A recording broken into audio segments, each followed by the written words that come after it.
Not that much. What? I drank like 4 times. January. Problem or something? No. Sometimes. Why does your girlfriend want you to? Well, she did. Oh, she got 40. No, that's a backpack part of the show. What? That part of the show. I just think there's ways of money.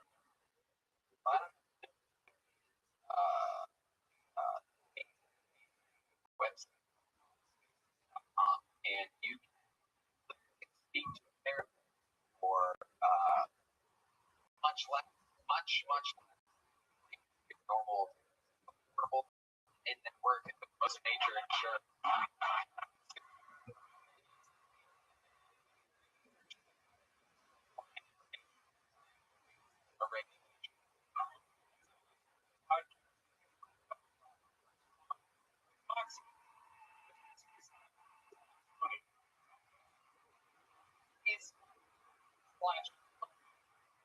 There you go.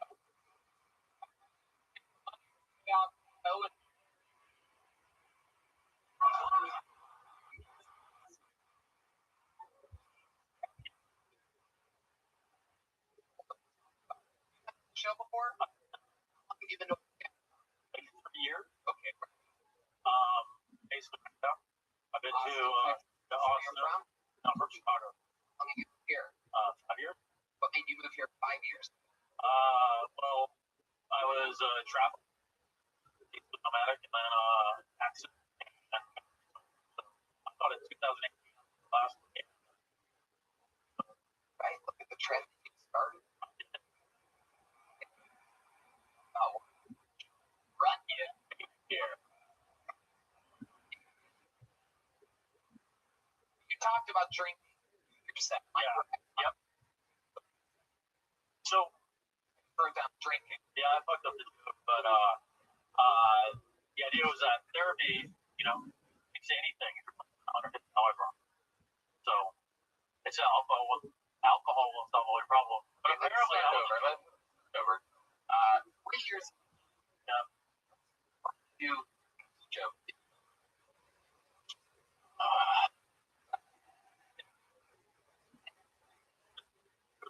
But I got private.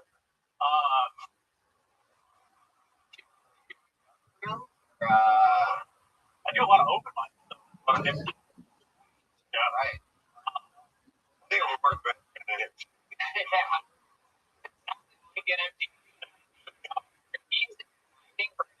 For him.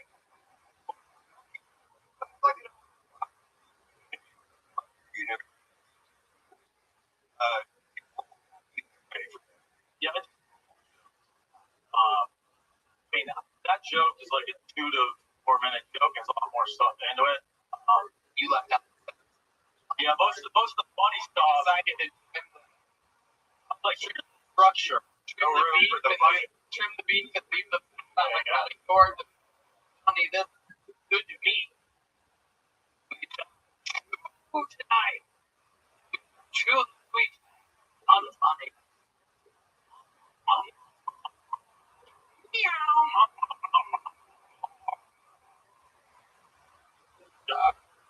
Joel, what do you do for work? I work for myself. I have a company called Hospital. About right. Yeah.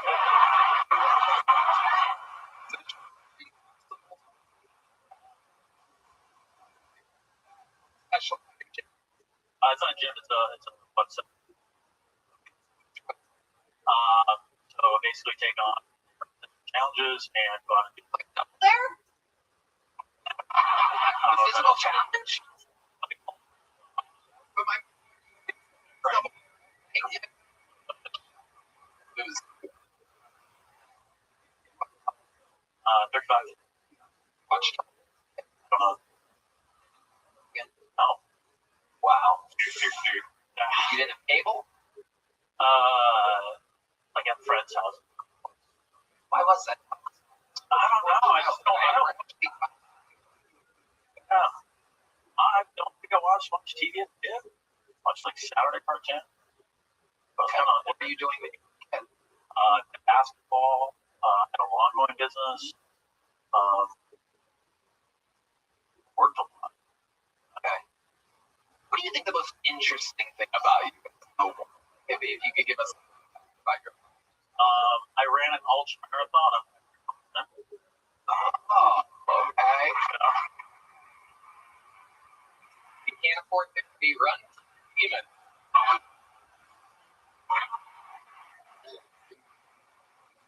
What was your favorite? Antarctica's the easy one. Finland was like more interesting because it was like more of an expedition.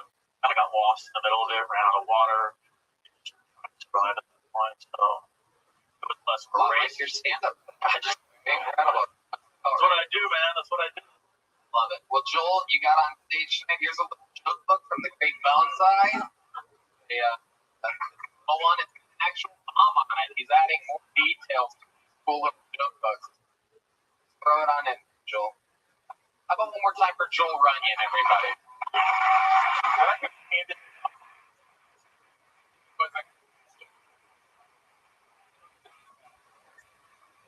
He literally kept saying if he fumbled, he's gonna do. Look at the guy. Eric Berry is next. Fun. How many of you guys think that you're funnier than Cato and B? Wow. Well, meanwhile, you guys didn't. How many of you think you're funnier than Joel Runyon? Ooh. Hey, it's warned you. I told you by the end of this, you're going to think you can do this. John Hughes wanted to know how did he run in Antarctica? I think he was lying.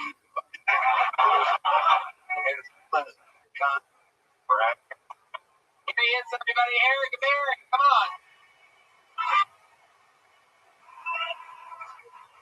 There's been a lot of bad things happening in the world, and I'd like to talk about something if that's okay with you guys. Is that all right? So Victoria's Secret made history last year by hiring the world's first model with Down syndrome. So give it up for that. Which I think goes to show you that with enough determination, men will masturbate to anything. Now, I know you're saying that's messed up, but it's true, okay? It's true. I personally know that what I just said is true. Okay? Don't act like you don't have a fetish for girls with Coke bottle glasses like the green M&Ms, okay? Come on, kids don't have Down syndrome, you know? Like, I'm all for diversity, you know, but I think we should have some standards, right? Like, I don't exactly think we need a special needs program for the airline industry, right? We don't need the plane going down because the pilot was stuck to the control panels for Twix bars. That's not a thing. Thank you. All right, Eric Berry. Welcome, Eric. How are you? I'm fair. Why are you still out of... I had this, my Grubhub guy was talking to the server from the other alleyway, and then, wow, I can't lose that $45, you know? This new chaotic alleyway. That is such an interesting element. We need a camera back. There is a lot going on back there. People are making hot dogs, and there's like a lot. Won't get it. Who knows what's being for sale? The new rabble-rousing alley behind Mother people out there ordering. I got hacked by somebody in Philadelphia. Ordered from Teddy's Pizza, and I had to take care of that. I was on the phone with customer service. They said my name, so. How do you get hacked? I don't know. You did clicking on links. I did get a recent for Pornhub Premium. I'm thinking. You know. Yeah. What are you not getting off of the some hours of porn on porn? I like sex. You know. Seriously though, what are you getting on Premium? What are you looking at? Recently, Chad might have a friend. Yeah, probably go for it. Wait, you were chatting with a lady that you got sex with that you No, on Tinder, it was, and that was enough to send you down a rabbit hole. I try to find inspiration in the world, you know, but freedom for freedom. Say like without you're like I'm okay for freedom.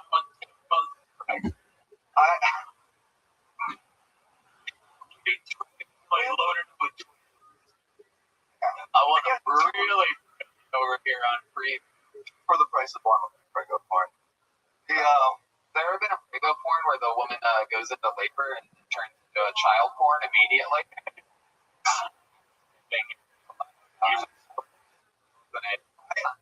I should say it's like not the issue, but in terms of my I used to be a gay person.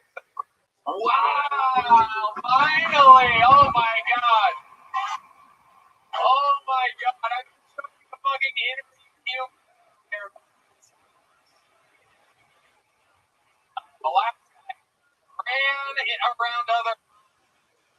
Here we have fucking water. Game for pay. Talk about it. Oh, yeah. Freedom. The great going to exist for you.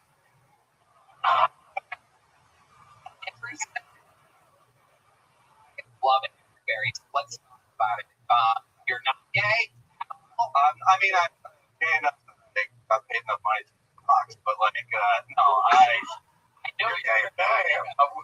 You know.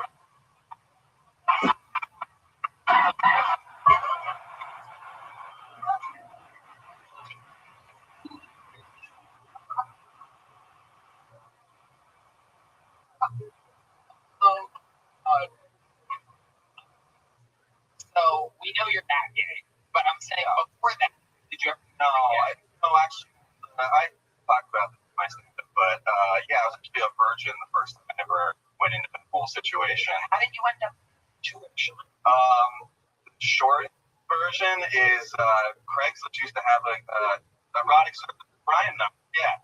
I missed it. Fucking Craigslist? Craigslist erotic service section, and college is expensive in the U.S. End up on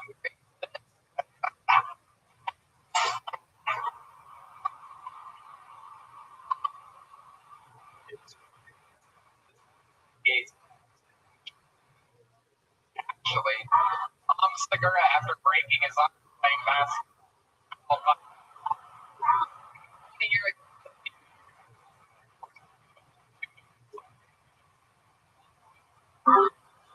Tim holding his arm. You guys fuck. Here we go. Pay for pay. You ended up doing it. What was the first one like? How old were you? You talk about this like it was decades. Yeah, I'm 37. Yeah, this was 18. I literally the ad said just turned 18, UC Berkeley freshman, former high school football player, never been with a guy, and like UC Berkeley, like around San Fran. Yeah. Oh my god. And then, oh my god, that's like a ad being I'm a leprechaun. End of the ring. Fine.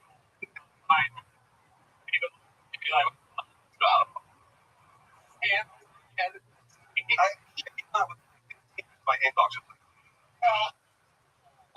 and you fucking asshole.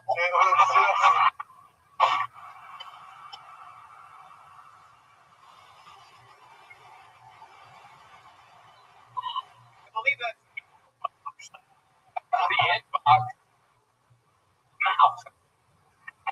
Which said you had like a huge 5-flower rich fire. What is it? Depends on what it was. Like I've actually never had a tip in my ass. Most commonly guys want to pay to blow you. So yeah. What? Yeah. Was that the first job that you had? Was the guy who wanted to blow you? No, the first one was a dick in the ass. Real. Come on, answer the question. No. Don't leave me The first one was supposed to be a nude massage. And though it was a wife that contacted me, she said her and her husband wanted nude massage. I thought that was laying back. But yeah, totally not gay at all. Because I'm a woman. I thought I was like dipping my kids into the kiddie pool of prostitution, and I took BART, the public transit, over there. The husband picked me up, and in the car on the way to the place, said, "Oh, I forgot to tell you, we couldn't find a babysitter for the kids, so my wife movies, and it's just gonna be you and me." Oh, yeah. Okay. How's it going, Ron? You doing good? I'm terrified. I'm terrified. He picks you up. He tells you that. And I'm like, fuck, did the wife ever exist? Whatever. It was $200 an hour for 2 hours. So we get there, clothes come off. I'm nervous. He's my age now. And I just turned 18. I've never seen like a full grown naked man in front of me before. Yeah. And I'm a virgin. Oh my God. Yeah, I'm a virgin. So in your life, never been with a woman. You're not talking about your anal virginity. You're talking all around, full gold star. I had my dick sucked, but that was by a woman. But that was okay.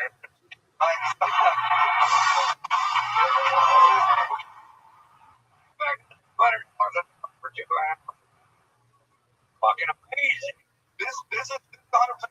So it ends up just being the nude massage pleasantly, and when it comes time to get paid, it's 2 hours, $400 an hour, and the guy starts pulling out 20s, and it's 1, 2, 3, 4, 5, and he stops there.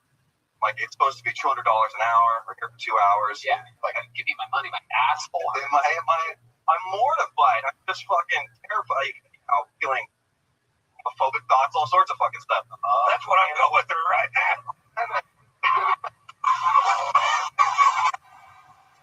Fucking amazing. Keep going. He sees the look on my face. He's like, hold on, I think I have something. And he runs back to his bedroom and comes back. 100% true. He gives me 3 $5 coupons to In-N-Out. No way. 100% true. No way. No, but I knew I was going to have dinner that night. Could have been Whataburger. 100% true. Yeah. And that's one of many stories. $3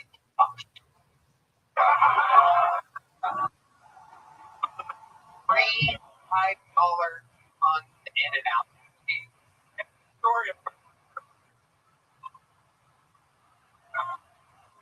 about kid. I know your ass is now, but hope you like animal. I know you like doggy style, but go animal style. I know when In-N-Out of you, so here's some In-N-Out.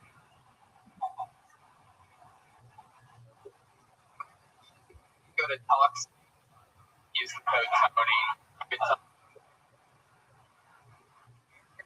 Hey, what an amazing interview you are! Holy shit! You just go. Yeah, that's all there is. I can't even imagine. That is the tip of the iceberg, my friend. Did you just go crazy and like, oh, I'm doing this every day, multiple times a day? That's how it happens. Like in Wolf of Wall Street, with penny stocks. Next thing you know, he's fucking like the king of everything. And you just going in and out of your cash, like in that scene in Scarface, where they're just earning money and laughing, except there's everywhere. It got to be a little bit. Yeah. But dick. Yeah. But no, man, it was. I think the most I ever got paid was the only time generally ever had intercourse with the guys. The guy paid me $1,200 to fuck him in the ass, maybe dinner. And then, wow, made you dinner. How romantic. That's incredible. Aaron, here's a big joke book. Amazing set. Very fun interview. I appreciate it so much. Very fun. Aaron. Another.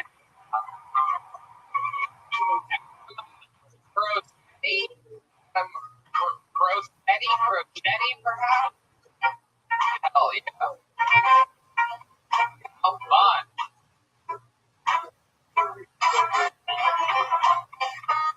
How's it going? You guys, everyone go? We have a girl.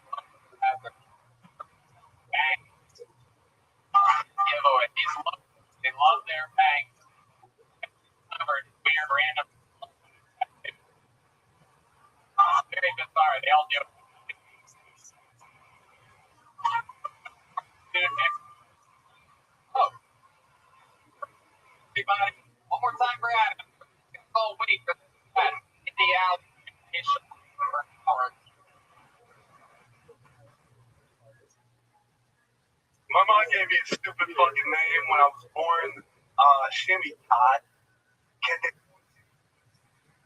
So as soon as I turned 18, I changed to a normal name, Michael. But she killed me. Fucking I changed it back to Todd.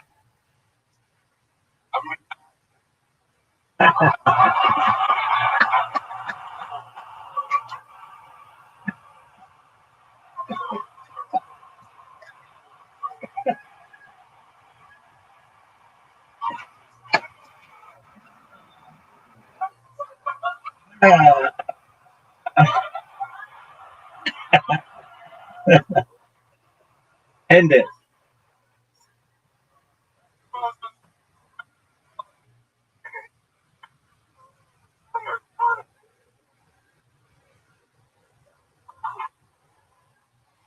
What the fuck?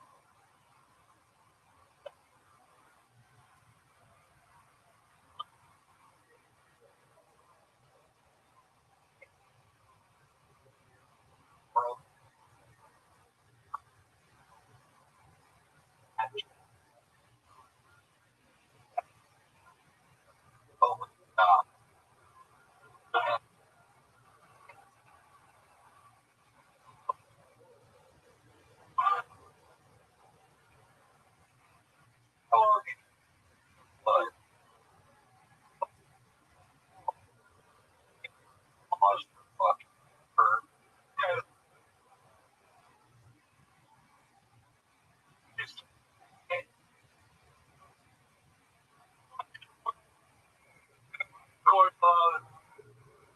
Court, Jen, all that.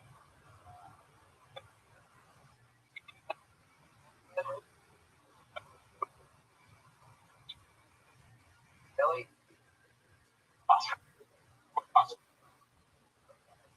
how are you? Are you okay?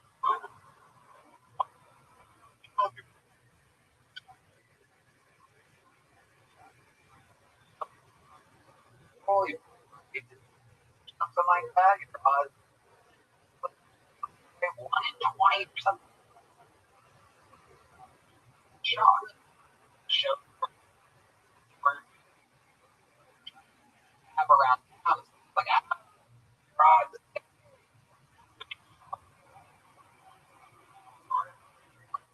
for a show where you know you might get on it. March. Right. Joe Beck. What's it? I want to get fucking shit. I'm a big. Want to hear one thing? I'm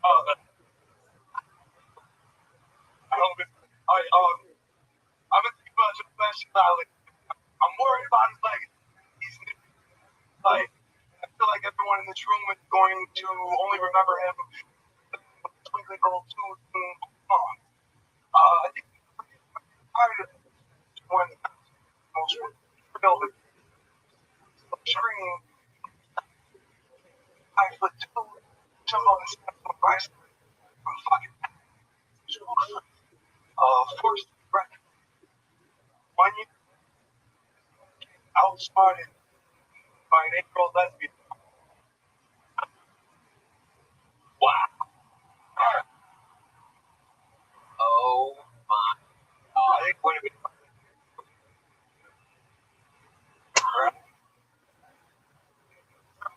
for a little bit. That joke had you bad. Where's the reason that one? Yeah. Yeah, it was horrible. They're the same level of absolutely horrible. How long have you been doing stand up? Wow.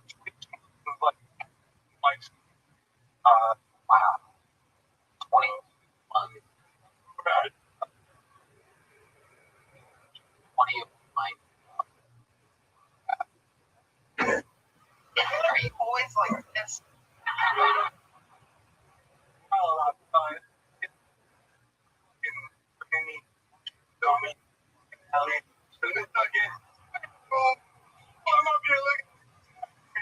Genius.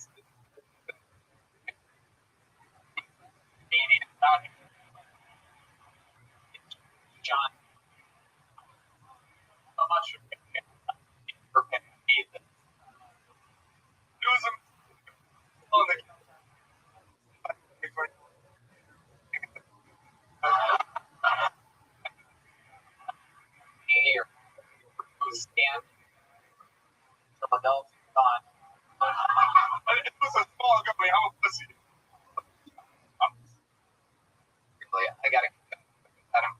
been on before?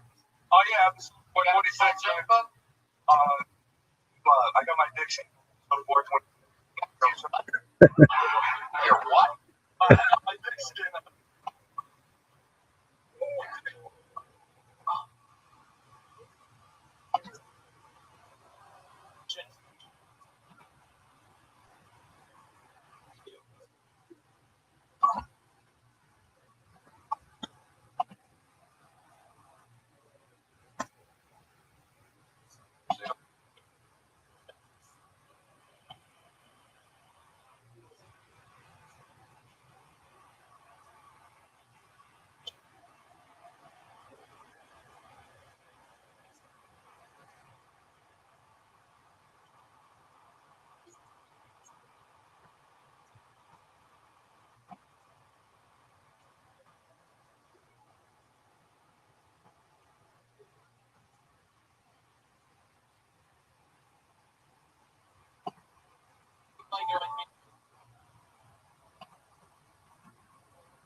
Ladies and gentlemen, everybody. What's up? How are you guys? Oh, yeah. We're going to be doing comedy in a super cool room again. I got at a show last week. The owner of the bar, you could do comedy, be no alcohol, and there's going to be kids. Yeah, it's like if your girlfriend said, hey, tonight we're going to have a but there's going to be no food. And there's going to be kids. That is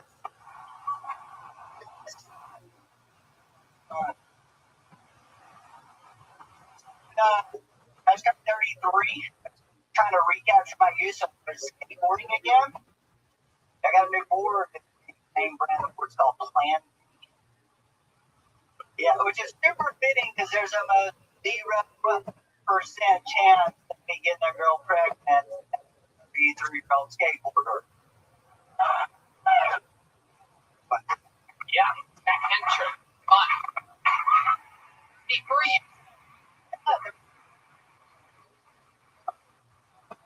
Look, like a little bit more. Yeah. Vietnam veteran. Yes. You've seen a lot. What did you? Baby. Strong. Raised in Alabama. Probably let it test in my family. Yeah. Makes part of Alabama. Wow. Okay. Yeah. Is that a song? That must. Oh, gotcha. Sweet home. Gotcha. Yeah. I love. How long you been doing stand-up? About 4 years. 4 years. All of it here in Austin. Now I've been in Tampa 2 years. Okay. That's a little bit of Tampa energy to you. Like grandpa fees or something. I'm not sure how to describe it. But why Tampa? I was during COVID. Like, give a fuck. Yeah, we could do comedy. Yeah. What do you love about Tampa? Comedy scene's cool. Left side's really cool. The beach. Both of those. Wow, you're into women? Yeah. Man, you're I love it from you. David Luke honor. Hanging fruit. I am like a banana. So explain to us what's your way with the ladies. How's it going out here in Austin? Just here, Right. 3 weeks ago. Congratulations. Have you been on any dates? No, You're coming back from now, so nothing at all? Yep. All right. What's your plan of action here? You normally, when you go up to a girl opening line, try to talk to her. yeah, like in what way? I don't know. Yeah, hey, what's up? How are you? Shit. Ladies, are no one run out? No. What I thought it was, but you were still kind of fading. That's a joke, and a pretty good joke. Maybe laugh. Going for you. I forget how nervous people are when they first walk on stage in front of this rack stuff. But you stayed with it. That's just last time I was kind of proud. True. On 40 glass. Very, very cool. Advanced. I like it maybe easy, right? Thank you, Red Band. I love it. What's the longest set you've ever done doing stand-up? 3 minutes. Okay. Got it. How did that go? Well, I've done it multiple times, but it doesn't always go well. Sometimes. I know. Try. We know. For sure. Most interesting thing about you before I let you out of here. I used to be a professional wrestler. No way. You? Nice. John, shut the fuck up, dude. Hey, why don't you play a fucking song? Oh no. Oh no. Oh no. Oh no.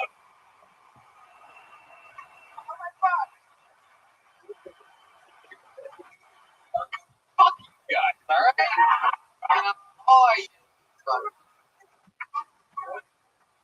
Thank you. There's another gay guy in the crowd. It's like, go on, you're a pussy if you don't wrestle. Be a pussy. Big Jim must be by the great bone. Style band. Come back, sign up again. Goes back. Love about what just happened. Cool, which is Ron mentioning how nerve-wracking it can be, how nervous. Yeah, I remember my first set ever, the open mic at the Comedy Store in 2007. I prepared for months, literally blanked out, completely forgot everything, and talked about how I prepared for this and forgetting everything in the moment. That was my first set ever. Anyway, it just so happens that I do believe one of the most nervous people ever in the history of this show is here tonight. Started stand-up at Skankfest in Las Vegas on this show, and she was so nervous, but also so likable and very funny. And so she's in town. We're giving her a spot. Ladies and gentlemen, for just the second time ever on Kill Tony, Jonah Campos, everybody. Make some noise for Jonah, everybody. Second ever on Tony. Jonah Campos. Jonah Campos.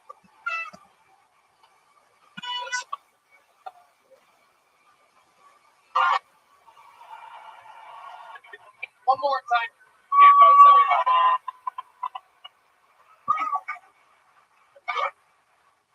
I am Jonah.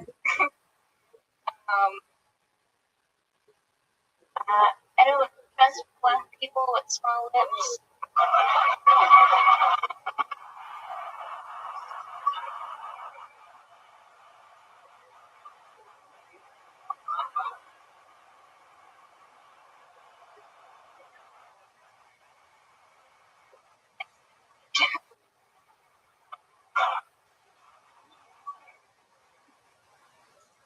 I like porn. I like to watch porn. No, you guys are gay. Cool. I like to watch porn, and I always come at like the wrong parts.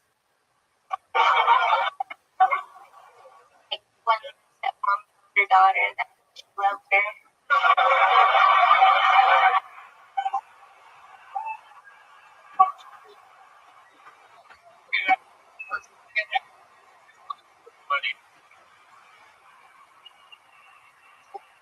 Welcome back.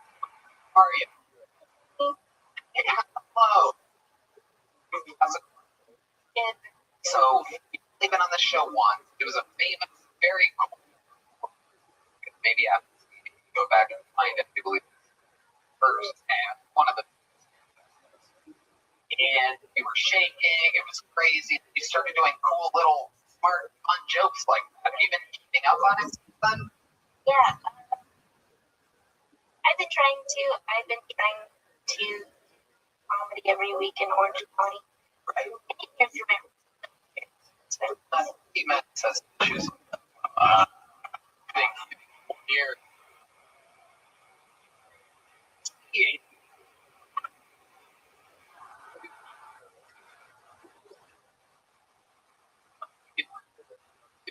could trust.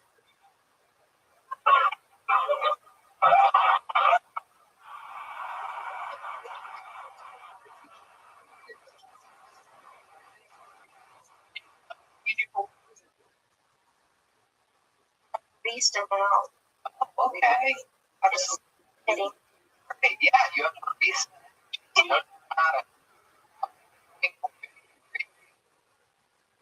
No, I work in a hotel, so nothing.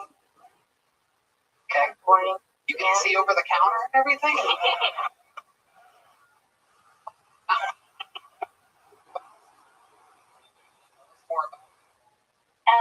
I'm really school.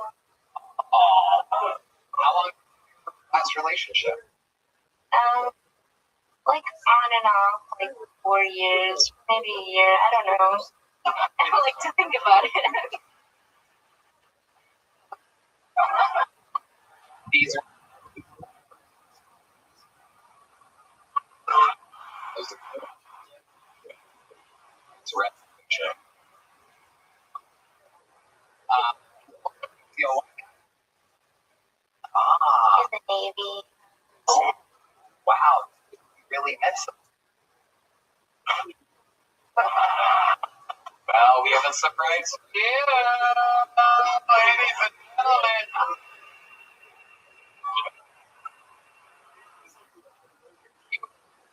From the Navy. But we got another one. Why is it human? Is it maybe? I think that's.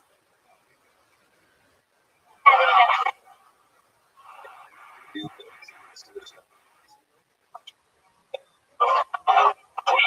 Did he cheat on you? Oh, little human Christ.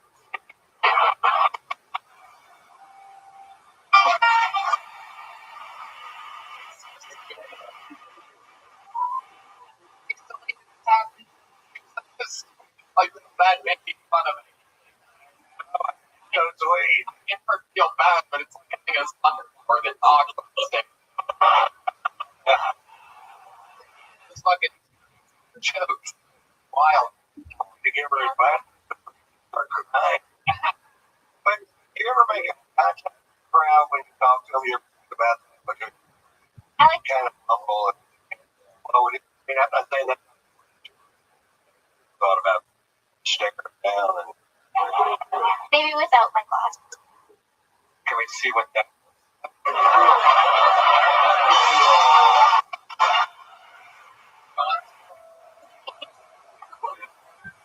Maybe we should. You guys want what she looks like?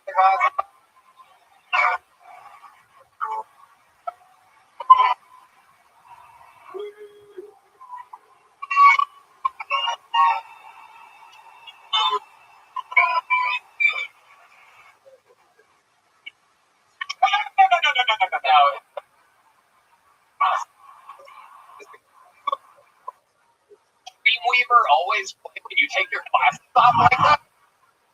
It was amazing. Love Jonah, you're so interesting. You're so different than everybody else. What else are you into? Do you have any like hobbies or I think art. do? I feel like I'm being in child corner. I feel like evidence. How old are you again? I'm 22. 22. Good enough.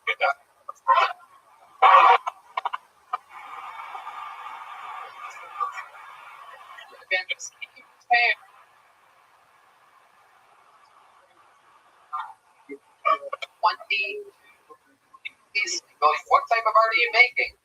I make collages. If you want to buy some, go to Pat's Bookwini on Instagram. How do you? What is that? What was it? Pat's Blue. How do you spell that? Like a Wi-Fi. It's like the beer, but instead of ribbon, it's Weenie? like WNIE. Okay, Pabst Blue Weenie. N-I-E. Okay. There you go. Yeah. My band always. All of dirty. Okay. How long has it been since the recent breakup? The end of January. January. You gone on any dates or anything like that? Have you tried it? It was uncomfortable. 4 years with the same guy. Navy guy just pounding about oblivious. I actually am the same name as. Double Jonas. Yeah, Wow. kind of hot. Yeah. I could see it. I could be very interesting. Jonah. Yeah, You comedy too? yeah, he's in the app. Oh, very cool. I love it. Because they were.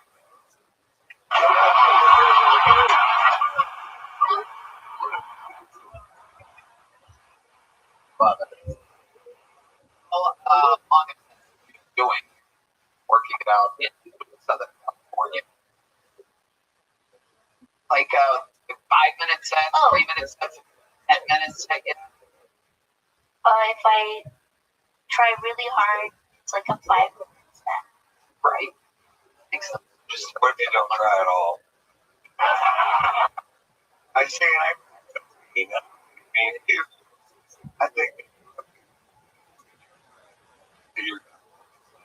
you're nice. You lived on me over the fuck. Keep right. Yeah. They do have a very cool style of writing and deliveries. Guide your edge, you know. It's very interesting. What's your writing process like? You only have 5 minutes. You have very high quality, cool jokes. Your own style. Just to know why you only have like 5 minutes total. Do you sit down and writing? No. What are you wearing? Red band. We're trying to answer women. Real podcast. It's a real show. What? I'm kidding. Well, what's your process? You do that. You're in a coffee shop already. Drink coffee and you. I don't have a process. I just like. Hey man, shut up. We get it. You're fucking disgusting. Can't beat it. Worse. Okay. My writing process. Joke is clear. Question is, you don't have a process at all. Let me ask you. I just walk around. When you came up with the I don't trust black people with small lips joke, what were you doing? Where were you? How does that? She looked at his indie Mac. She was trying it wrong. Tell us, like, how did that happen? Do you remember where you were? Yeah, I was working at an airport. I have lots of jobs. Okay. I was working at the airport at the time. The black person came up to me with small lips. It's like, he doesn't.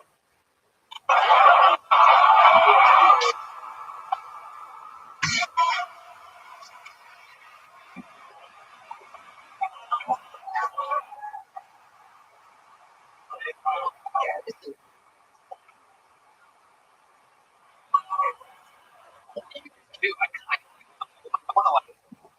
You would be so fun to like write. You can do things that I could never do. You can do anything. Oh, that's incredible. Well, John, so cool. I implore you to continue to write and perform. I think that you're so different than everybody else. Even though you're constantly nervous, you have a weird type of confidence and cool delivery and style. I love it. Johnny Campos. You have one of these yet, Jonah? Did you get one of these? Got it. All right, back to the top we go. That's looking weird. Oh, my Steve, you gonna break fish be here. Giovanni Madonna, Giovanni Madonna. Definitely a new for Madonna. Where are you from?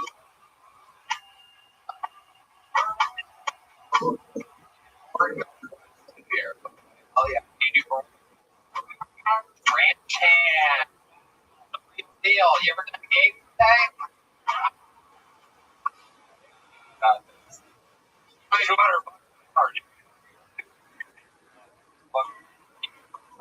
Broke back real quick. You know what I mean? Here he is, everybody. Giovanni Madonna.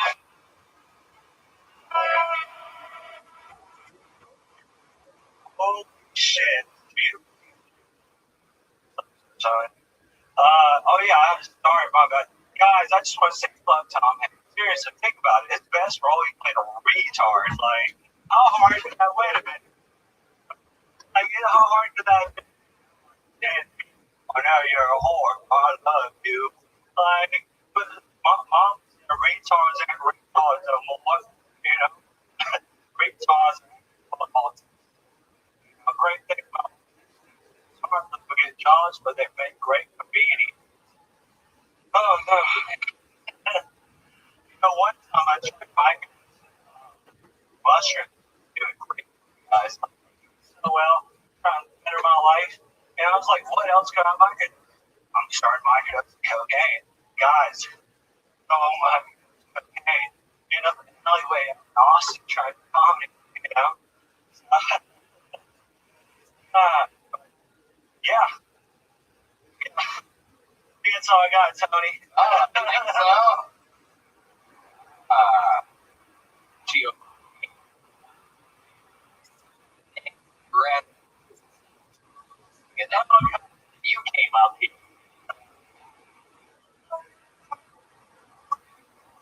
How long have you been doing stand-up? Talking to the mic. First time you like turned like a year, but I just moved here like 2 days ago. Where? Alabama, Southern. Alabama. Yep. Yeah. Yeah. It's a great beer. Your name is Giovanni. Yeah. I I'm like, don't know. My mom, they fuck my dad. sorry, what are you? From Mexico. Okay. I don't poquito español, you know? Not helping. I know. Now you're bombing it. You're bombing it. Incredible. Giovanni, what do you do for work? I don't have a job right now. I used to work here, company back home. People die. I talk to people all the time. Shut up. Are you really on the low right now? No. Like you. I'm real scared. That was yesterday. Okay. How often? Drugs. The other weekend. Right. Bad. Okay. You don't have a job. No. Dog. Dog is where? Outside. Where? Outside. Like literally right outside. Alley. Very strange. It was like weird. I'll watch your dog. I was like, okay, cool. Very good. Okay. So Giovanni. Dog. The reason I brought the dog,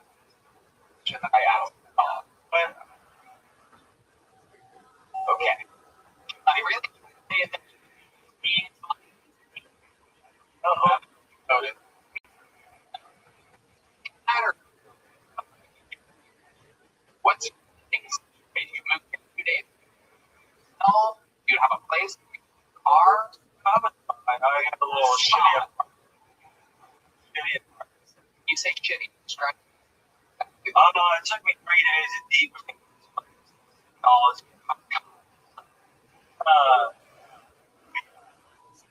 Video. I know.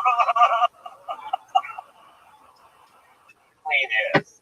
No. I cleaned it ish, you know.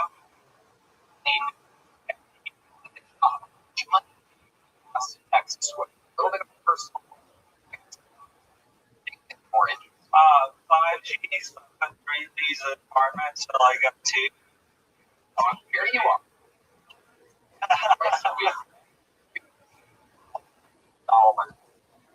Jewel Ash, what's your plan?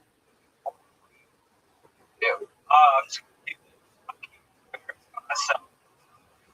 What else are you going to do? Get eat? No. I mean, probably just good jobs, but like, I'm back home. Not scared. Yeah, I got believe in you. Friend. Fuck out of here. Like, oh, no, one time they did. I was talking about horses.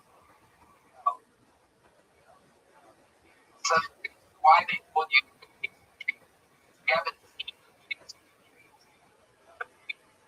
what beach looks like? No, they didn't love you. No. So quiet. Because we all laugh.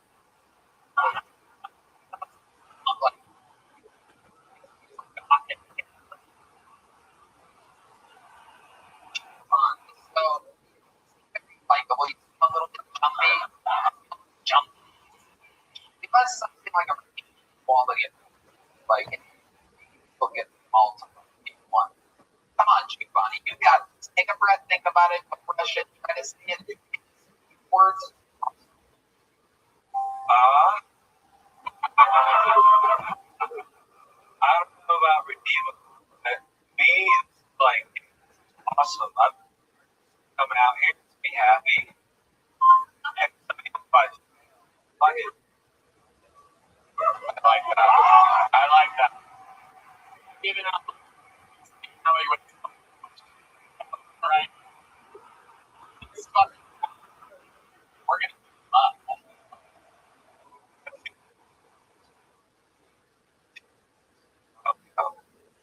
Okay, I know it. $2,000 dating. Very interesting. macro coaching. It worked. Fuck this. Like what? Fucking thing. Fucking load it up. Like the buzz I like on the other mountain. Has the ears of the prayers. Down that back slope.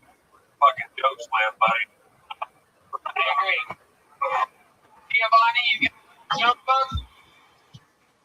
Giovanni, good time, everybody. There he goes. Get out of the curtain. There he goes, everybody.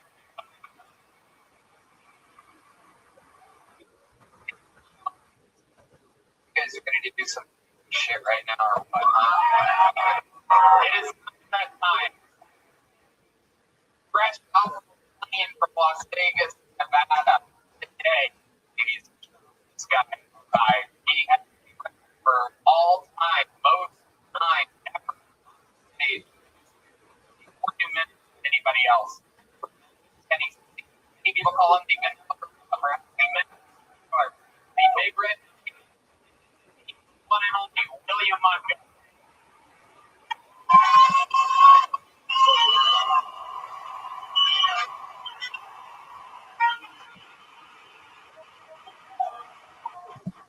A lot of people don't know actually gaining weight to audition for the whale. Thoughts and prayers to God City. Not one, not two, not three, but dozens of super villains. I don't mean serial killers, I mean mass murderers bordering on war criminal. What's even crazier, they all wear costumes. You know I'm talking about Mr. Penguin. Redman told me a while ago drove the Challenger spaceship. Is that true? He said he took a wrong turn or something. I've been watching a lot of Shark Tank recently. Thought I would. My ideas. Do you want to hear one?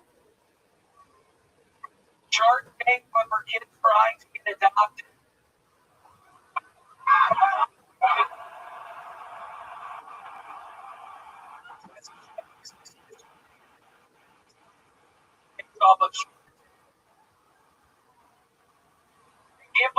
They don't have a fucking family. They need to get adopted. Okay, my time. Oh my God, that is a true. I don't think that is. That's insane. Funny. Hey, I discovered on eBay a flow attachment you put on your vacuum cleaner. Vacuum cleaner.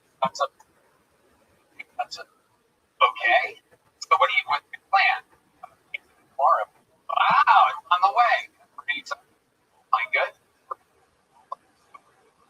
Yes, it's called a flow attachment you put onto the end of the vacuum cleaner.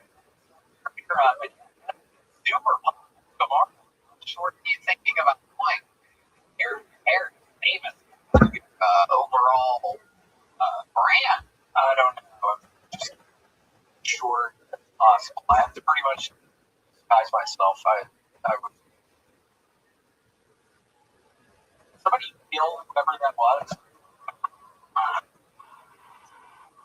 Brett fucking gun out and fucking murder that dumbass fucking that.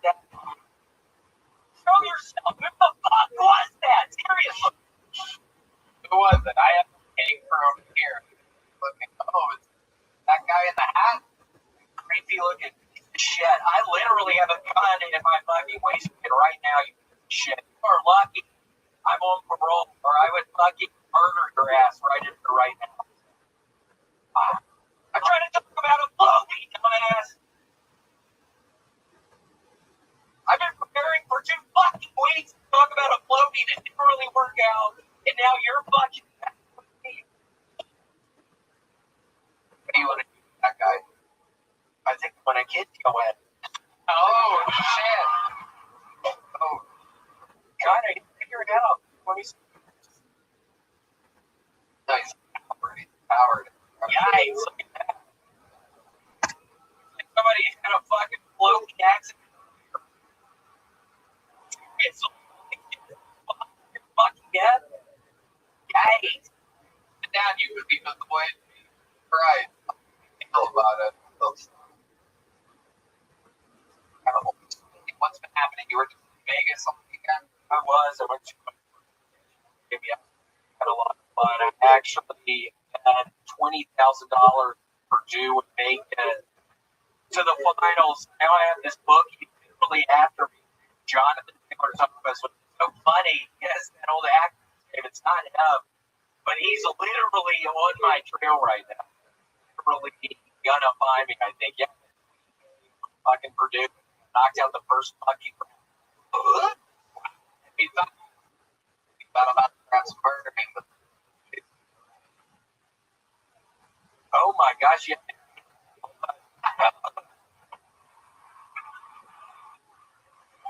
Hey, how did I not recognize you in Vegas? You have like a different animal. Thomas? You told me your name was Jonathan Taylor Thomas. D-Bandis, why would you lie to me?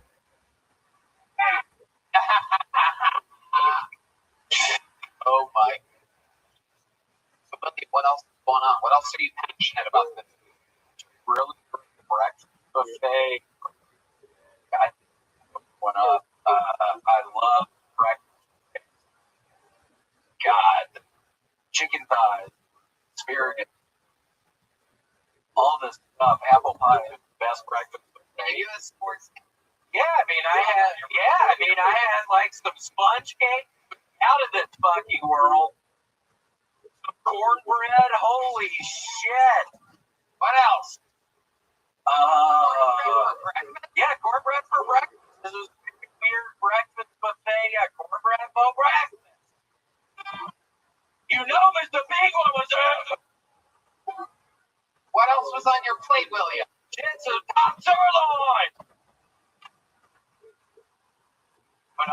Yeah. Man, I had some mashed potatoes and shit.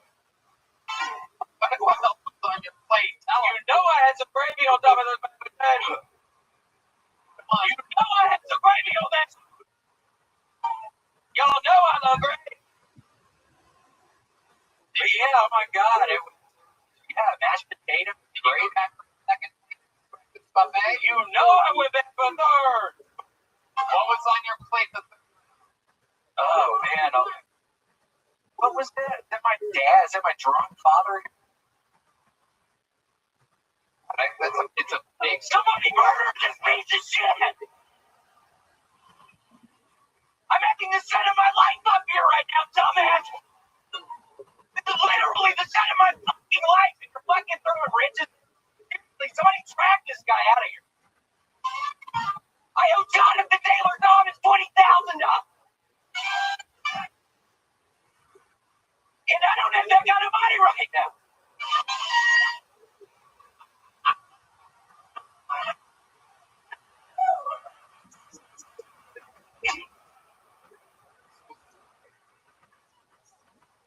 So, you've seen William a bunch of I love William. wild. Ron, I was thinking it was funny because I heard you call David the N-word and the green worm a couple of weeks ago. I'm kidding. No, I'm kidding.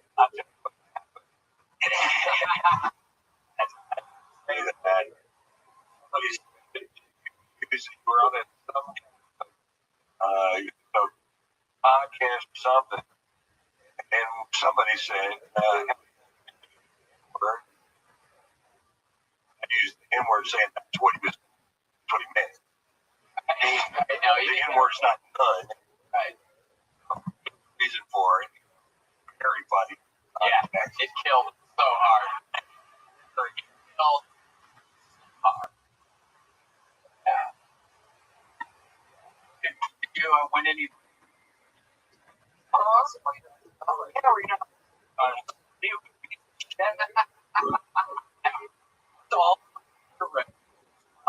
like Oreos or Oreo crumbs.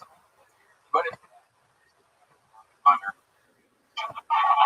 Yeah, he's doing gigs. So,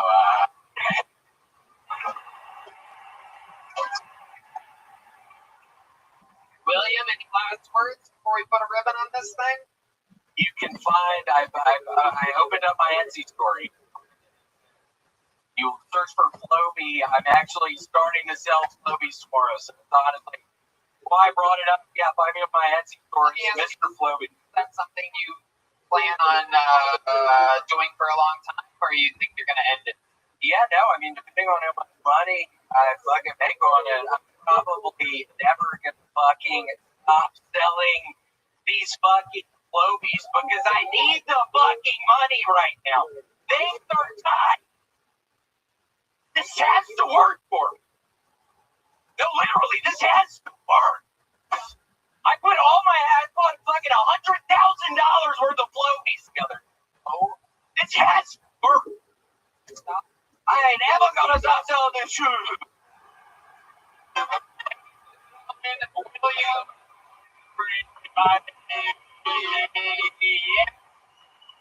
like another episode the Tap Loud play skin for the one and only Ron Boy. Come on. One fucking three for one. Cars all around the fucking world. It's truly the best. I think it all the time. No hangover with that fucking order and mix it with some Topo Chico and have the most fun you've ever had in your life. Ron, thank you so much for being with us. One more time, everybody. A drawing from local artist, Ron, of David, the place the whole time. Lucas, alright. In the land of Smoky and Urban Tony Van Holden. Michael Pinsell is on Seth Cohen on guitar.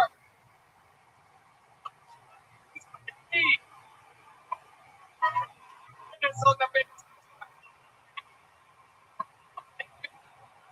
the yellow rose Steven vodka.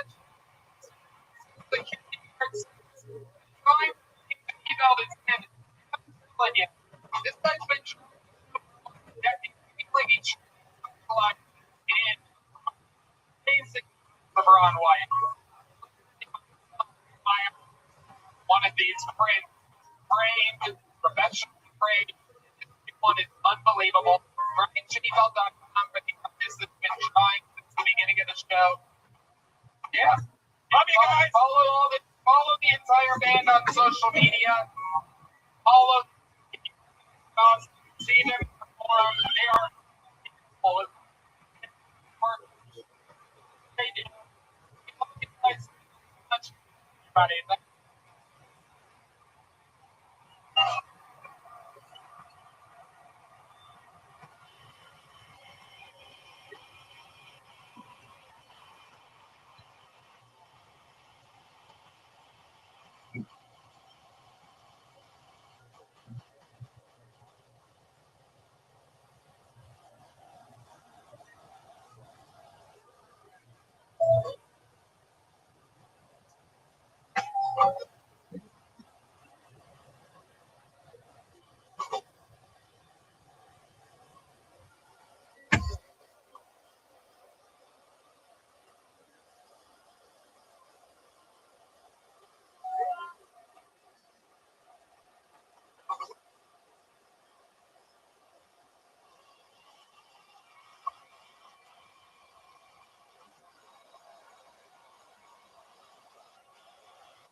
More time, Brian.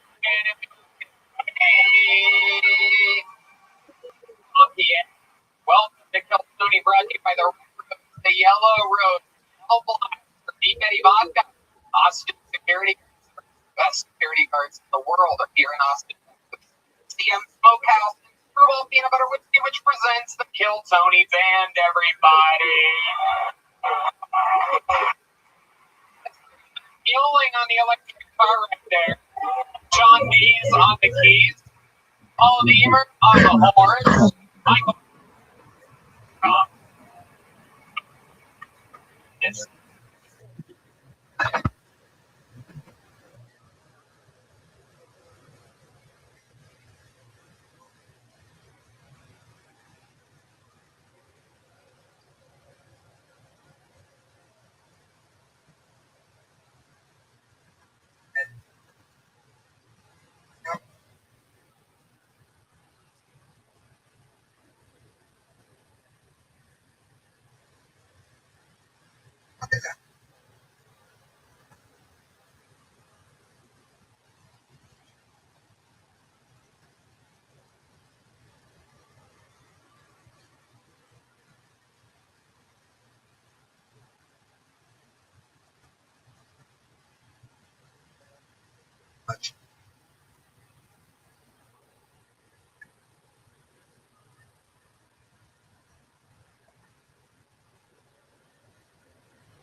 They're everywhere. You know, it's like my brother got something came out. He's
What up, Drew?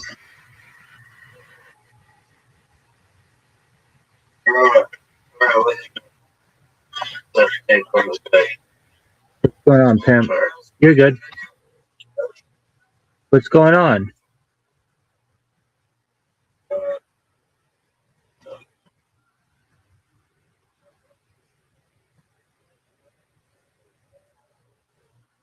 Okay, what's new?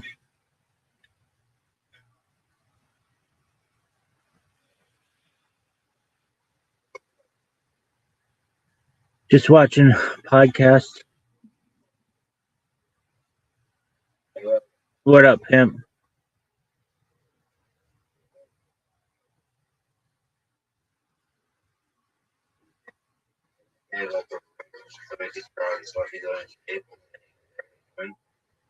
No, because he didn't do that. God did that. And I just don't think it. He didn't do that. God did that. So it wasn't his choice.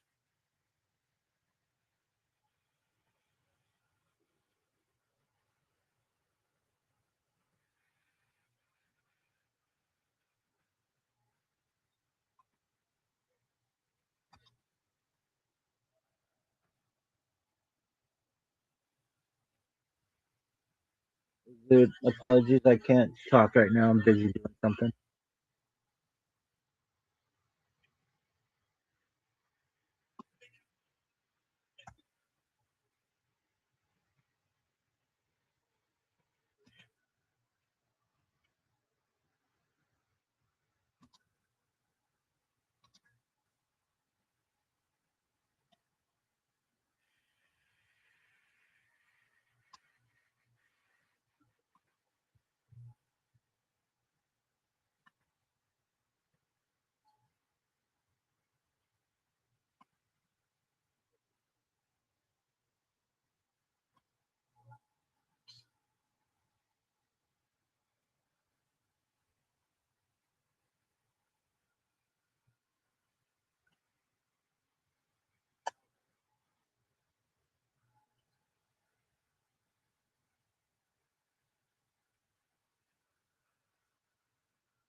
Okay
to hide the bad boys, all that.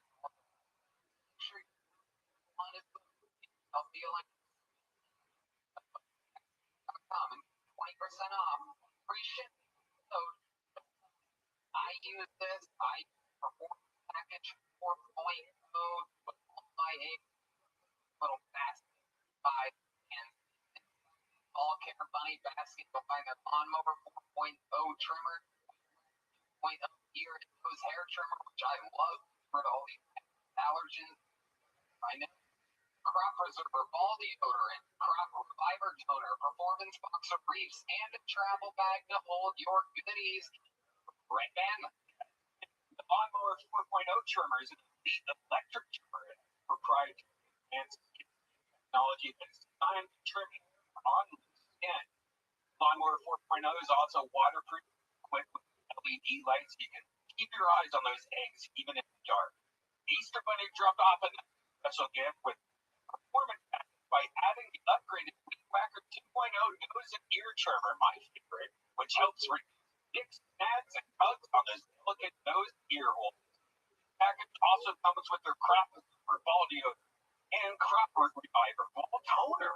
Yeah, you heard that right. This is ball deodorant that can change your life. April is Easter, but it's also Testicular Cancer Awareness Month. Hank has partnered with the Testicular Cancer to bring awareness to killer cancer, health, and early cancer detection messages to raise awareness of the most common form of cancer in age 15 to 35 and giving support for fighters, survivors, and families impacted by testicular cancer as part of their We Save Balls initiative. So, save 20% off and free shipping with the code KILLTONY at escape.com. 20% off and shipping with the code KILLTONY at escape.com. Hop into the best deal of the year with and show or what? You got to do better than that. We're in heaven, folks. Three of my favorite comedians on planet Earth are your guests tonight. Fucking New York royalty. Make some noise for Giannis Pappas, Kevin Ryan, and H. Foley, everybody.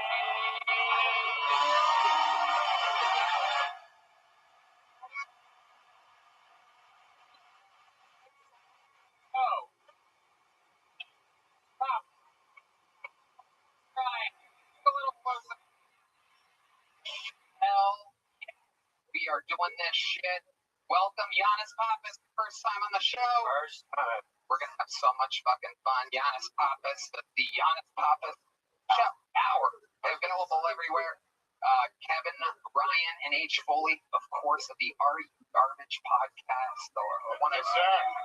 Thank you, buddy. one of my favorite podcasts I've ever done. You've been on this show before. Giannis' first time. But we're going to have a fucking blast. Honest, I know that over 200 comedians signed up for the opportunity to be on the show. They are loaded in the back alleyway right now. I'm not kidding. They bring their own drinks, they play dice, they make friends. It's fucking incredible, the energy in the alleyway. It's precious. It'll probably be ruined by somebody soon. See a mass shooter. That's sad. But hopefully they use snow blast. Available in stores everywhere. Nobody can. Very exciting. If I pull their name out of the bucket, they get 60 seconds of stand-up comedy time uninterrupted. You know their time is up and you hear the sound of a kitten? Means they have to wrap it up then or else they bring out the angry West Hollywood bear, which interrupts their set. Yeah, that's just if they go too long. Anyway, after the time is up, I interview them. We have a bunch of fun. We all meet them together. Anything can happen. The whole thing is improvised. You guys ready to start tonight's show? Well, before we do, I have a very special announcement. How many of you have been listening to the show or at least gone back catalog from 2 or 3 years ago? How many of you are really long-time fans of the show? Well, you newbies out there might not know this, but we used to have an entirely different band. They would come out in full characters. They would commit to these characters throughout the show. Sometimes they would change characters throughout the show. Legends of the show. When we moved to Austin, they all have families and things. They all stayed in Los Angeles. And but tonight is a special. Joining the new band, ladies and gentlemen, I present to you the former Kill Tony band, everybody.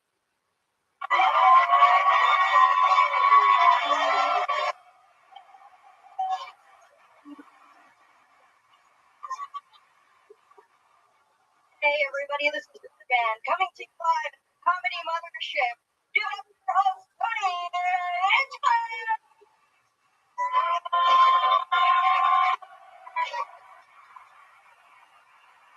Yeah, fuck yeah. I come to give you cancer. We're moving the show to North Korea. They're more compliant there. Guys, you know how this shit works. Every week I have one of my funniest friends come out. Tonight is no different. Please, put your hands together for Joe Rogan.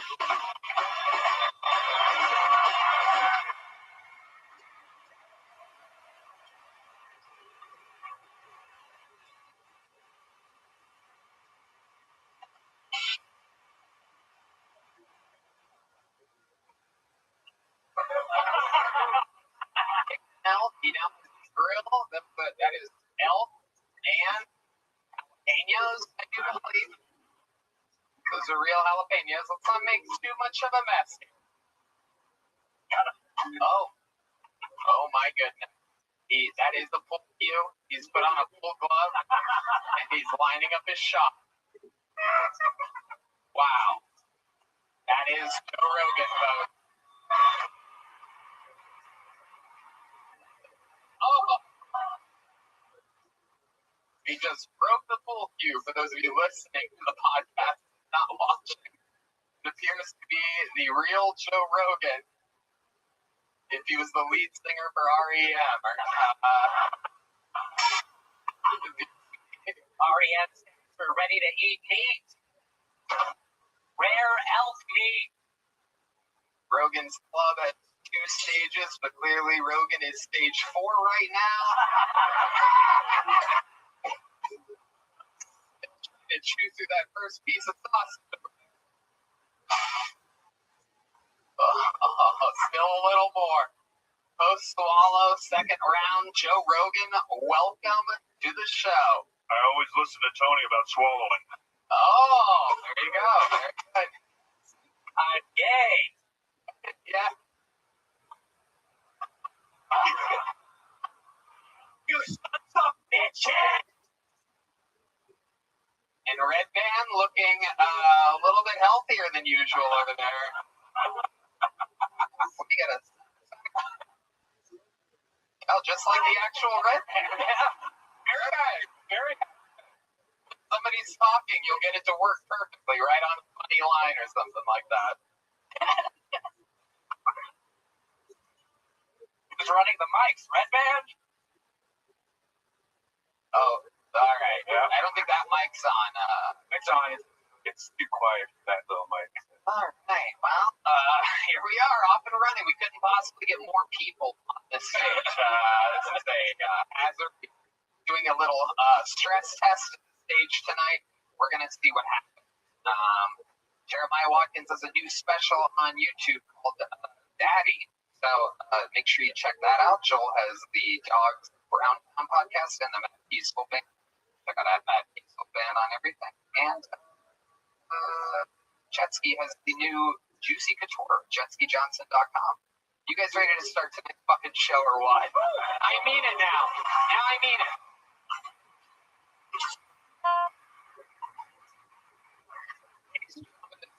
Show, one of our regulars, reports a brand new 60 seconds every single week. Make some noise. Sing along if you know the words. This is Hans Kim, everybody.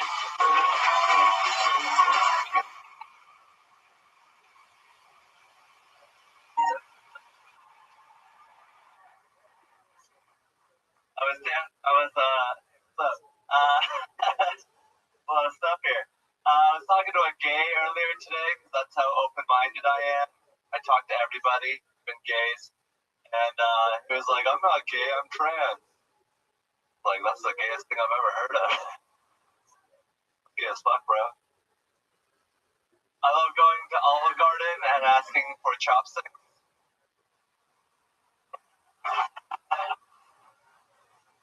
Sorry about the weather balloon. We just wanted to see the train derail in Ohio. Still missing our railroads.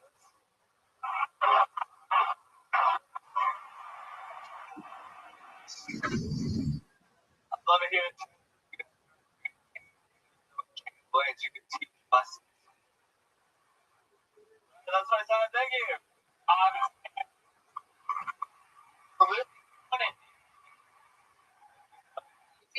I feel good. I always say that, but yeah, I love the old band. There's something about this guy I don't like. No, he's one of the good ones. We like him. Joe Rogan and his Hans Kim you turned into Incredible. I love him. Thank you, Joe. Let's talk about something. Ow. All right. You'll have to steal the job from me. That's true. Full block. I love it. I do believe coming for 9. What do we think? What is the analysis here of the content? Yeah. Is clean and super clear. Hans, what are you been up to? What's going on in your life? You guys are great. I got my drone back. I'm a full man again. I can fly the Oh yeah, F-16 shot it down. What else? I got to coming out of my show in Dallas. I got to them. That was the code word. I was like, What the person audience? they were just having a conversation in the front row, and I got to, on the hammer on them. I got my inner Tony Hinchcliffe. You're out of here. Not really.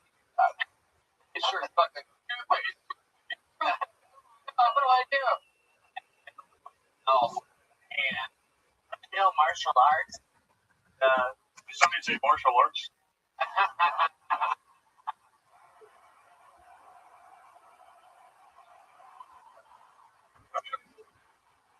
I love this toast.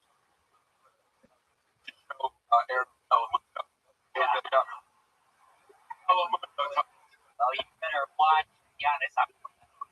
Don't do that. What a thing.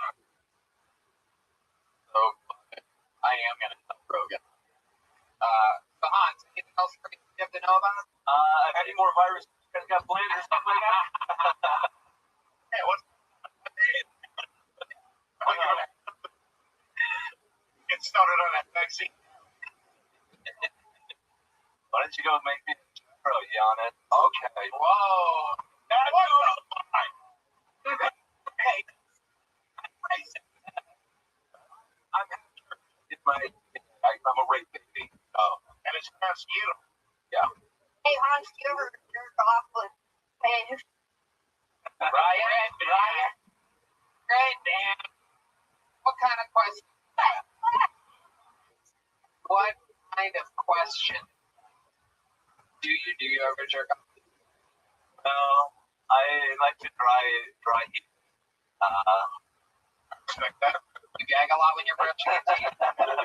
Yeah, I do, but I also don't use any lube. I just like to do it dry. I don't want to clean it. Right. Super creepy. No good. Fucking raw dog. I love it, hon. Anything else crazy we need to know about before we let you go? I grunt when I pick up my girlfriend. In what situations are you picking her up? Do you roofie her and carry her away? Like, Can we get subtitles on that grunt, please?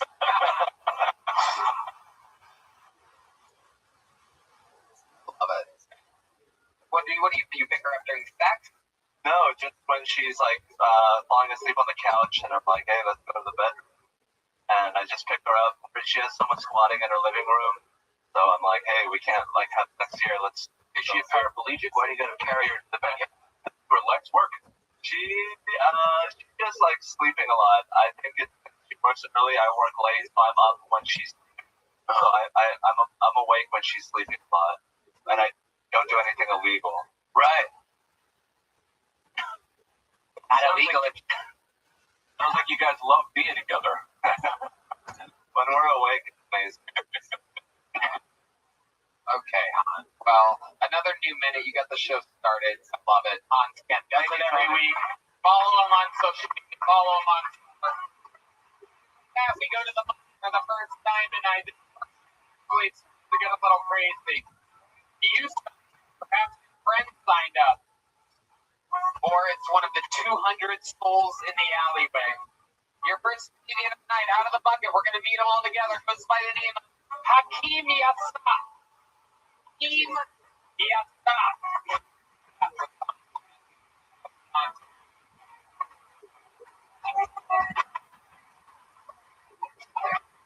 Audience looks like no idea where crowd. How many of you have listened to an episode of the show before? Oh, okay. All for some reason.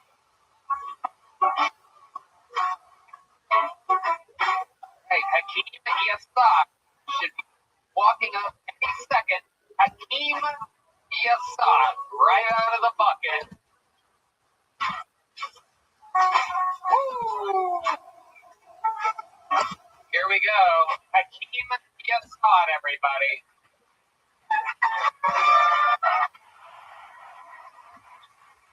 Woo! Well, there, everybody. How we doing, man? God damn.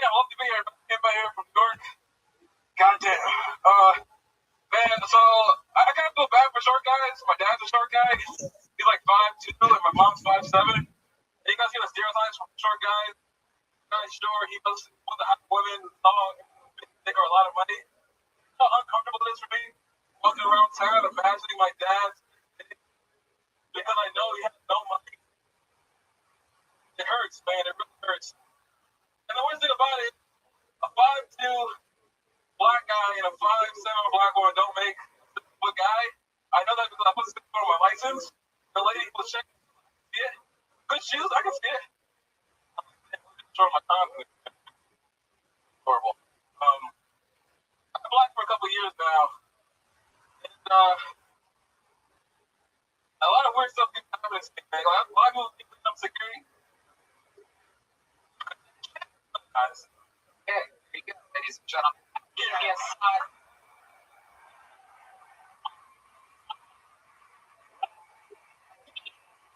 Oh, Thank you, man. Thank you. you're welcome. You're welcome. How long you been doing stand-up? 3 years. 3 years. About that in New York City? I started in Dallas and I moved to New York last year. I've been there. Okay, well, they work in Boston. Most of my family is from Maryland, so like I'm up there and I like hurts. Close to Philly. Cool. Cool. Farming industry is in trouble lately. It's like your corner of it. I'm gonna get a bunch up on the phone. I'm kind of nervous. Did not expect that boy to come out of that haircut. I said I have a white sounding voice. I'm like, first 48 on ADM. And your voice is private. For a year ago. Put up with white people. We can hear it. Yeah. You definitely do become an listing agent on the phone. Oh, sure. Come on right by. I'll meet you downstairs. What do you do for work, Nicky? I deliver packages for Amazon right now. Oh, okay. All right. How do you enjoy that? It's actually pretty good. I got like listen to podcasts all day and then I walk around and like don't really care how soon they get the package. So I'm like, I'm not gonna say like steal them, but definitely think they'll never catch you. Especially package. They're going.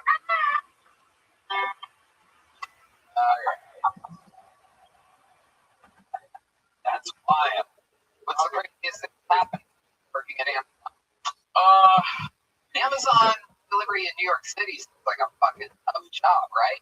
Like super easy. Oh, the worst thing that happens, it didn't happen to me though. Like when my we have to like pull a hand cart and put all the packages in there.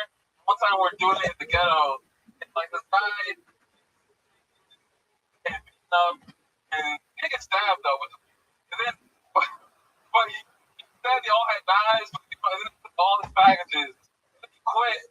Text me later, brag about how much money he has now. So I think he just stole all of it. Yeah, right. Oh, Yeah, that's so called an exit trap. So I don't know. What do you do for fun? Special skills? I'm actually like a really good cook. I want to be a chef, so I like practicing cook. I worked in the food industry for a while, and I feel like that sucks. So I stopped doing that. But I still have a whole bunch of skills, so like I'm really good. Okay. Other than being a cook, what else? Like editing videos sometimes. Yes. Yeah. Okay. What is your favorite apex predator? Good question, Joe Rogan with a good question. Like the bear.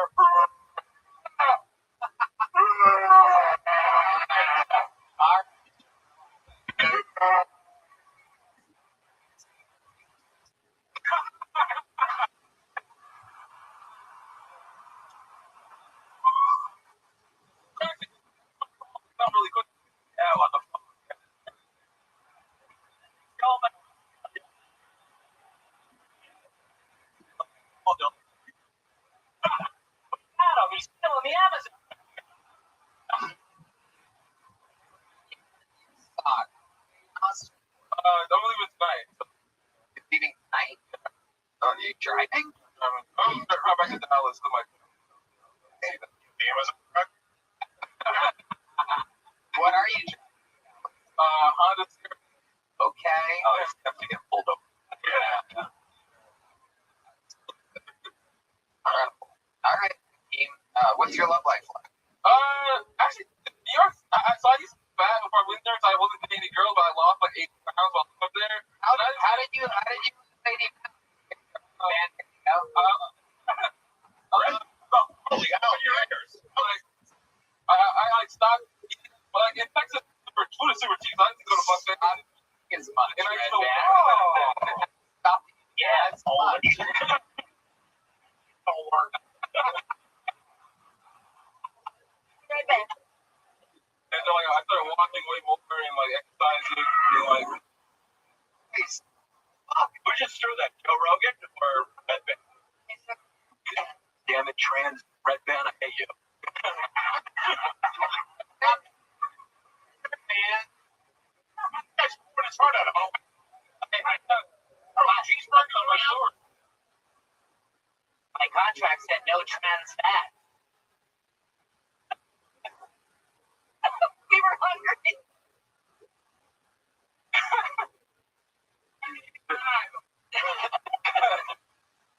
Team, yes. How do you feel about this? It looks pretty cool, actually. I didn't think I was gonna get up. I was like, fuck, man. I drove on here and I'm not gonna get up, and I got up first. I'm like, that's fucking awesome. This is the best thing ever. Great job, man.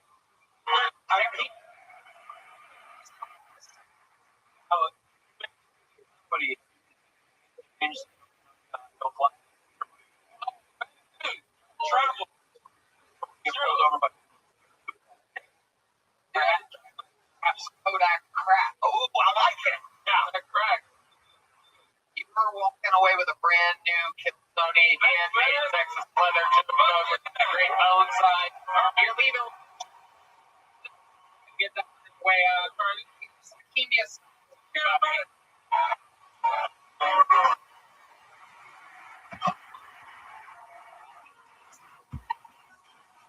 Our well, the name out of the bucket. Noah Davis is Noah Davis. Hell yeah. It has the gun. You like this show.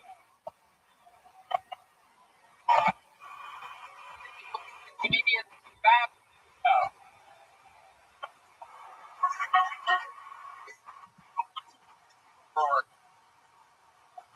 Noah Davis on everyone wanted and added on areas.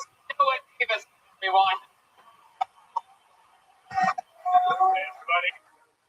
My name is Noah. 5'6", so my girlfriend calls me Buddy. Growing up, my mom told me I had a Napoleon. It is weird and it never made sense to me because my anger issues ice cream. Slow burn. No, the reason I was angry is because at a young age, my father went to prison for abusing. And for those of you that don't know, sending your own father to prison is a lot like sending your own daughter to college.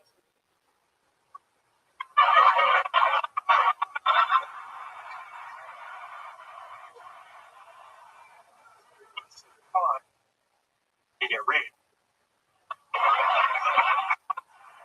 You know, statistically speaking. Thank you. I appreciate it. Thank you so much.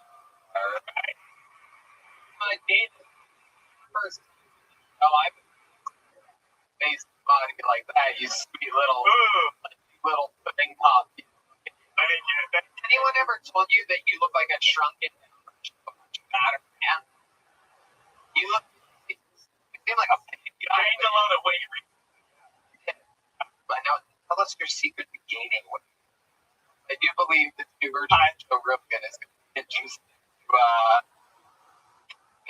Yeah, so I had a back injury a few years ago, and I haven't been able to run. So I just keep eating, stop running, you know? Have you tried step stills? Ooh, haven't been to Guatemala. Noah, how long have you been doing stand-up? My first time. Whoa! Yeah, let's go.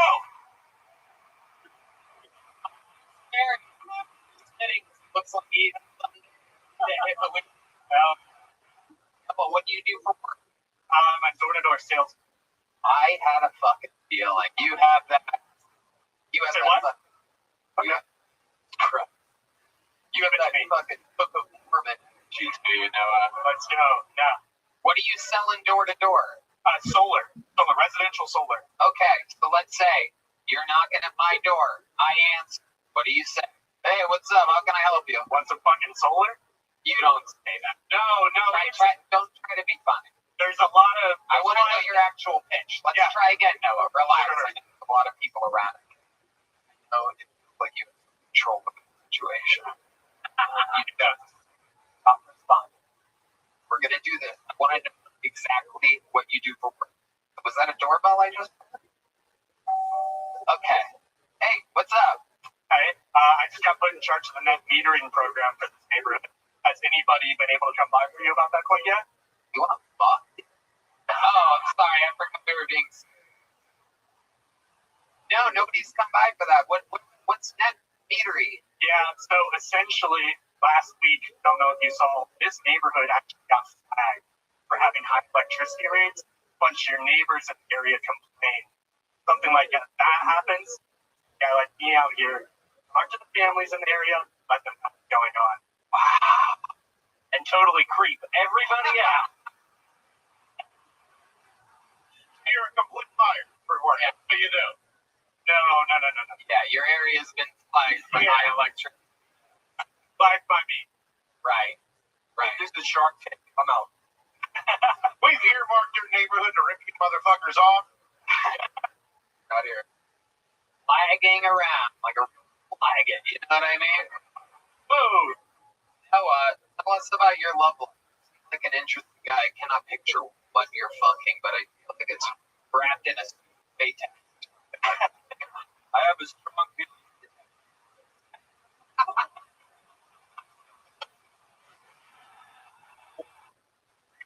What are you banging? You have a solar powered fleshlight? Get off of there. I don't know. Some of the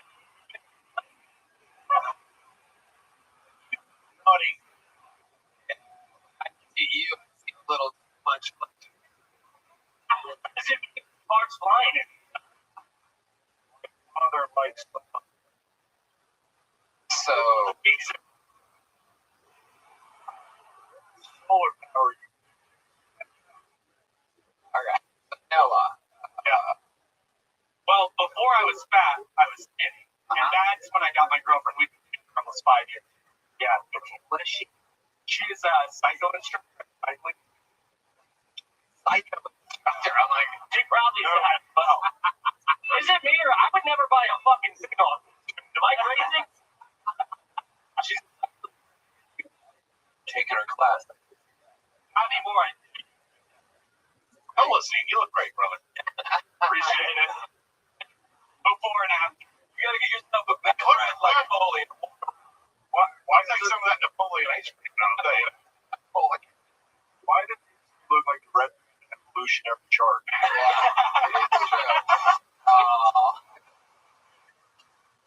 I love it. So Noah, what have you been doing up until this point in life? Like, what have you been doing for fun? You're not selling solar panels. What does a guy like Noah do to let it rip? A good old time. What do you do? Yeah, so pastimes, I'm a rock climber. I rock climb, 4 or 5 times a week. That's the main pastime.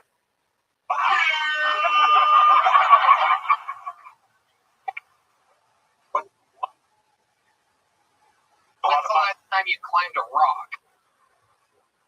2 days. A rocky road? Right, that's good.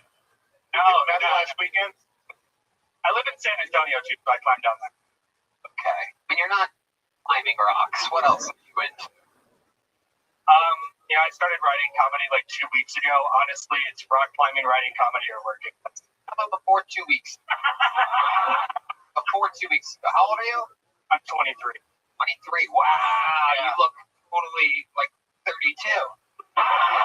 Like if this was a game on The Price is Right where you have to switch numbers, I would totally 32, right? You gotta get those solar things. one of the things.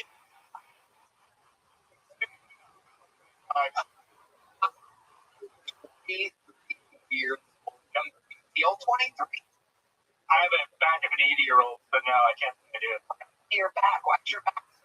A really physical job. 19. I was an order selector in a warehouse, so I would, get cases for like Red Lobster, Cracker Barrel. Red Band's hard as rock right now. Just like all right, Noah. Well, you're an interesting guy.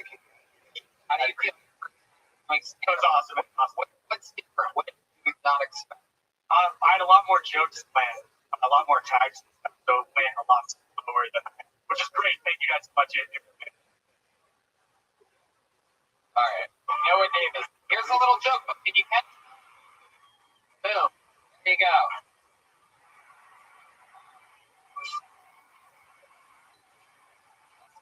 Our great regulars up here.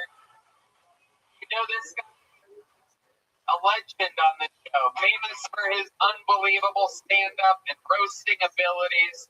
Ladies and gentlemen, this is the one and only David motherfucking Lucas, everybody. Here we go.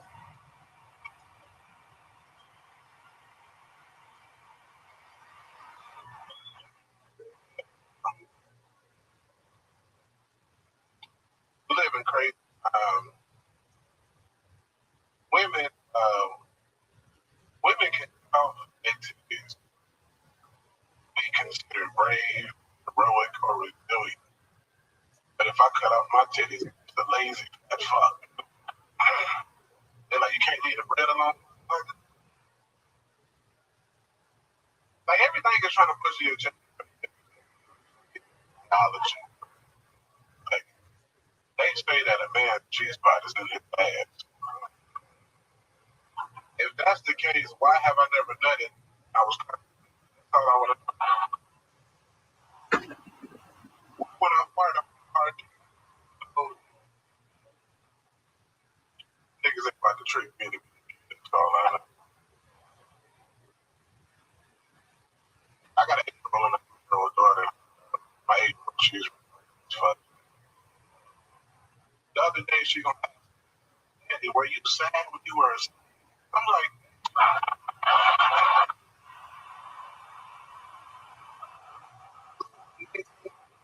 for that bullshit. Man,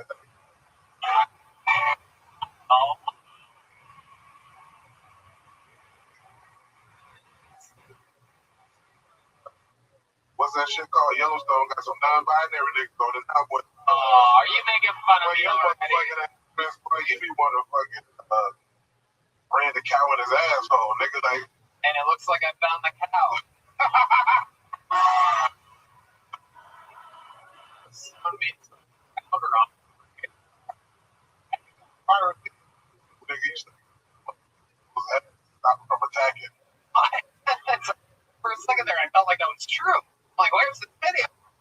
No, if y'all see that video, you're a bit of a dog.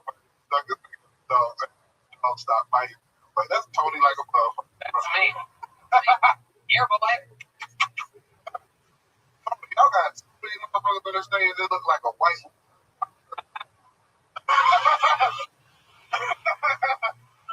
Y'all got all these. You never see white people contract like this because as I had gross.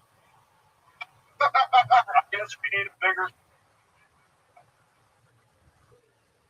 Sorry, nigga.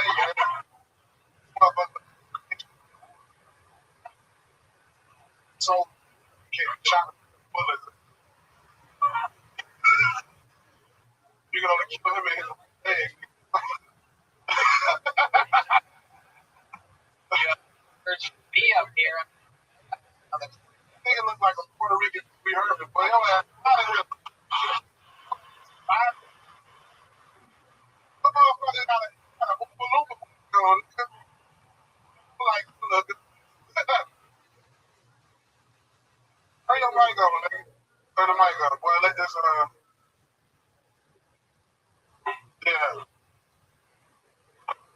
keep that mic on whenever we have.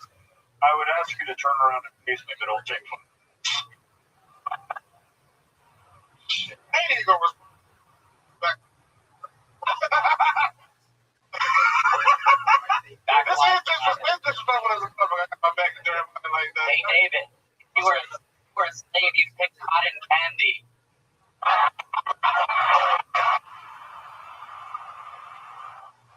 Oh my God! This is like a Felix Gonzalez. Boy, shut the fuck up. Yeah, when I was in that inner tube, I thought I saw an okra hill. I heard David live in LA. Like as fuck. that David Lucas didn't talk to Michael Laird days of his life because he never been a vegetable that he liked. See what I'm saying? Go get another boost. They still got to work fast. Even going for bomb punch. See what I'm saying? These LA niggas ain't want to fuck no more. Look at that nigga. David This is like a newborn albino squirrel. That nigga look. you think about that new red band over there? Think about That's the red man that do equals.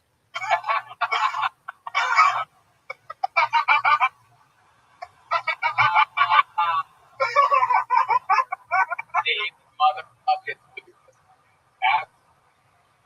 back fucking dude.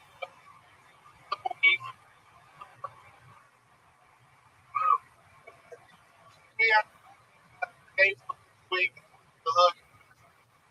Fuck what you call it. Hell yeah. Ladies and gentlemen, there he goes, David Lucas. All over the world. Hey, back to the fuck we go.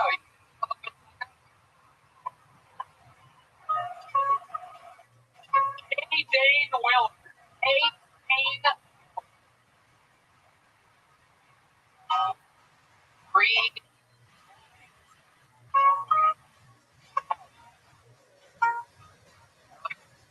You settled in, you behaving yourself?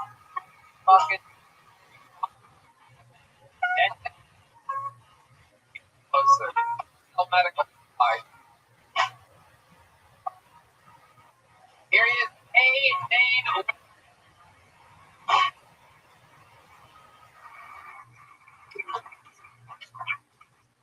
I've been trying to get more into fashion, you know? I was looking through my closet, 90% t-shirts, jeans. So I went to Goodwill. I was like, let me fix this shit up, boy. Saw a black leather trench coat. Like, fuck it, I'm getting that. But then I wore out in public, and I just ended up looking like a pedophile in the Matrix. Best place to be a pedophile.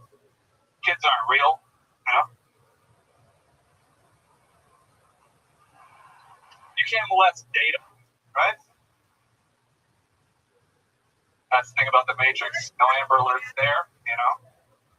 And I hate Amber Alerts because they named them after a kid named Amber who went missing, who was then murdered. So it's not a very hopeful message to send to the parents of a missing child. It's just kind of mean, you know?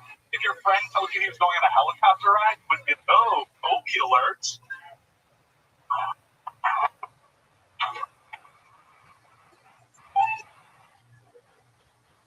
There you go, Kadane Willard, everybody. Welcome to the show, Kadane. First time on? Second. Okay. I love it. How did this compare to the first one? For you? A little better, I think. I don't know. Okay. Yeah. First time was good. This was good. It was fun. Very, very interesting look you have. What did I tell you looked like last time? Did I tell you that you look like a toothbrush? Jim Florentine. Jim Florentine said I look like Woody from Toy Story. If he had what? What disease did he say after that? If Woody had and I said I still look drunk, and you said, oh, there's a gram in my booth. That's very good. Funny. That's funny. That's funny. Pretty good. Okay, so let's talk about it. Did I mention that you look like you play the haunted organ at a Starbucks? No, you didn't say that. Good though. So, okay, Dane, what we know about you. How long have you been doing stand-up? For you, 1.5 years.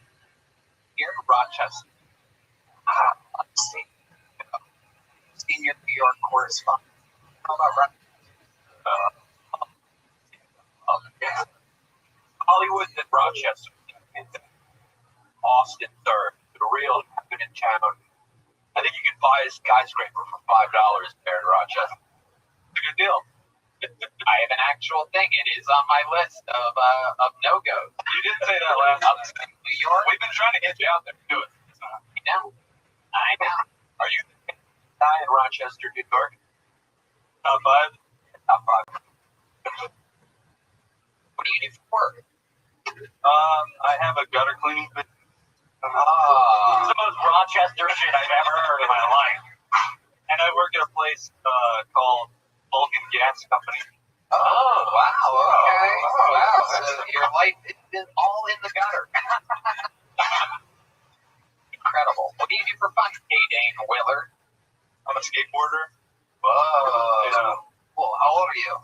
30. All right. Where do you see this all going?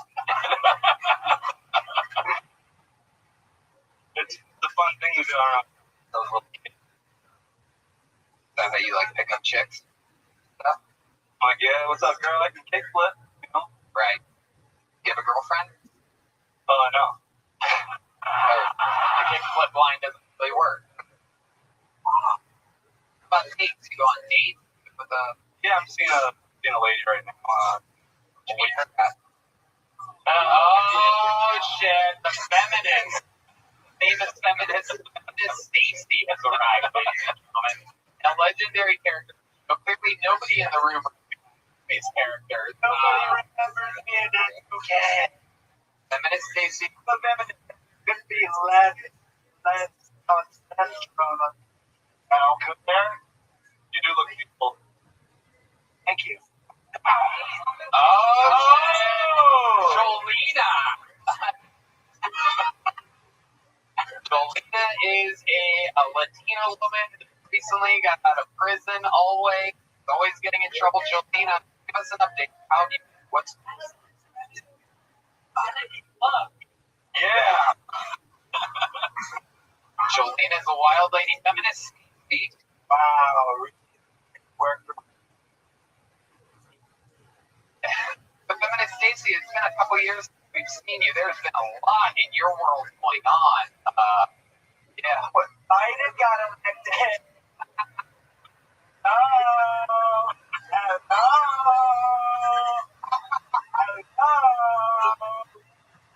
It's in office.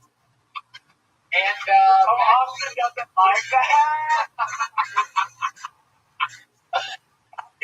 and back there, I do believe we have one of the douchebags. Is that correct? No, not anymore. I'm converted. I'm Stacey's boyfriend. I'm trying. Whoa, you're fucking feminist Stacy. What's that like? I'm in love. Amazing. Jolena, what do you think about consensual sex?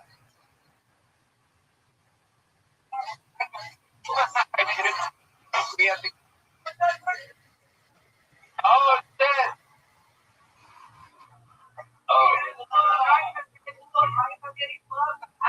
We are going to need subtitles for this. Cool to have some parts, but we're going to... one of the horn mics comes up for Joel. Hey, Dane, you're still here. You never told me to leave. You just... All these... Most interesting thing, when you got on the show last time, you got a lot of time. When was the last time you were on? a few months. Few months. You probably had time to think about talk about the interview portion that you didn't bring up that time that would have been interesting. What would that be about you? K. Dane Willard. Is that really your name? Yeah, that's really my name. Okay.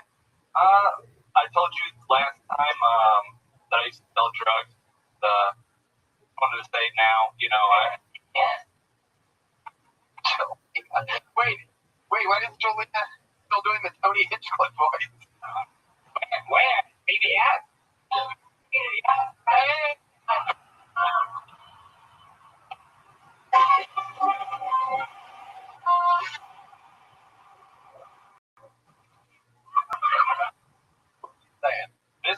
feels like the weirdest possible time to be on stage. That is the weirdest possible time to be a woman right now. Do it. Rick. Sorry, Stacey. Hey, watch it. I mean, she can make her own decisions, but boyfriend is standing up for her. You were saying that you were selling drugs, and then yeah, no. Last time I was in the show, I felt like that made me look like kind of like a bad guy. Something. I think your face stuff bad. Or they look at that. But what are you getting at? I just don't break the law anymore. I don't want to know that it's really necessary. Oh, no. Did you get in trouble? Like if she gets away. Oh, it looks like there's more than one person in the stage.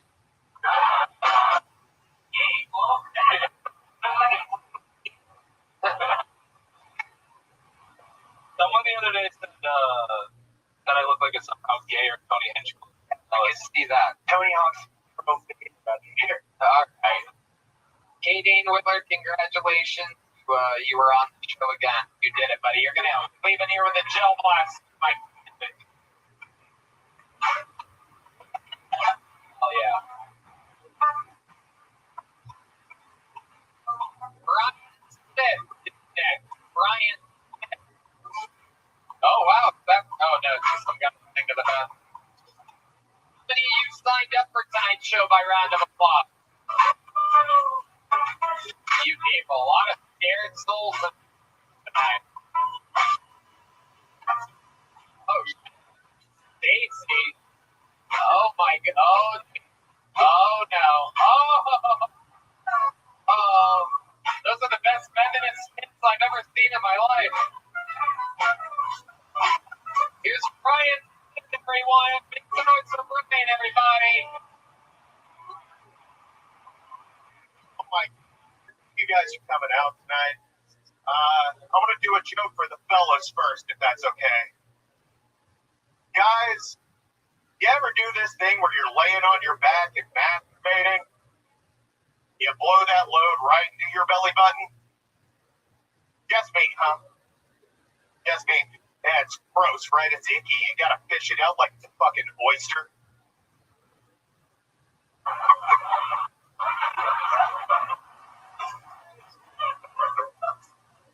People tell me women have it bad.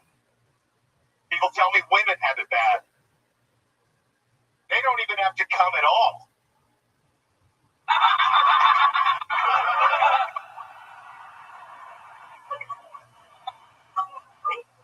Thank you guys. My name is Brian Smith.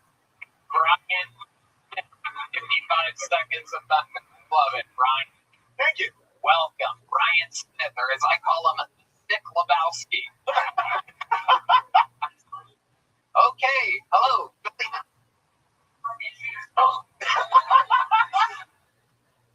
This week. I love it. Dude, did you get stung by 100 bees before you got here?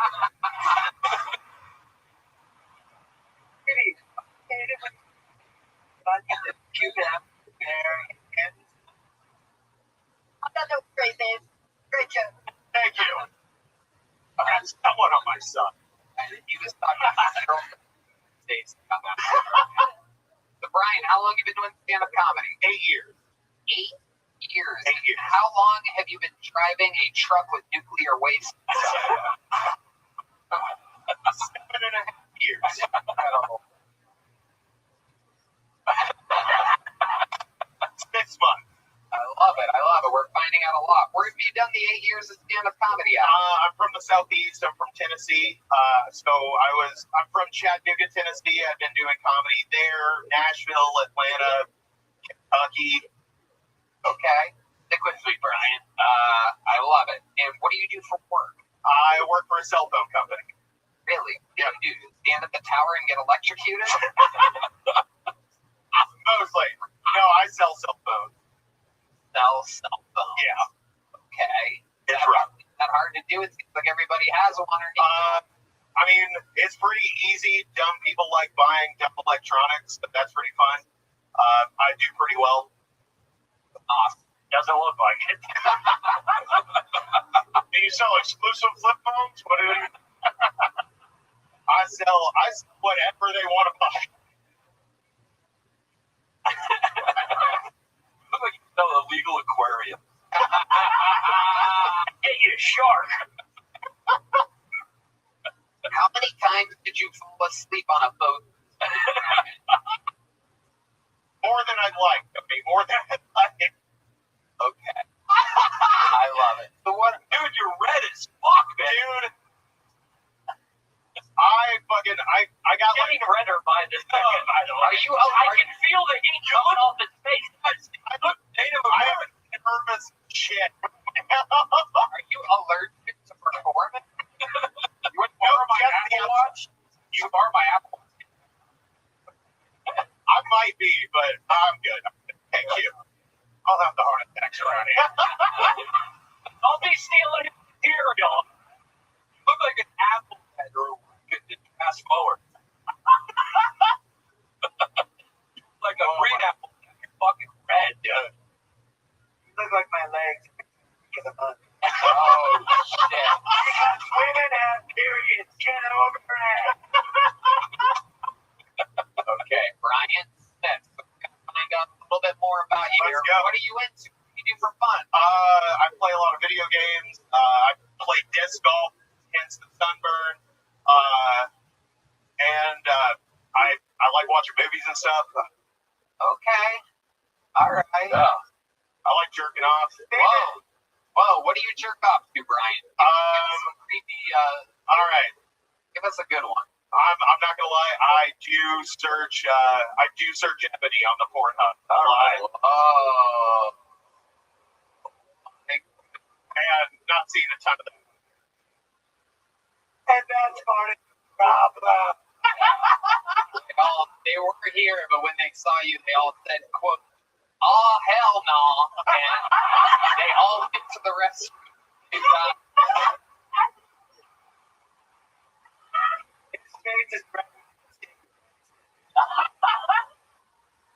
True.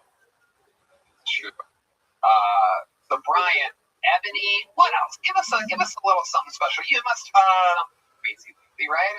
Dude, so there's this band I like called Little Big. There's a little person in the band, and I definitely, because of her, looked at midget porn recently. Ooh.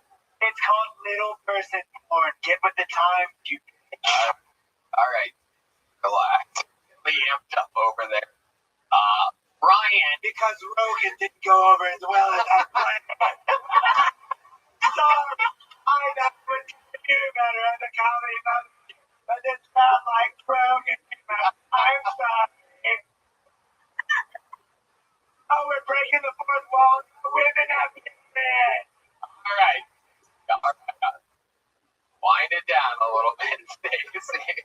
We went from testosterone to estrogen. Oh yeah, Brian Smith. You ever gotten in trouble with the law? I have been to jail once. What was that for? What was the age of the child? Yeah.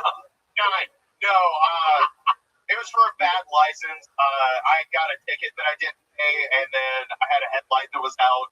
Went to jail, spent the night in county, and didn't do great. Was the ticket for circling too close to the school that you were circling at? It is tough. I do look like a child, and like I touch kids, so I can't live within 500 feet of my own You house. look like you touch kids. Yeah. I'd be the world's worst child, by the way. Imagine him trying to get into a Chuck E. Cheese. Oh, I can't, I swear to God. Okay, Brian Smith. What's your love life? Not great. Not great, obviously. Last date you went on, what was that like? Last date I went on, I went to see a band with a young woman who was in her 30s. He was a midget. She was a midget. Honestly, I wish. She was in her 30s? Yeah, she was in her 30s. We went You're to a band. talking months. Yeah. Okay. So you go to see a band, then what happened? We shook hands when we left. Oh. Like, it wasn't great. Oh. I think you're in there, big guy. She got catfished by a guy that looks like he catches catfish. Unbelievable. Well, Brian, thanks for swinging by. Thank you so much, guys. Thank you guys so much. The game. Big book. There you go. Brian Smith, everybody. Right that way, Brian. Hell yeah. All right. What are we doing here? We had Katie and Willard. Gonna pull it. What happens here? Make some for Alex Spears, everyone. Alex Spears.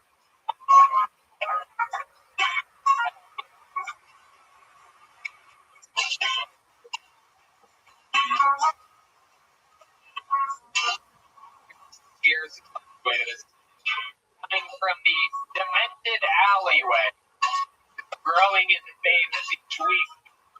So great. Over.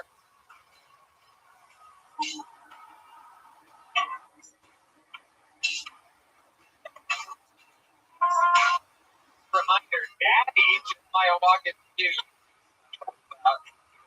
Alex Spears.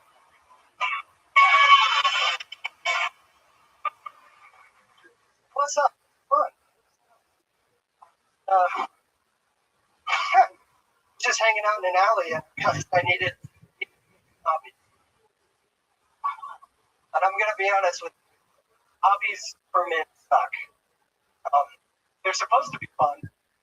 They're all just jobs from the 1800s. Like if you Google hobbies for men, it's like woodworking, metalworking, brewing your own beer. Good people. Luckily, like I found a group of guys who like some alternative hobbies. We get together at one of their houses. That sounds like an all-male orgy. It's not. Yeah, like a lot of guys play fantasy football. Like we kind of do that, but we don't draft athletes per se. Draft local middle school teachers, and then we get money for every dollar that they have to spend out of their pocket on the classroom. High-scoring league, right? You didn't see that coming. All right, thanks, guys. Alex Spears. Hit that with cool, fun. Nice. And then you started comedy and it all changed there. It just got on fun. Yeah. Pretty wild. So that last joke, you're just talking about how much teachers have to pay out of their own pocket for like supplies and whatnot. And betting. You have the two twins living in the same time. Two of those cousins from Breaking Bad up to a hit back in the room. Alex Spears looking dressing suspiciously like David Lucas was. Alex, have you been on the show before? I've not. How long have you been on stand-up? About 7 years. 7 years. Where at? I started in Charlotte. Been here. Charlotte. 2020. You to us. Yes, I love it. Okay, how's it going? not too bad. I feel like there were like 5 months going great, and then this, and no, it's going well. Okay, what do you do for work? I work in Texas. Yeah, I know. Well, I do. I recognize that I look like I take hockey. Well, It's true. Have you ever thought about going by the stage name Fred Works? You guys are making us bomb, right? This is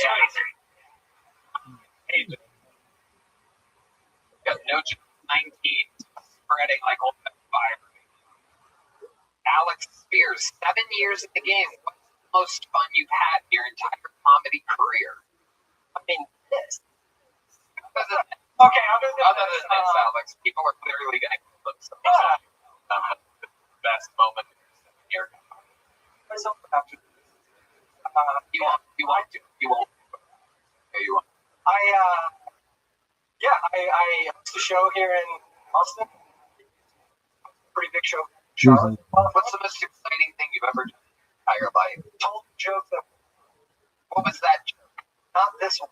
Why don't you do that joke? I took a lot of Adderall today, which is true. I wanted to be really focused at work and really, really sweaty at the fucking.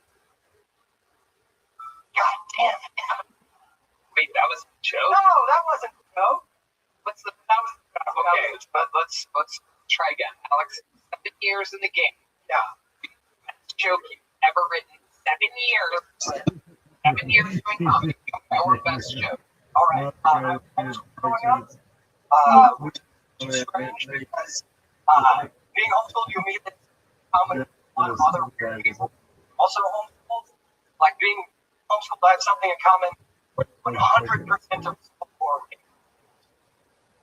Like Crazy, 80% dog. of women were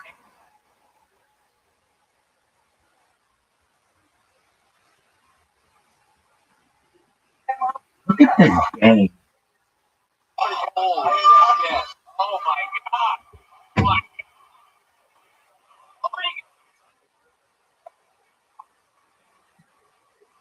like the words, like the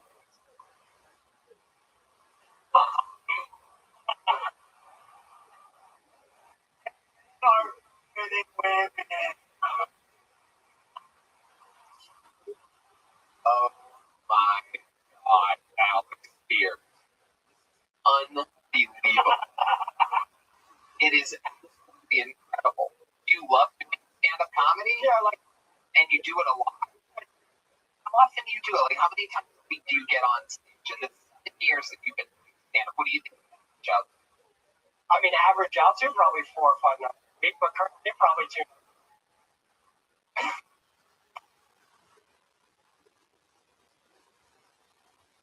Alex Spears.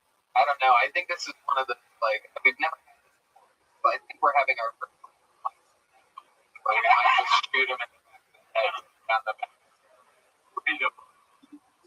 Because we don't want you to. I mean, apparently I can't. Don't do it. Please don't do it right after this. I will live with that. Not quite as bad. I felt listening to your minute of stand-up. It had already begun the morning process, to be honest. Alex, give us a redeeming quality about you. What's something that will make us all like you? Over. I think we should hear one more. I'm just. You want to hear one more? Come on. Let's go. I'll give you one if you want one. Ladies and gentlemen, doing one more joke. Here he is, Alex Spears. Be the moment. A lot of redemption on the line. Dude, 7 years. Confidence. You can't get worse. 7 years in the game. Take the mic out of the stand, put the stand over here, step up and fucking sell it, deliver it. Let's go. No, that's not funny. That's not funny. You bombed on that. Deliver the joke. Yes, my therapist recently prescribed me mushrooms for my depression. Yeah, which is kind of dope. I'm all for psychedelics, but it was a little hurtful. Because this guy essentially just heard all of my problem and was like, we gotta go outside the realm of traditional medicine. This one. And it's also, yeah, okay. That it? Did you like it?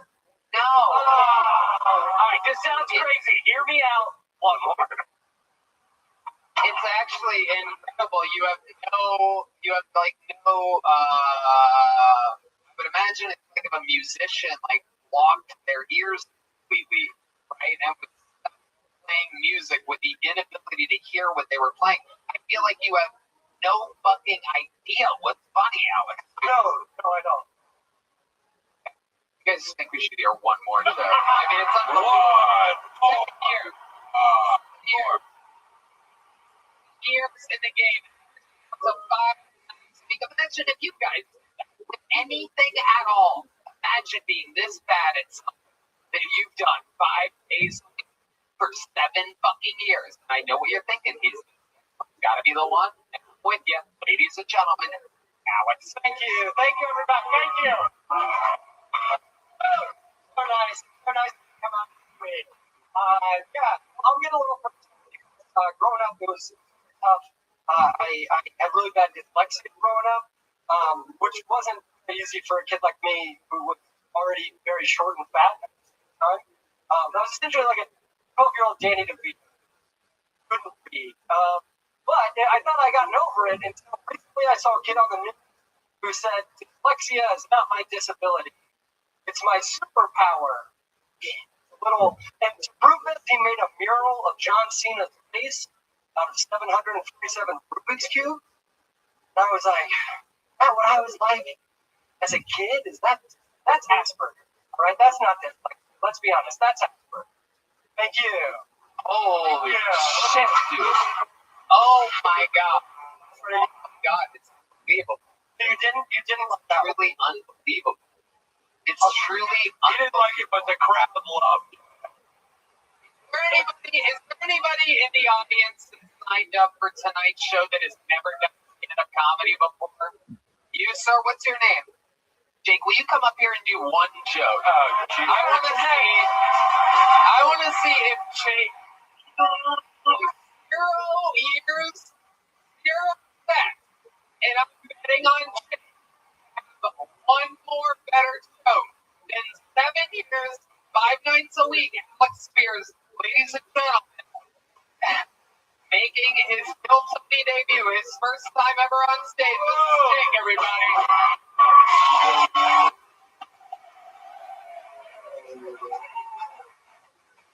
I don't know if you guys noticed, but mullets are back in. For some reason, they only shave the side of their head, though. And I think it's because their uncle wore it down. Face fucking.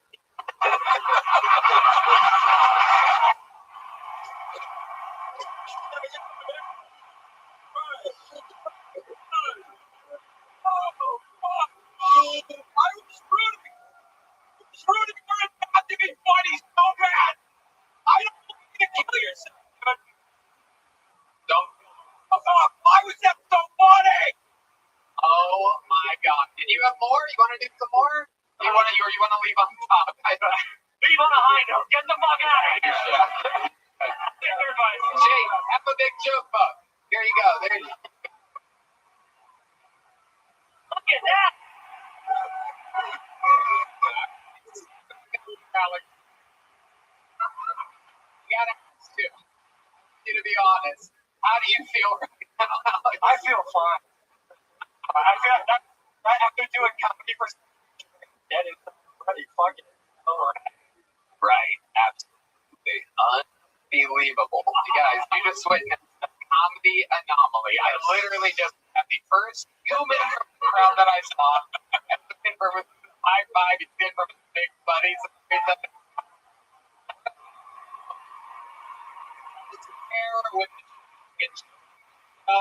Stable. Time of his life, he's got a kill some each book, and you're about to go to that alleyway right now. Going back to Alex, you're gonna go to that alleyway. I want you to keep your head up, okay? Here's a cookbook. It literally says you suck on it. You can't even. I'm not kidding. You catch it? Yeah. Alex Spears, everybody. This is so he signed up. It ain't easy, man. It's a long way to the top if you want to rock and roll. That other team here today, you guys think we should pull to get a lady, huh? Oh, the milkman. Oh boy. Milkman, a famous character. Oh wow, Bill Billingsley and his lovely wife. It's incredible. I can hear the internet going wild right now. Alfie, John, the milkman famously drank so much milk. It's all guys. Sean, Tim. Hey, how much milk? Do you have do we have a receptacle, by the way, before you do what I think you're doing? Oh, God.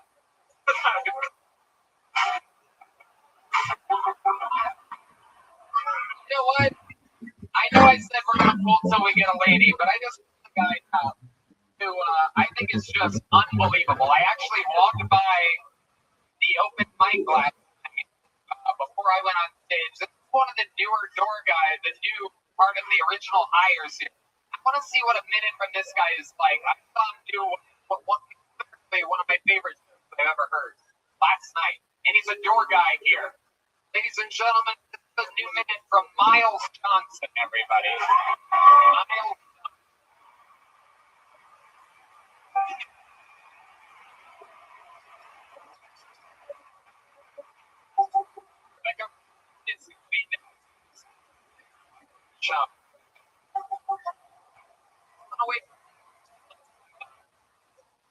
you see my anywhere?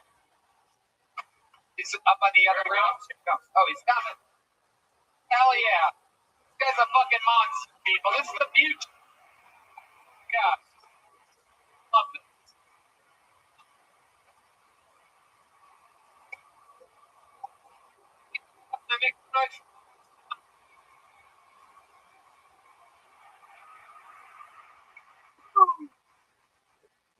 Hey,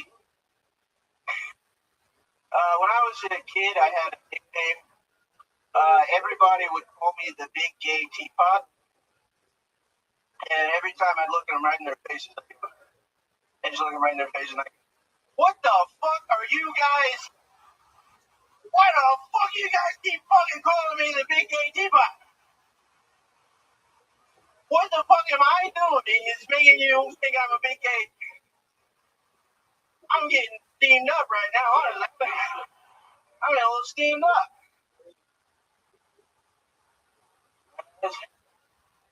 No, you guys seem like an honest. Do you guys think pedophiles like kids with big dicks? I think they might like them, but I also think they might just, hey, dude, if I wanted to have sex with a man's penis, I'd just be gay, all right? Get out of my van, you horse dick freak.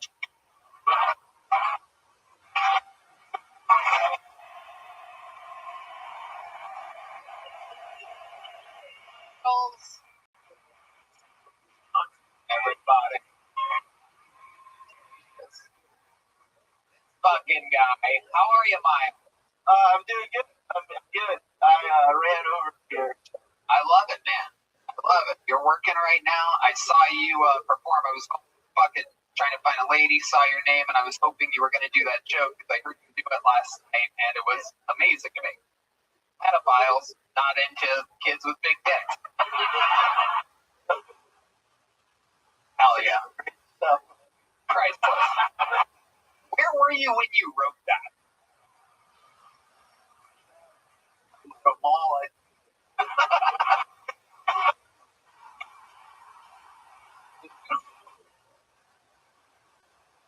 Miles, how long have you been on stand-up? like 3 years. Wow. Incredible. The guy that's been doing it 7 years, but he has something like you. Unbelievable. And you work here now. It's been 3 weeks. How do you feel about it? Oh, it's dope. I get to, see all the shows. Feel cool. Yeah. Have you signed up for Kill Tony before? Yeah. You've been on. Is that it? Vulcan? Yeah. What was it?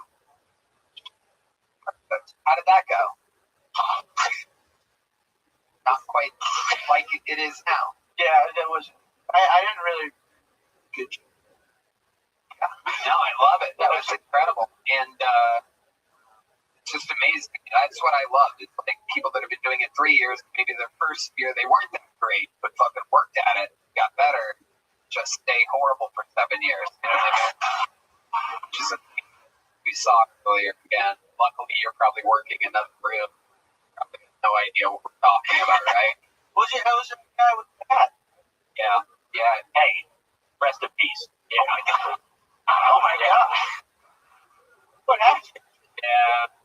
You're probably going to be the one that blood off of the floor. Oh my God. It's going to be a long night of work for you.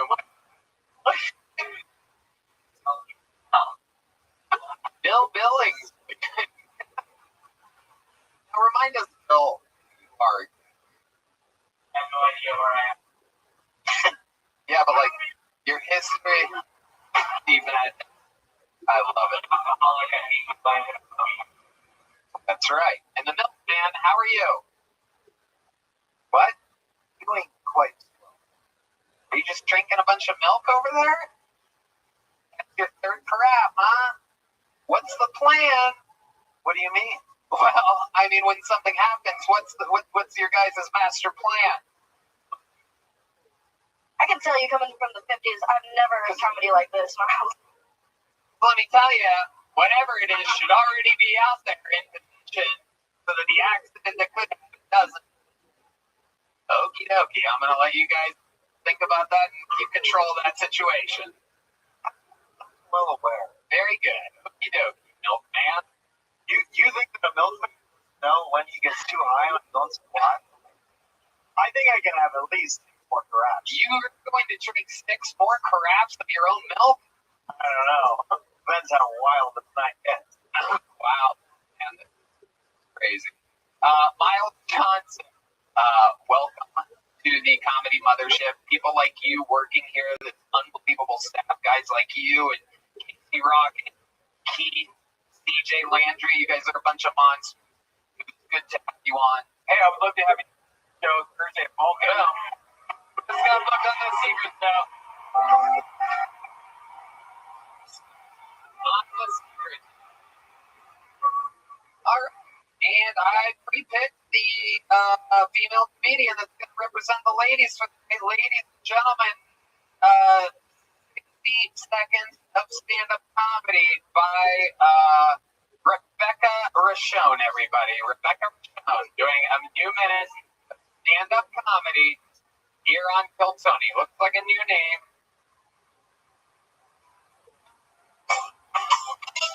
Rebecca Rothschild. I pre-picked it. This one should be quick, but it doesn't seem like it's going to be. Rebecca Rothschild. Behind the curtain. Ladies and gentlemen, your final tonight, Rebecca Rothschild.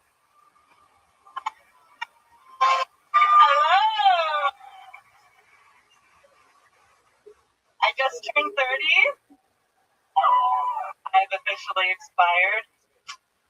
I'm at this stage in my life where I'm feeling really comfortable with my body and starting to feel confident in my own skin, while also feeling pressure to ruin it with a pregnancy. Parents are always trying to push it on us. They're like, oh my God, it's hard and it's really be thankless, but all worth it. See them sleeping in their bed all cute. And I'm like, well, the best part is when they're unconscious. I don't get it. But if I did have a kid, I'd want it to be mixed because it's so on trend. I want it to be like half Japanese or something, and then like half whatever the surrogate is. I'm not having it. I'm starting to get Botox now. Gotta do it. I think women who can move their face are ugly and poor.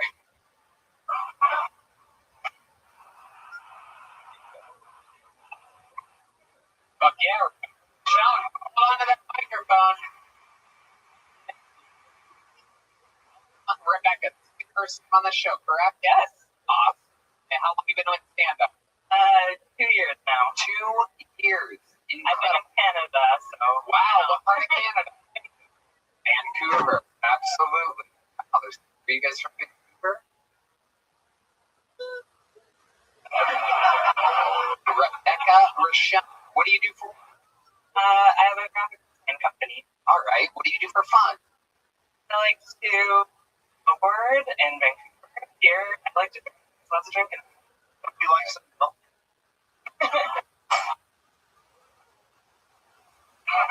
I loved you. Fired.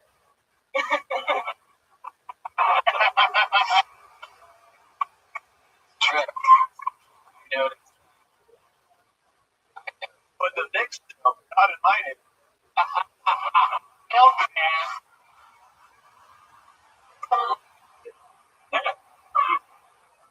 Let's just say he doesn't drink chocolate. Rebecca Rothschild. So you have your little graphic design business, you snowboard in Canada, and you drink here. How long are you in town for? I'm here for good now. Oh, you moved here. Yeah. How did you get to move here? Why did Canada give you permission to do that?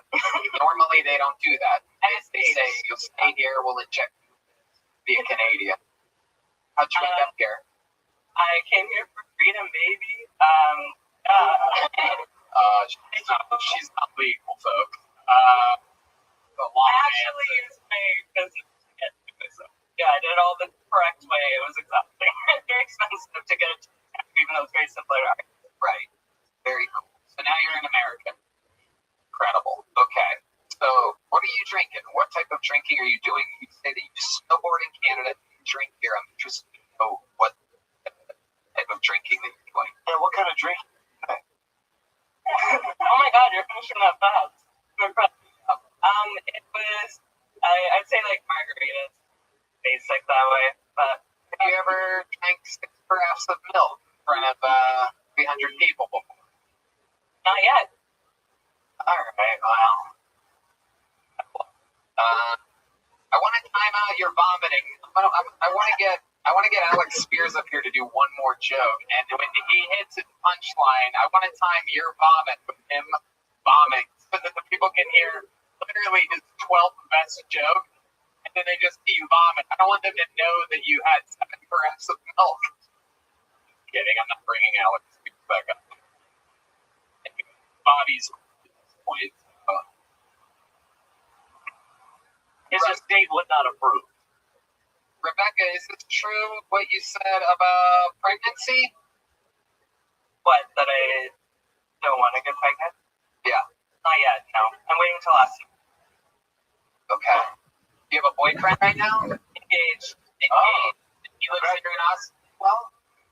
Very good. What does he do? He does a little of everything. He's You married him for the green card. Yeah. He's like, oh, what's his name again? I wish it was another Canadian. Oh, he's Canadian. Oh. Canadian. Oh. Right. Absolutely. So, Rebecca, let's think about your life. We're down. Oh my God. How many abortions? Right. I thought it might be Good. before I knew her and be prepared. Canadian IUD? Yeah. So like a duck whistle? Does it make noise?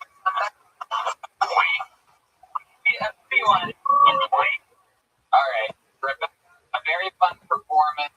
Congratulations. Here's a plant being called. Here's a big joke, but want to catch it? No. Got it. Rebecca Rothschild, everybody. She got it.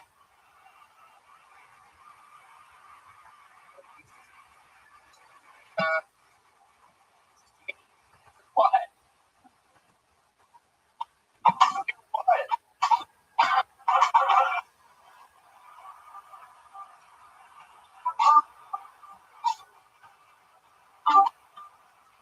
Watch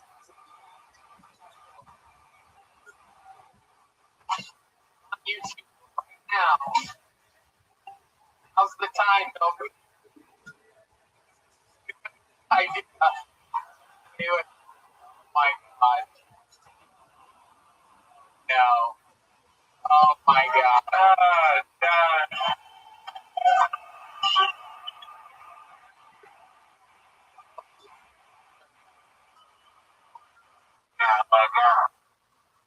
Oh no. Here.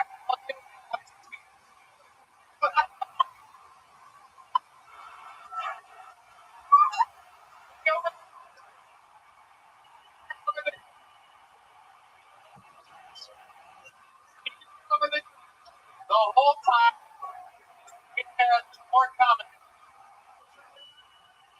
on our stage. On the microphone. Wipe your fucking. Watch.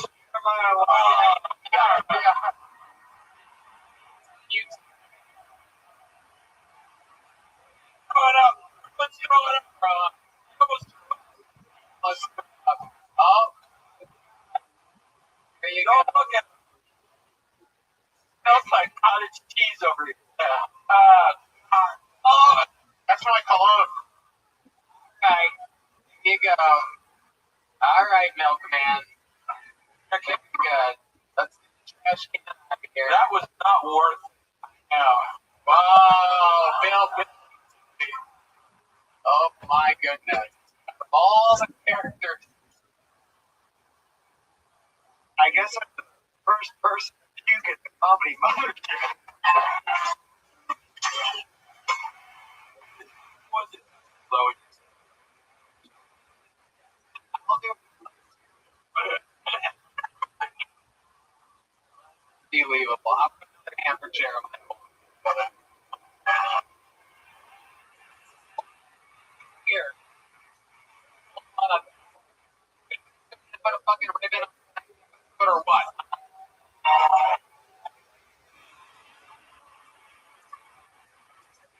all time ever on the a fucking phenom. Only making $50,000 a month cameo. Selling out all over the world. Opening for Tom Segura, fucking Joe Rogan, Tony Henson, fucking sensation. Ladies and gentlemen, this is the big red machine, William Montgomery.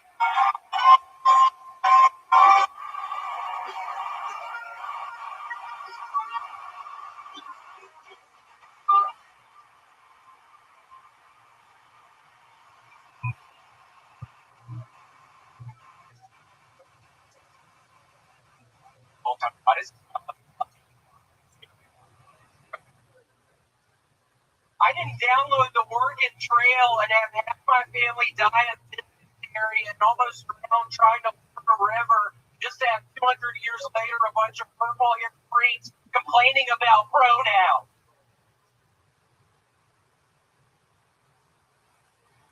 Growing up, my mom wanted me to date Anne of Green Gables. Instead, I ended up with Amberly Electric Cheetah. Like a strip club reference. I don't know if y'all have heard, but California is trying to ban Skittles. Wait, trying to ban Skittles. It might as well be trying to ban water. You don't know if I love Skittles. Okay, hold on. I have a torch.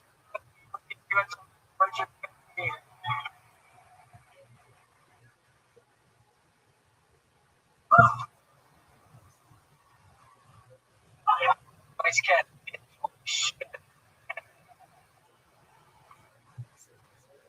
Red Band is full. I asked him if I should.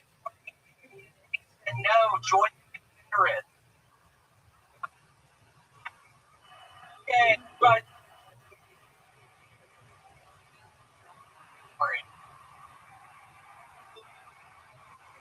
Porch.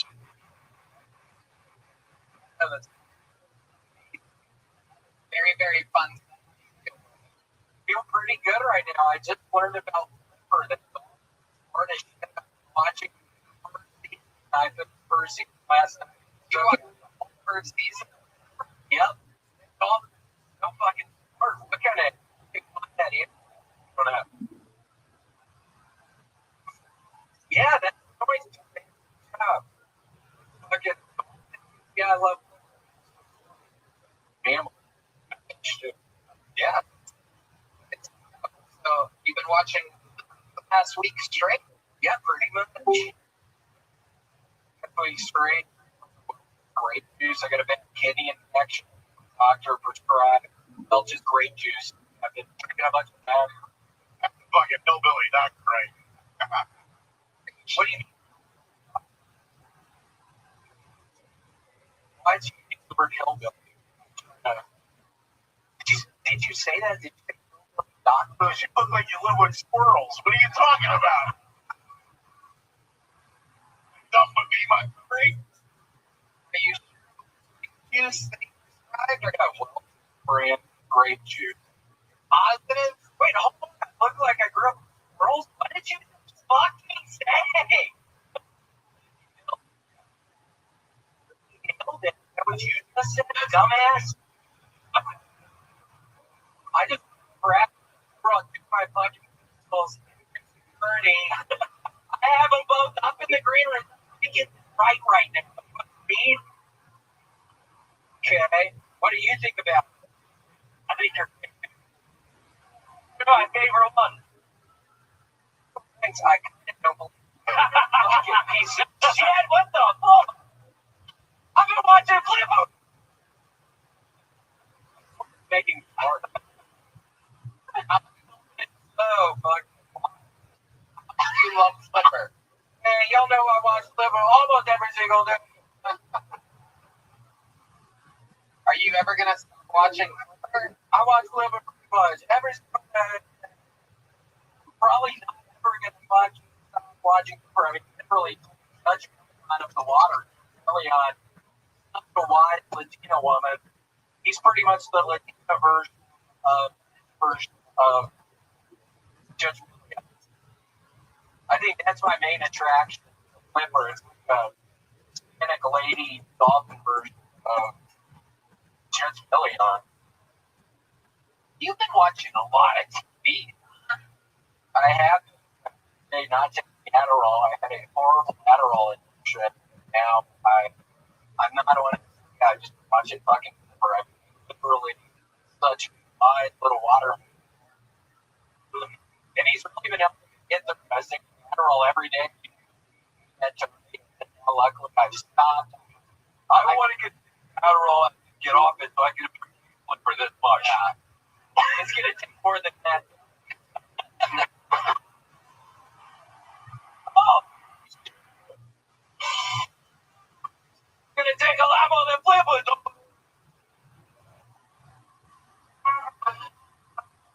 But I hope you get to a point where you enjoy Flipper. There's a lot of variables, a lot of. Can you give us an example? You watched the entire first season. Can you give us a synopsis of one of the episodes? One of them, there were a bunch of people down by a lake, waiting to hear them talk. There wasn't enough food. Somebody had like fish and some bread or something, and ended up turning that fish and bread and feed like thousands of people. That was one of the good ones. There's this guy who had leprosy with a weird disease. You see leprosy a lot on television.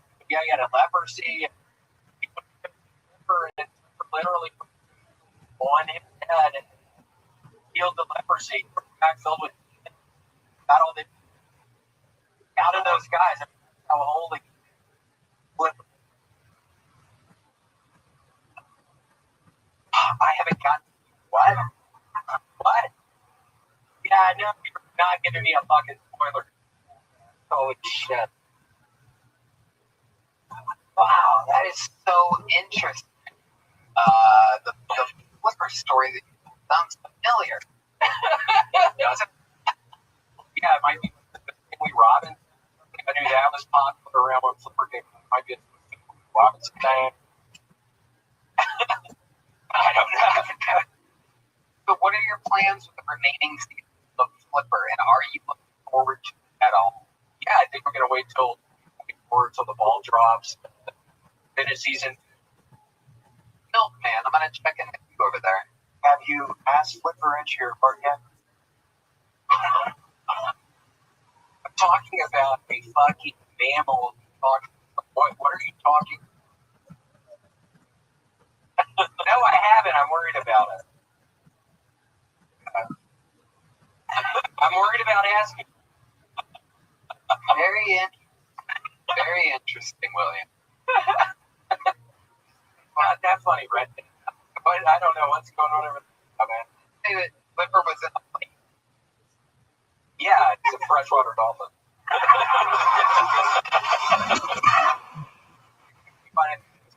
Yeah, those are really smart dolphins.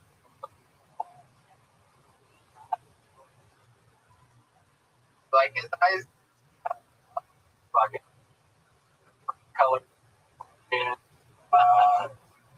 when I get lonely, for little Flipper, I gotta tell y'all, I get enough of all eyes. And you're not gonna tell me I can't fucking look. Okay, I'm gonna look at it. How much do you love? Man, I love looking at the Flipper. And I love getting. And that Flipper really is gonna change my life one day. You decide to fucking accept him into my heart, I'm gonna let y'all know, but I'm gonna do it maybe tonight. Super excited about that. And go in heaven. I'm gonna end up going to heaven, y'all. Y'all know I'm gonna end up in heaven. When you get to heaven, William, what do you think is waiting for you? Size butter. It's your shit, fucking. Size butter. You live in Australia? Those in Australia? Everything's good. But Australian accent. Everything's good. Like very. Yeah, there he is for.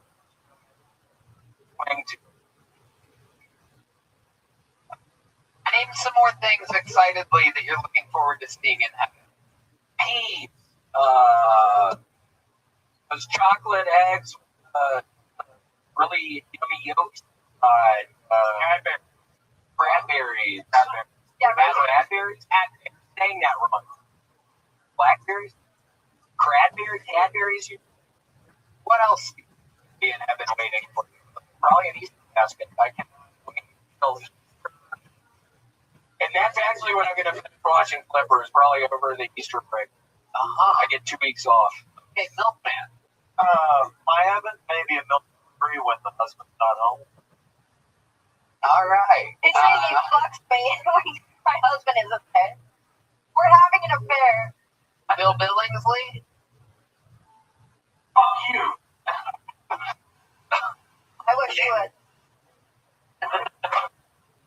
You have always been a fucking slut.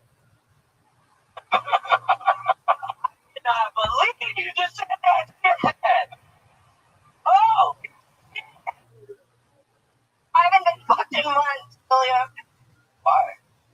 Because my husband sucks. He's fucking his secretary and he's an alcoholic. He needs a little strawberry in her.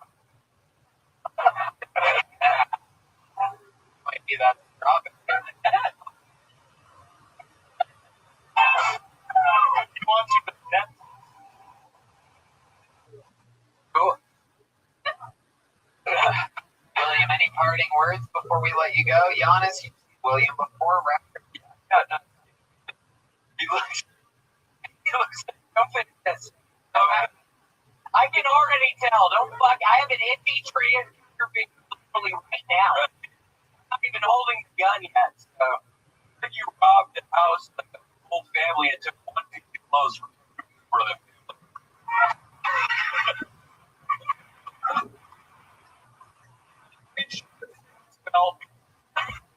Mom, Steve, And Bob's kid. one of the children's watching. And finger. Bob.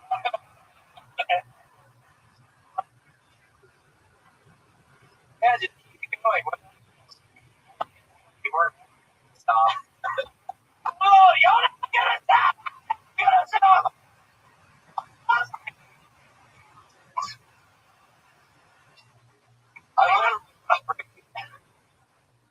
Ladies and gentlemen, the great and powerful William Montgomery, everybody. The bigger it is, like that. Down the young hey. Are you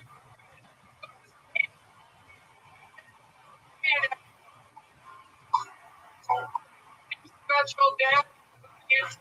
Coming on, everybody. Her new line of clothing with bullets wearing a lot of couture at JetskiJohnson.com. One more time. Johnson, everybody. Tony, all of the legendary Stolberg, Fulham,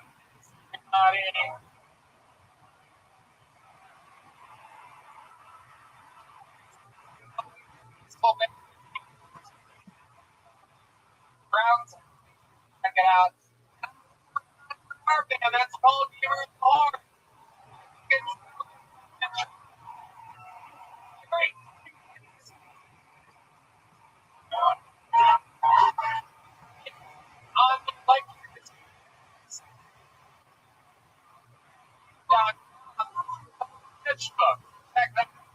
Like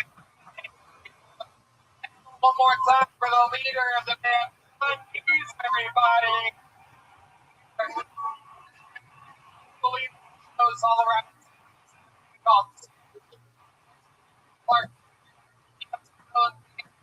The late Monday night. We thank you. No blast. Defense podcast in the Austin. Of course, you're about to go to from Ryan email. It's over there. It's a good job. The above podcast. Look at that. While you all sit there doing what?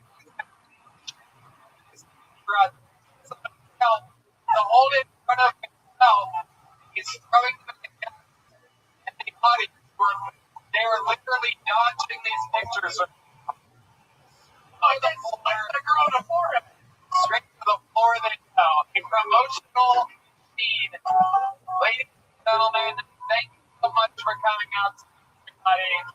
Did you guys have fun tonight?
In the world, bro.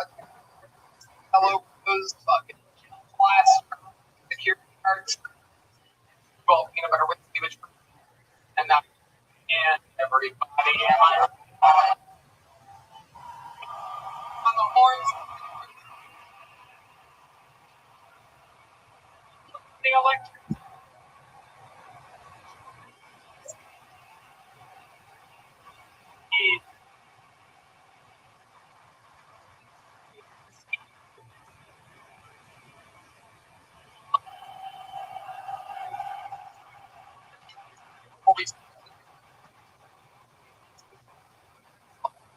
Hey y'all, I'm gonna be honest.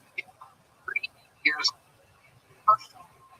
my entire life on some heavy lifting, some hot yoga, golf, meditation, other habits I do. I'm also as hydrated as I've ever been my entire life. What I winning hydration brands. But like my well-being and multiplier is one product that you might be missing out on. Just one stick, you get 5 essential vitamins, 2 times faster hydration than water alone. You first in the morning before workout, you can run we've had a lot of months out here since COVID. It was completely changed. While liquid IV has been popping up fast, fully hydrated. Right, man? I love it, and the flavors are brand new. My favorite Encore. Liquid IV and water faster. Worth alone. Exciting. It's five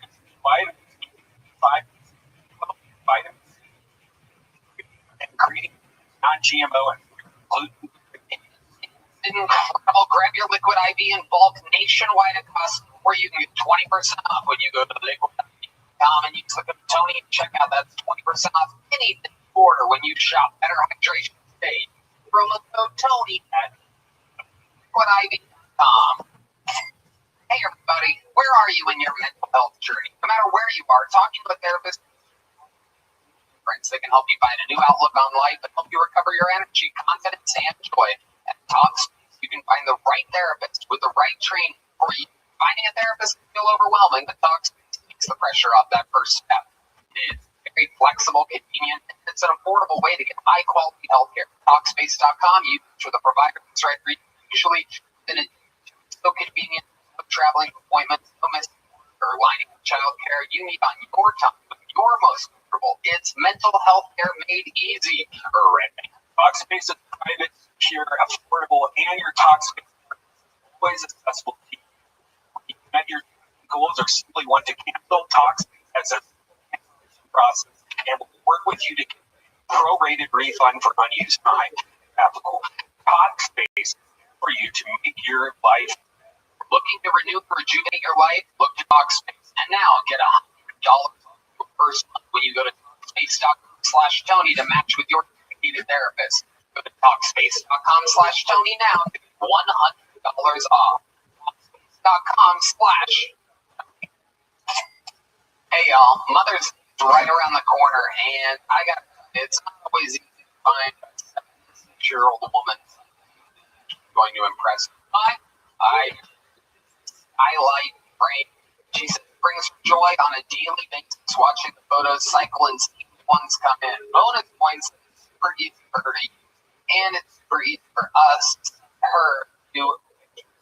Super cool, sweet, and meaningful gift. We'll give you a new way to stay in touch with those you love. It's so simple and fun to use.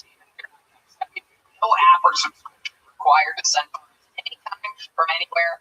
Great. Way to feel close, even when you're far away. I mean, way far from Ohio. Just photo right up in your brain anytime we want. It's effortless. It takes 1 minute less, having just like a real photo frame and touch to your phone. Add a gorgeous 10-inch or 15-inch touch screen. Swipe photo. Tap on the heart button. Will let the sender love the photo. Takes the frame on the photos. And all 100% satisfaction. Love your skylight. Offer brief.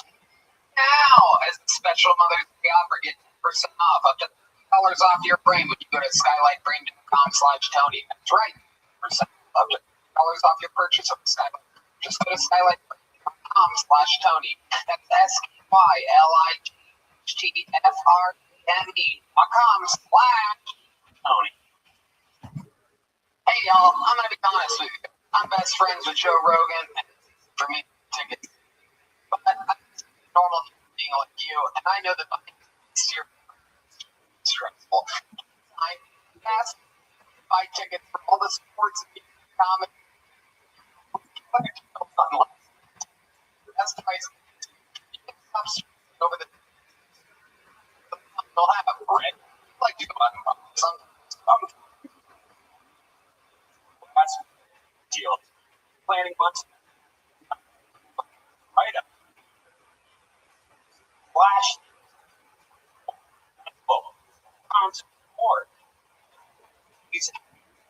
always get the price. If you find tickets in the same section in a row, we'll create 100% of the difference.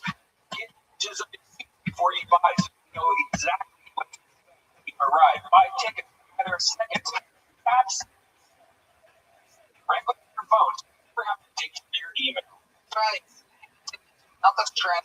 Game Time. Download the Game Time app, create an account, and code Kill Tony for $20 off your first purchase. If you buy tickets anyway, you might as well do Game Time $20. Terms apply. Create an account, code Kill Tony for $20 off Game Time.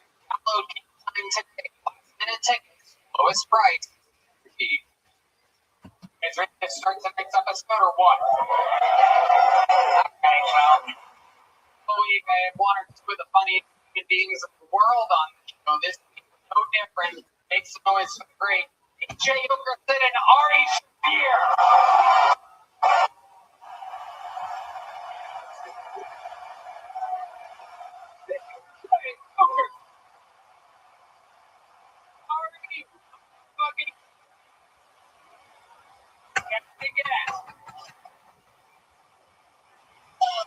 Big first April. Constantly comes out on YouTube. The new special from the great, truly one of my favorite comedians on planet. Produced by the great Ari Shafir. Ari. Getting into never show. I got a load for the special. Somebody would thunderstorm that. So, Ari, the lobby. Suyama. Welcome. Both been on the show before you. Bucks. Ship. Special thoughts. Fucking amazing. Awesome. You get a pretty good time. Outside, if I got too critical, a lot. A lot. A lot. I would have.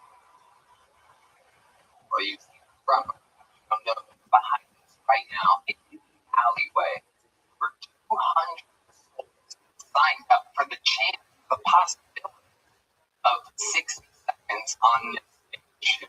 Pulled out of the bucket, you know, the rap, bring out the West Hollywood. And then I interview them. We find out more about the things they provide. We check. Alright. Putting out back. We got dropped off, and I thought each of the amount of homeless people have to know me. I swear to God, I was like, Pop, oh, okay. Wait. I threw money at something.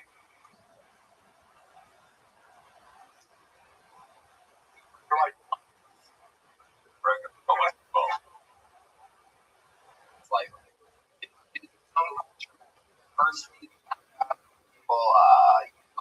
friends, laughing, drinking beers. The second week we found out dominoes being played on back there. And now there's a giant speaker to announce his name at the show at that part. Hear that.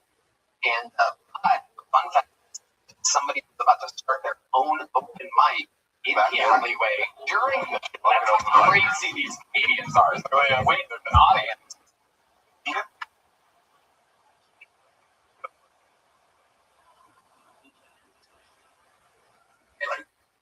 What? Just like, well, that's, yeah. Is it just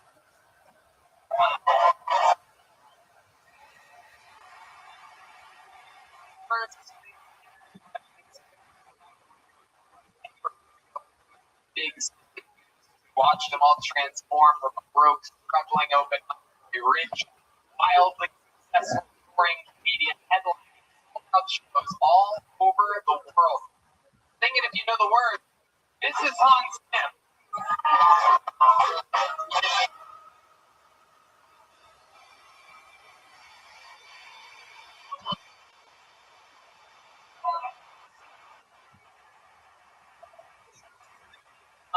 Love us. Small city. You can tell it's a small city because our airport is a line. some airports, concourses, they throw out left or right.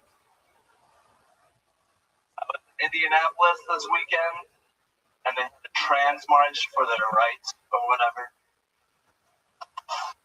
I was like, I can't have sympathy for you. What the fuck are you doing in Indianapolis? We all know trans people are coastal creatures. Get to a shore, but salt air helps the transition.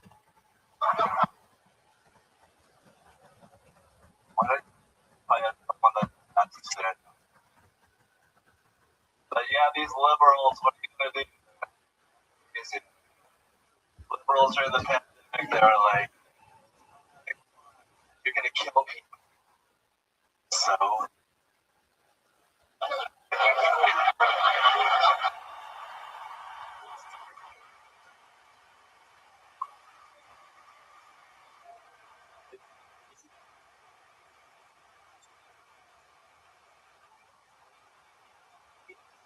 We're open. Yeah.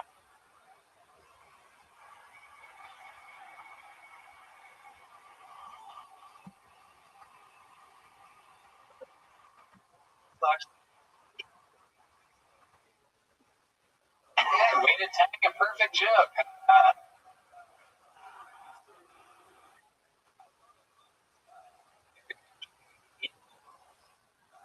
Made that interesting joke. yeah, like, wow.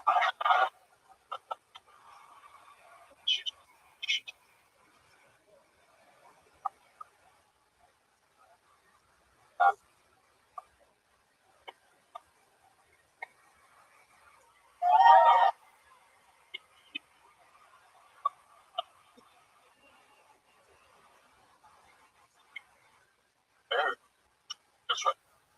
Sorry. Oh, thank you. Thank you. I love your hair. You got it. I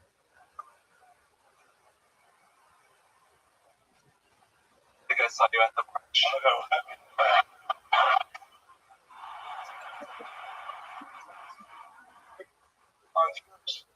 Such an awesome delivery. Jokes like tasting fine foods gives you the punchline. You're like, delightful.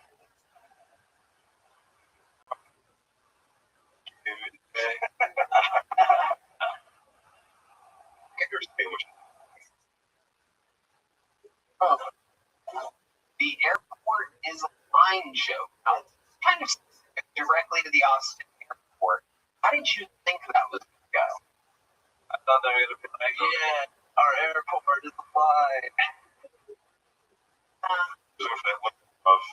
Because the airport it's pretty decent size. I guess.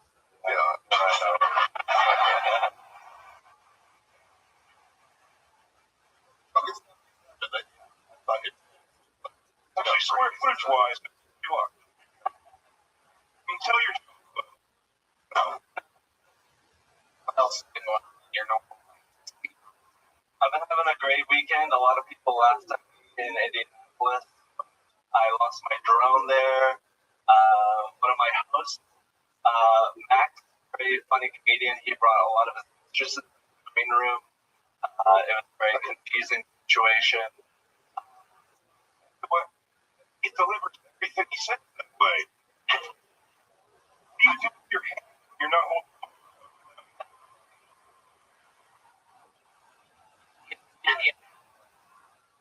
West Indiana.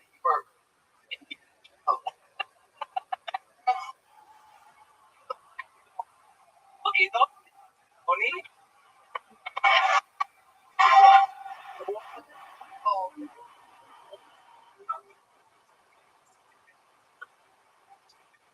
Great. And you more. You could have done that the whole time. I love you. I love it. Love you, Han.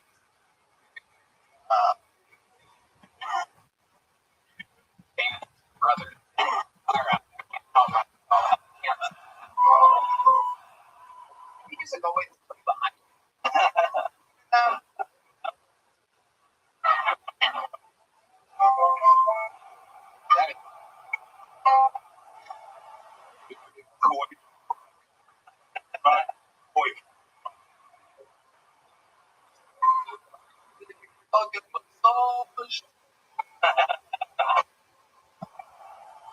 Hans, do you ever hear stuff? I used to once, back when I was in Seattle, I would Brian Redman tell me about Backspace.com. Back then, Rub Maps. Oh. It was a great sexual experience. Of course, prostitute. She asked me for my ID. I gave her.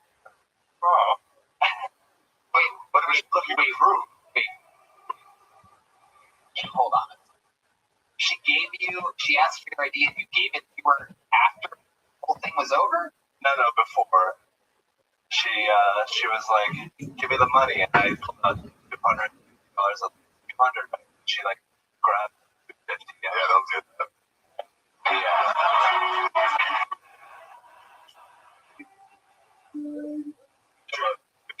Brother? She was Asian. Do you get her? She washed me down. She really put on my ass. She was really worried about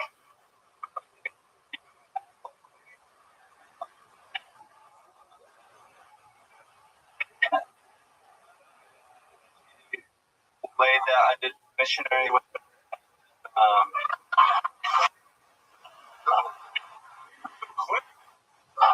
Loved it. I like it. Keep going on. Something going down Central Oregon. Okay. But yeah, no, she was like, oh, you're big Korean. And I was like, is it that big or is it the $20 speaking? You went, oh. Interesting. Her, she big Korean dick. That could be like 3 inches. Big Korean. Condom or no condom? Condom. Oh, yeah. She put it on with her mouth. She did all. She put it on with her mouth? Yeah. Oh. Wow. Yeah. Red Band's ID.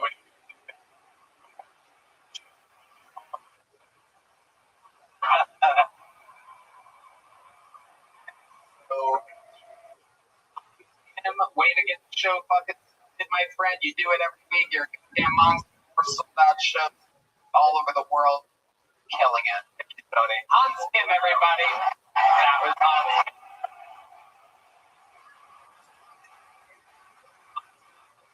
David fucking tonight. The name of Christopher Ward.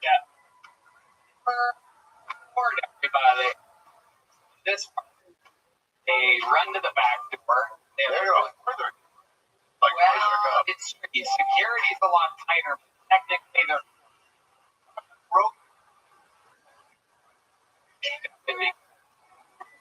No, did you for me? Line sounds like Zippix, which is a Zippix sponsored by Sony. How about that? Here's Christopher Ward, everybody. Make some noise for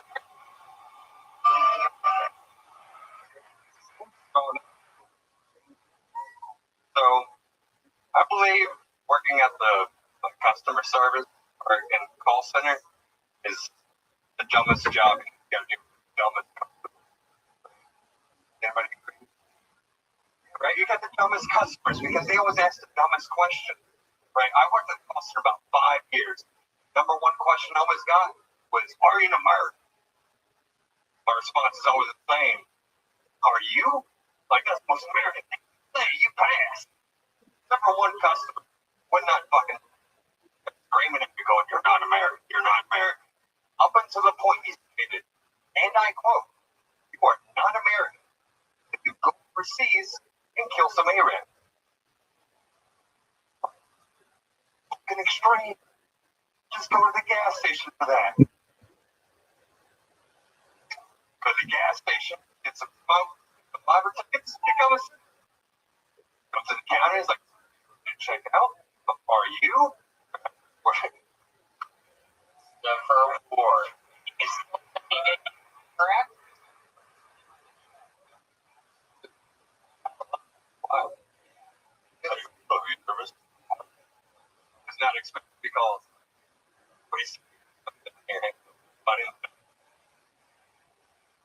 But anyway, I'm going to talk about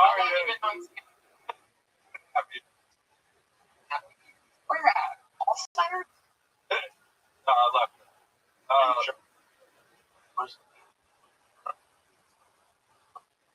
Trying to keep my job. Left. Back. That's a whole other fucking. What do you do for work now? Jack. I live off of Grace with my parents. Yeah.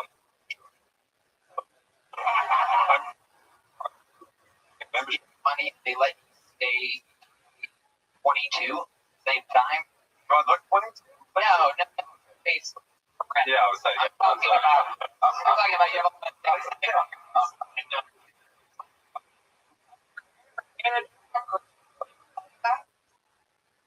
Dude, I was like a dog in a skateboard.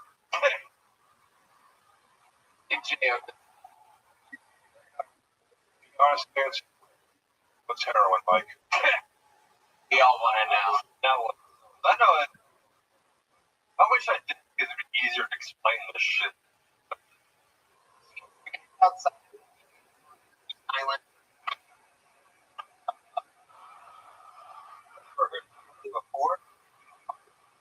It looked like for a while.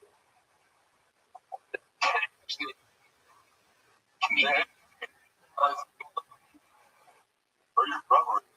I was a military rep. Like morning up, so an hour. I know one cares. Well, you Retired.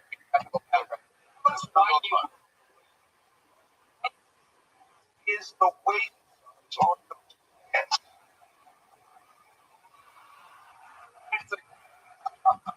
I mean, you have a 30? Plan a freeze. That's a gene. Well, You had a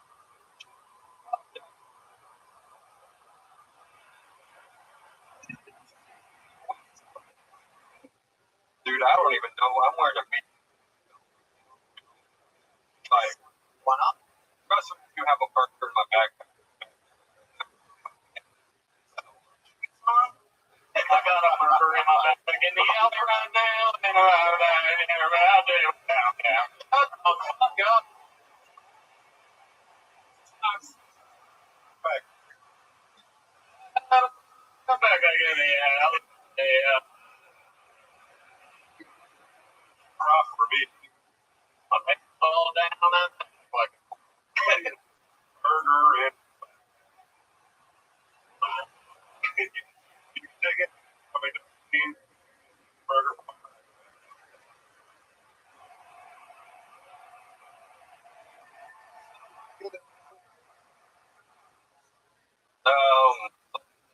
Place down the street. Way to really give him a good plug.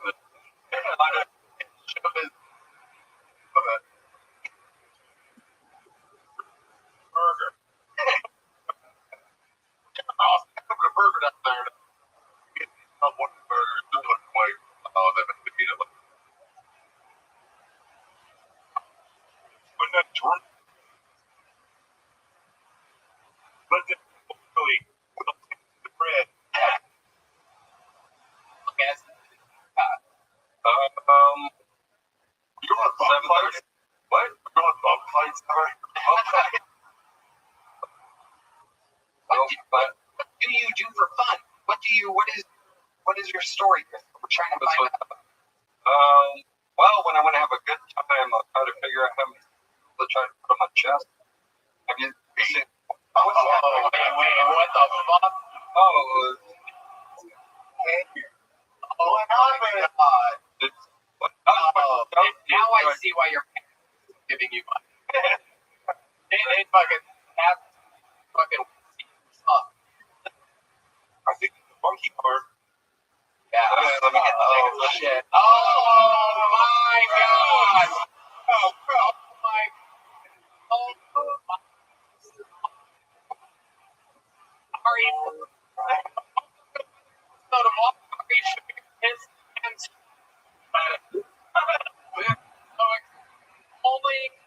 Only at Rogan's. Just ever missing it.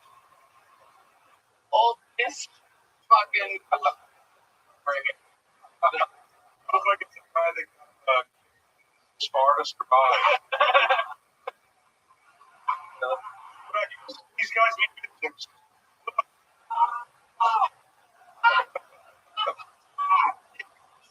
Oh, fuck, man. Try to kiss.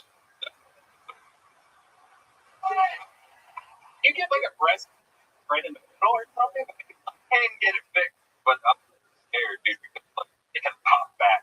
It was once out? No, it was more like this. This is genetic fucking. This is white supremacy.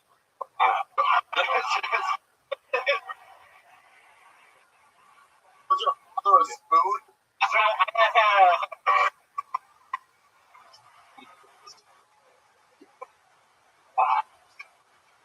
Respect. All right.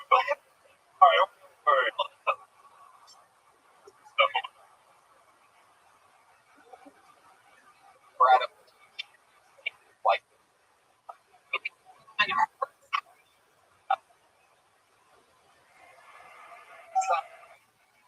I'm a very dark watching. But someone has taken a shot out of my mouth. You also have an Audi belly button. Yeah. Went out for a smoke break. Oh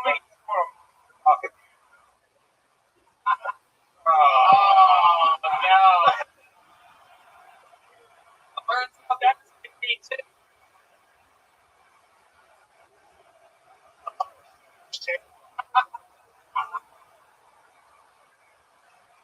You guys find it your chin.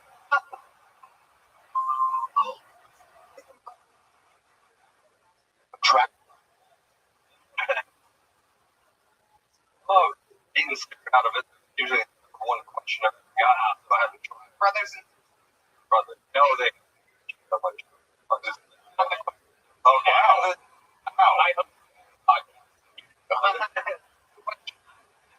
Do any of your siblings or family members have to be Mormon? My dad got it slightly, but Got it. slightly, but he's got dad, so it kind of fits in. Wow. Oh, also he's got a client, but there's something. Incredible, Chris. Way to give us to work with. My recommendation always information about that. I'm gonna send you a part. Can't believe I'm watching your heart. Amazing. You guys all see that? Oh, all right. Tiger Woods here. They have no idea. The actual Tiger Woods. Never heard of the whole body goes away like one of those fish. Yeah. You guys remember way back when he thought his waist was something? Check it out. Person.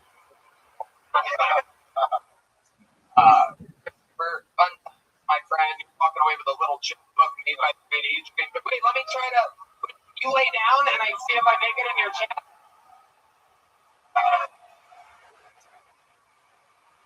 Wonder. Oh, yeah. To be known that I Okay. Going over it. Cornhole. Cornhole? I like my overhand. Here we go.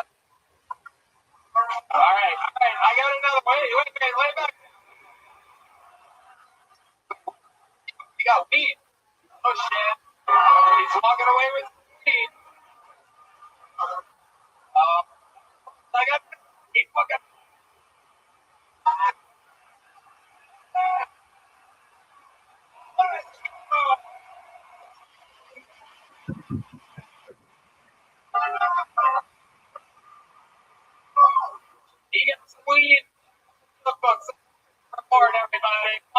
The only bird.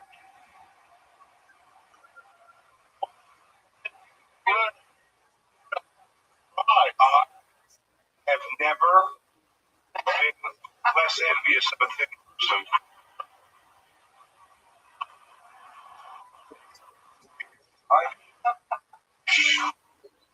Belly button on was just Right. White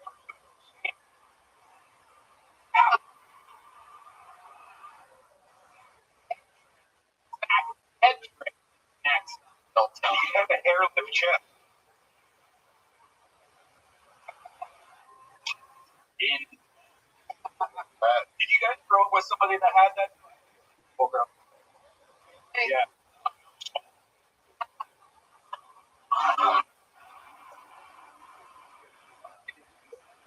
What a bunch. Our head trick's gonna be coming from the corner.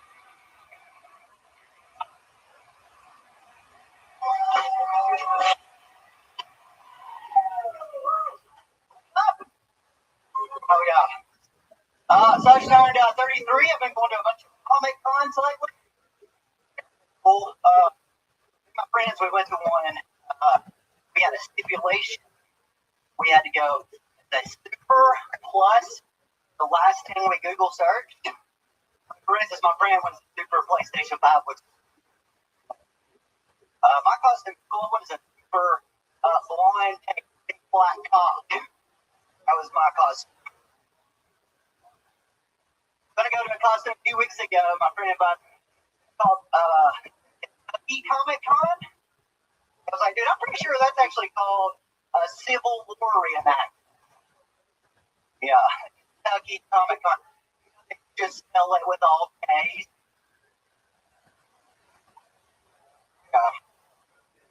Now, those people dressed in white are not stormtroopers.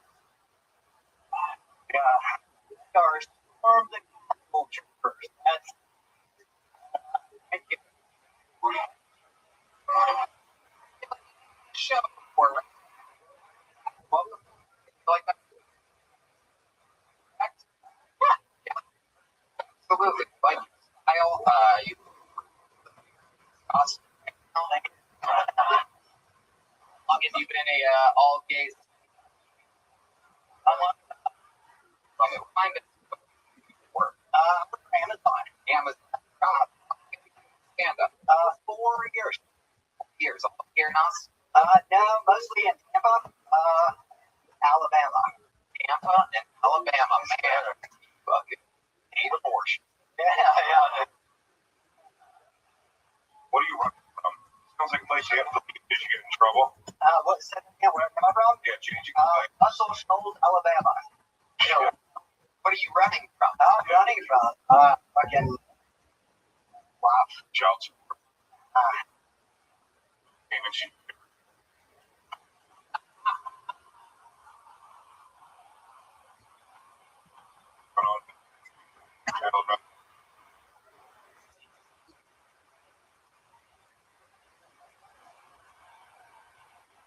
Crap.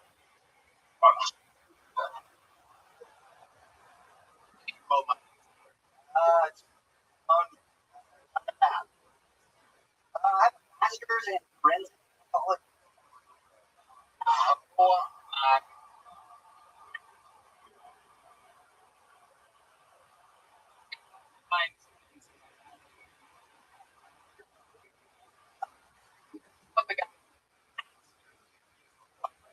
So, on out.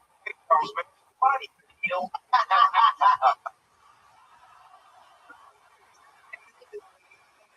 I got into law school and I just be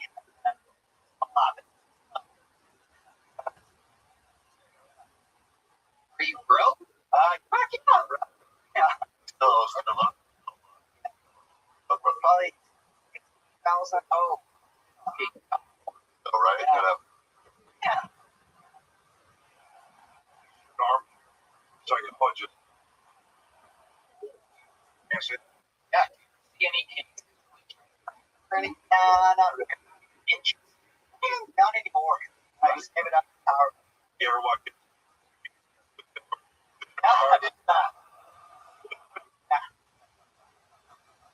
Did you want to get in the field in the first place?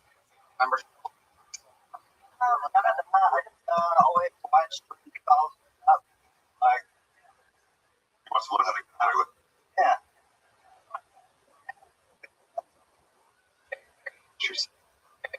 Crap. What? It's one of the rules of body, right?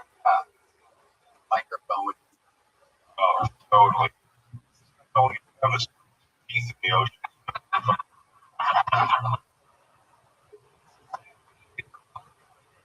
Struggling.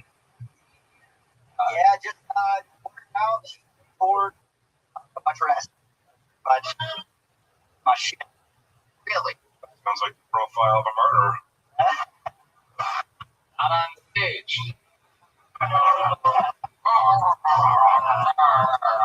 Oh, he's got it. If you were going to kill somebody in your body, your mastery, what would you recommend on how to get away with a little added Yeah, acid, not LSD. A tub full of acid, let it soak, and let it Oh, boy. I don't think like that's all I right. can burn the body. Cut off the head of dodge. Get a wood chipper, probably find one of those. That's a good one. bodies take a lot longer to burn than people think, a lot longer. My temperature is wood chipper would shoot DNA all over the place. And in the wood chipper itself, I basically have a master's degree. How about pushing a volcano? That would be a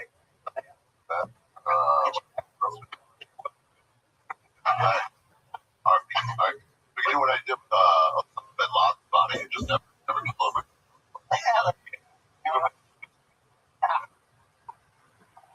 What's your love like? what about you for a couple? Standing outside a walking out. What? Yeah, we're just coffee. Just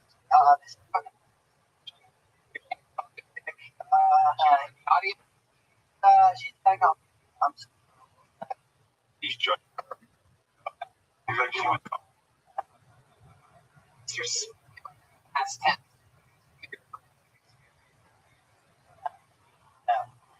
Blast. You were on Facebook? Really? I love it. Well, you already got one. How about unless you have a hole in your chest, you can throw it. I'll give you another. There you go. Catch everybody. All of treat all of you. Winners. Well, that when we're on the road, we find someone very talented and perform on Sony interview anytime they want to get where Sony can get on. It's people that one of the first people to ever win a golden ticket over 5 years ago in Washington. Ladies and gentlemen, make some noise for the return of my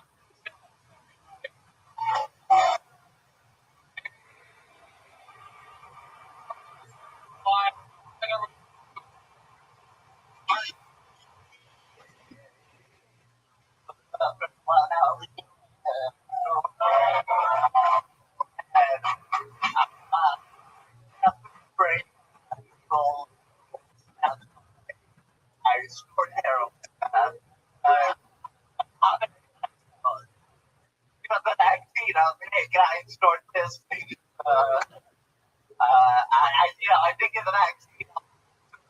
Oh, but I like this before I got it. So, I think they'll be obligated.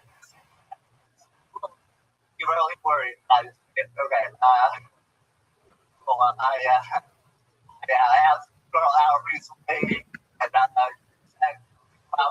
be allowed, I was the last man on earth. So, that was when my silly fruit began.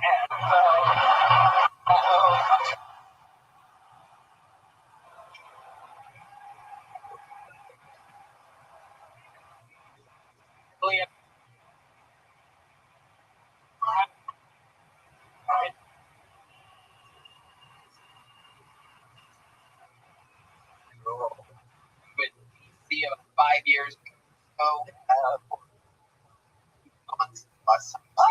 It's all right, you know. Okay.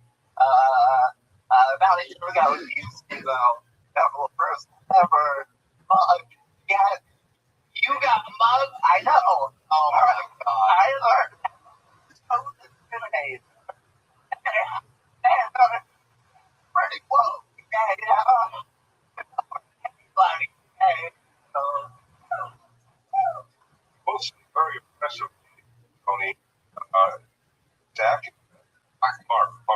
Martin was the fastest person on stage who would have by a moment. Here, I was there. What it takes. I was that we forget. Martin, we know you a long walk. I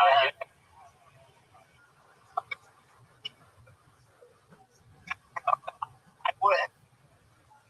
Now let's talk about your disability. Where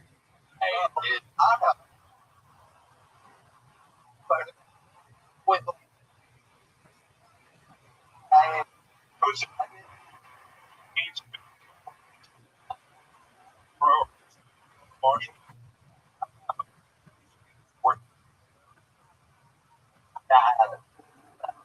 I got the line. I thought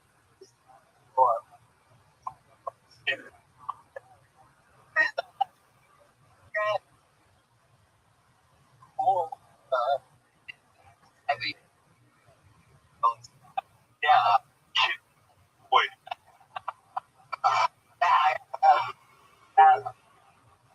Boy.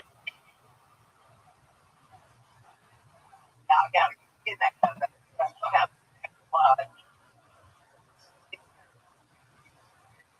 Or getting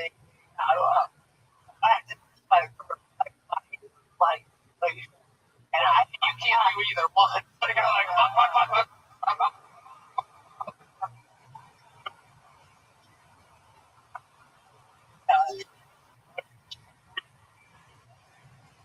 do you think about playing there? I was gonna say, that's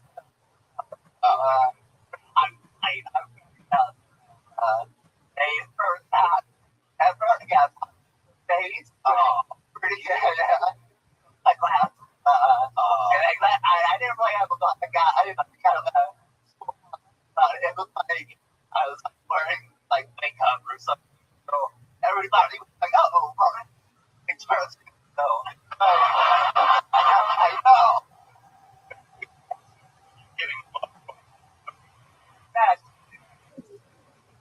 That wow. So, look at I don't know, but it was very good. What did they say? I know a forensic psychologist.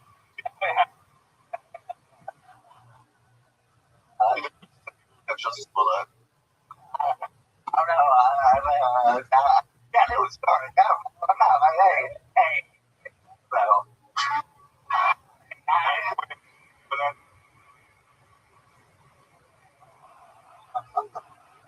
yeah. It was a possible piece of work. I was like,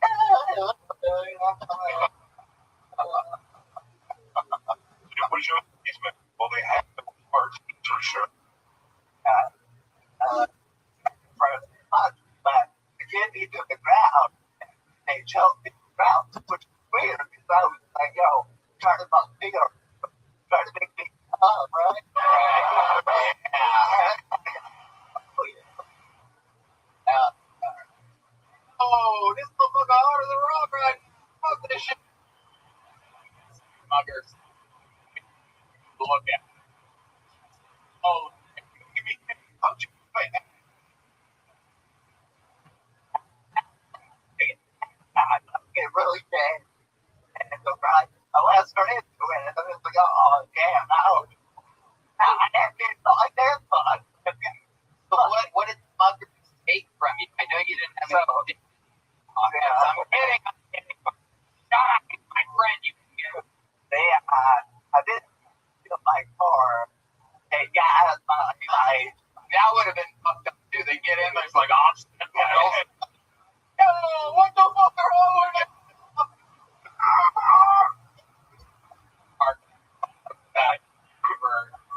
Yeah.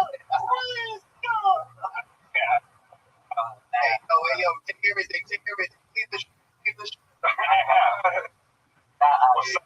Well, never mind. Oh, this motherfucker got a clown nose in his pocket. Oh. Where? The Alice Morgan. Damn, falafel there though. Yeah, that is true. Yeah. If only I had the falafel at the time. Then you have an awful fall.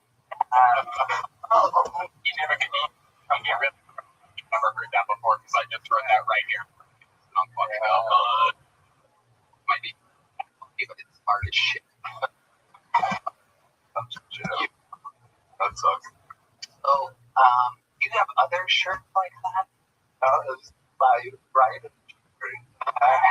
Yeah, that's I wear it again. I've got it all. So, sure. What are they saying that? I'm staying with my friend. Oh, okay. I was gonna have some fun doing trash. Fly back. I love it, man. What's your love like, Martin?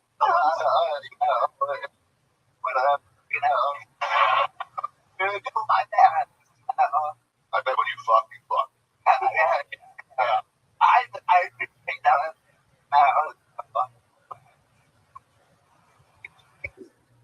I'd rather have Martin's entire body and afflictions than the other guy's chest. Yeah, 100%.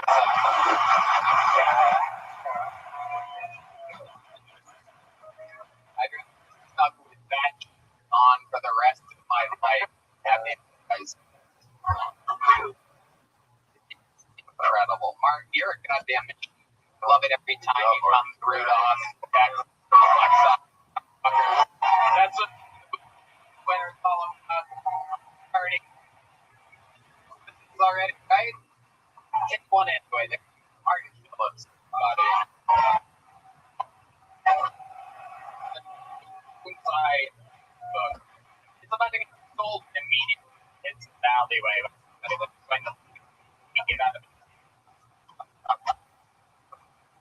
Hey, no bug. It's the bug. Alright. That guy looks like Wake Alexander's gonna be up in a moment here. We're getting him from the alleyway. How many of you guys like him when comedians do good on? You like him?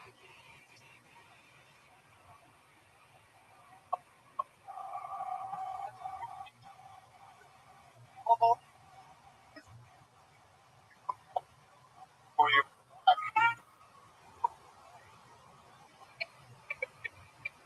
Like, come on.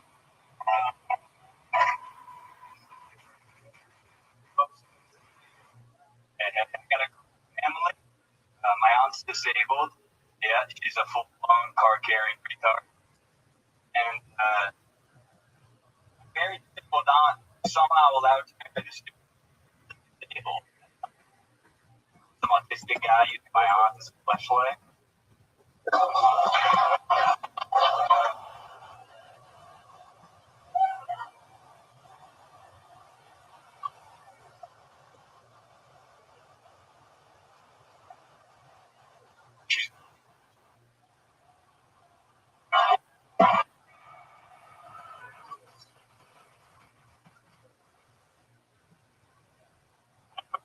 This is a group of humans, 0%.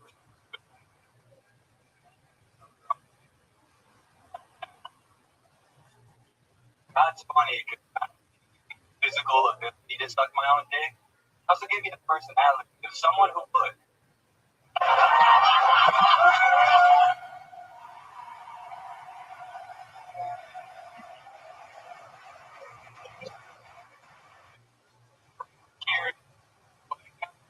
I'm gonna stay there at the end.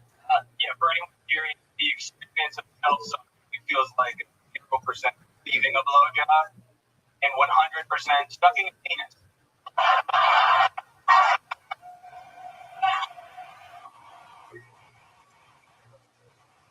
Welcome.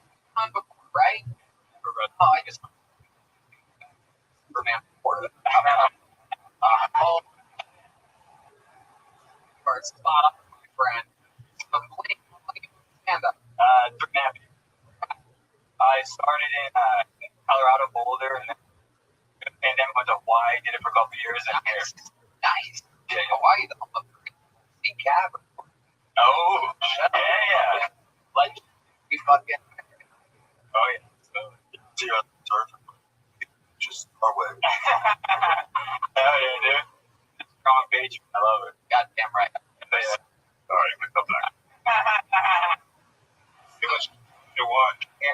Martin was, I don't know if you knew that, came out here and really started having hard shit. Oh, yeah? But I caught up right up front. He was like, you're talking like Martin. Alright. Because it's gone on before the list. Gone right before you. Oh, I'm gonna be on. Let's talk about it. What do you do for work? So I was doing some software engineering and after college. That's what I went to school. But now I'm bartending, managing at a restaurant. Oh, wow. Yeah. How long have you been bartending? For about 6 months now. Food service like a year. I think it's different hours a day. I just wanted to be in front of people moving around. Fun. Right. Okay. So just the bartending. Fun. Anything ever happened? Yeah, so I mean, he was trying to offer me Marine, but trying to buy me a job. He offered me cooking. I was close. Not a exactly 100%, dude. I gotta respect it. Beautiful country. The wildest thing I tried to vote once. Well, I mean, On 6. I know what goes on. What's going on World Star Hip Hop?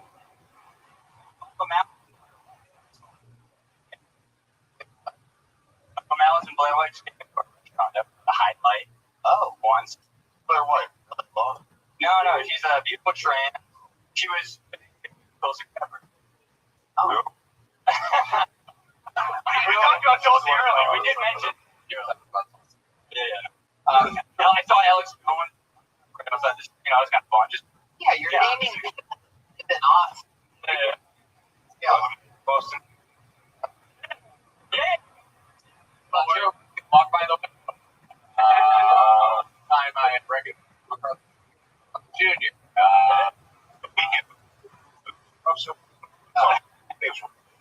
One guy for another hour than the other.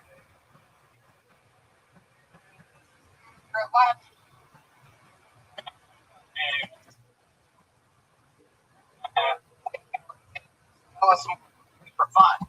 Away from the computer, you're not a nerd anymore. This is super corny and vulnerable, but who cares? I'm really into meditation, mindfulness, the present moment, stuff like that.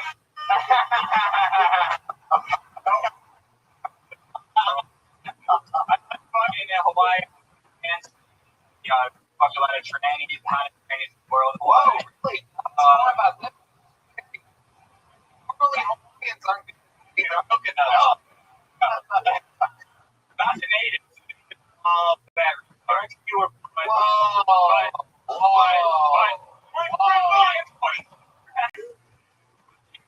Brother, the import. The trans stripper is Hawaii. Not lying. Well, how did it Thailand? If you're gonna play. 90 women. Right. And then purple.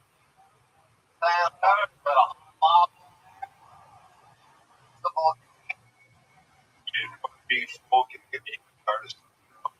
Good. I broke my steel. One of the condoms. So what was wild? Give us an example of a wild night with a Hawaiian trans. Yeah, there's this cute little Thai, and the Thai's Asian trans with the best. They're the closest, and the sexes are almost the same. Yeah. I've seen him. On. Impossible. Or a psychologist, fuck while your balls were.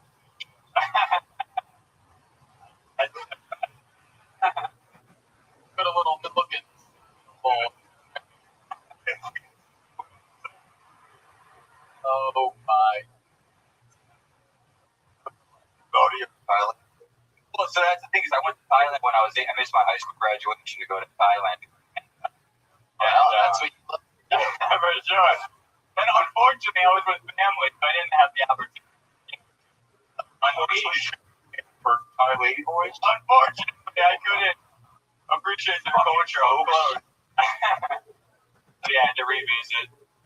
So, But yeah, so there's a spectrum of kind of compatibility for trans. I think black is the worst.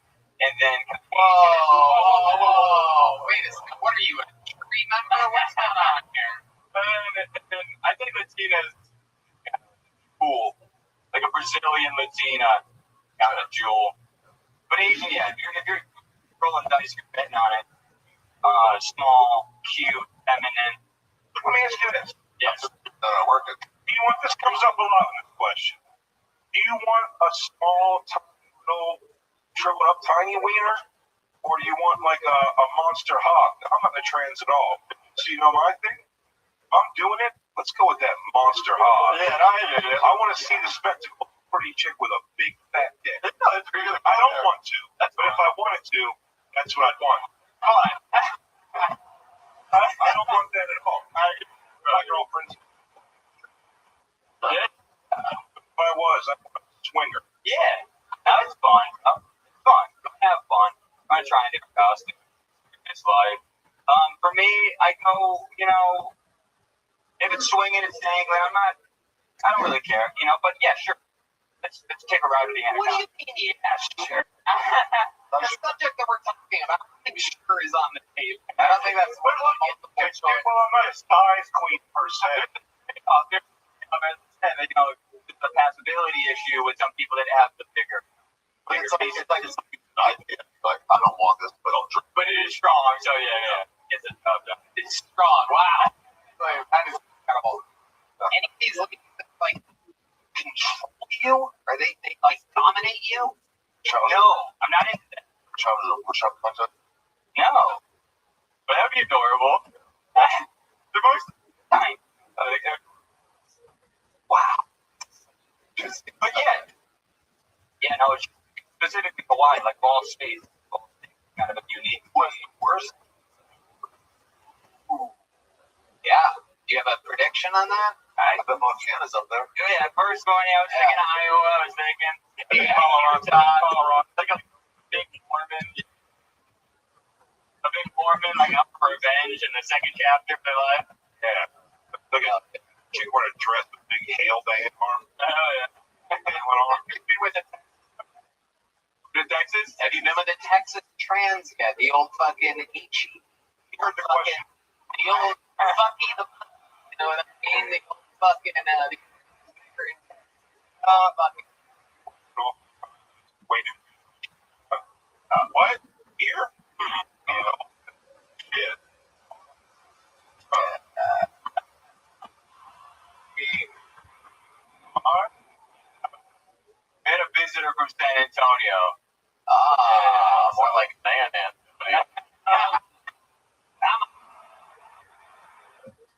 So much fun, Alexander. Fun set, fun interview. You're going home with a big, cool mother joke book, handmade Texas weather by the side. Good.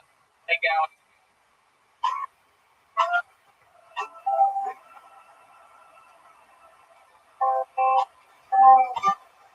Yeah, let's do that. You guys want a little treat? I present to you one of the amazing regulars on this show, famous for his fucking unbelievable joke writing, his unbelievable roasting skills. The one and only David motherfucking Lucas, everybody.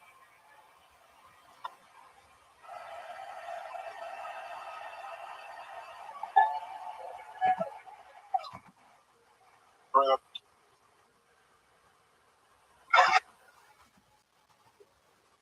You want to wait, like, do they have them play for 20 more seconds? The music sounds. It'll be better around. It'll be better next time.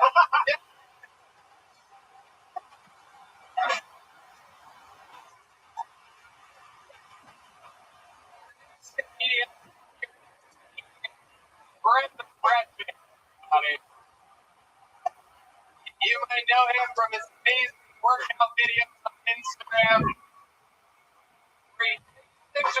He did.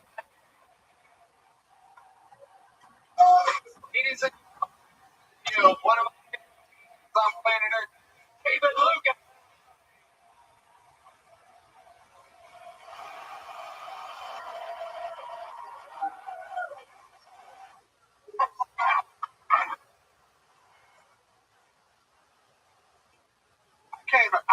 I love women, but I can't wait till that's what you know what I'm saying? Like, I'm so ready for that.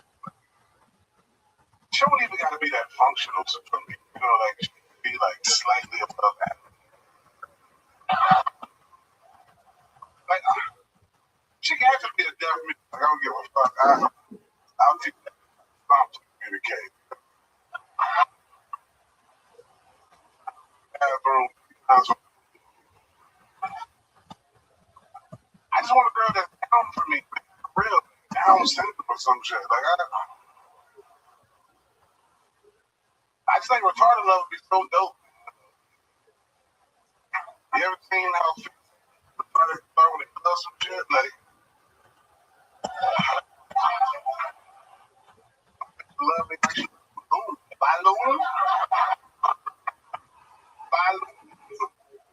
I just want her to love me like yellow. Like,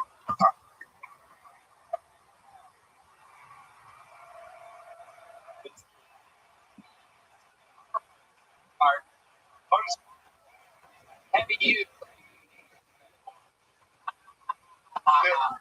what's up with my sister? Your ass. Braveheart striping.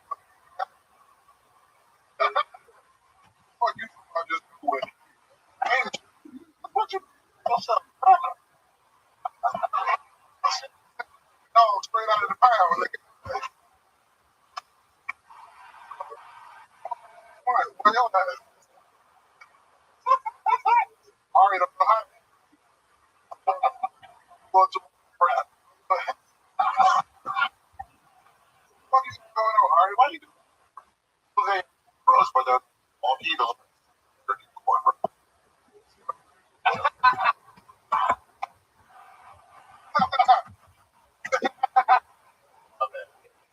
Sprinkle a little something to drink. Collect. Oh, yeah, you need to put hormones in your drink. Come on. You are. With that big at the beach, your ass. In fact, my man.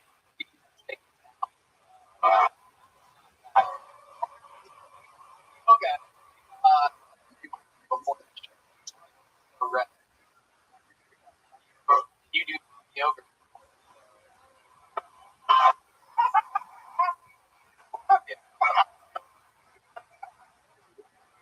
Even all of the back. No, the back guy person just walk to get up. Bring it. People. Fuck that.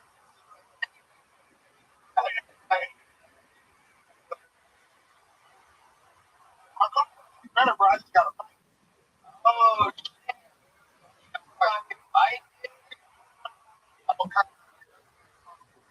I don't know what I know. No. Wait. You're hanging off it. It's not wide enough. You're not being Trying to fight, you won't have no.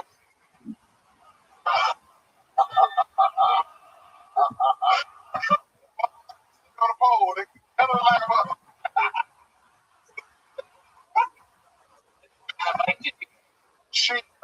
Bonsai, the bike farm bonsai, bike farm, some shit like that. And I just bought it for under. I took How much was it? like $1,000. Wow, $800 for the seat alone. It was Pedals on it. peppers. I said, no lie. I did get a wide seat. No lie. Did get a wide seat on the hey, my nigga. Bike on it, just go, ow! That's what you say.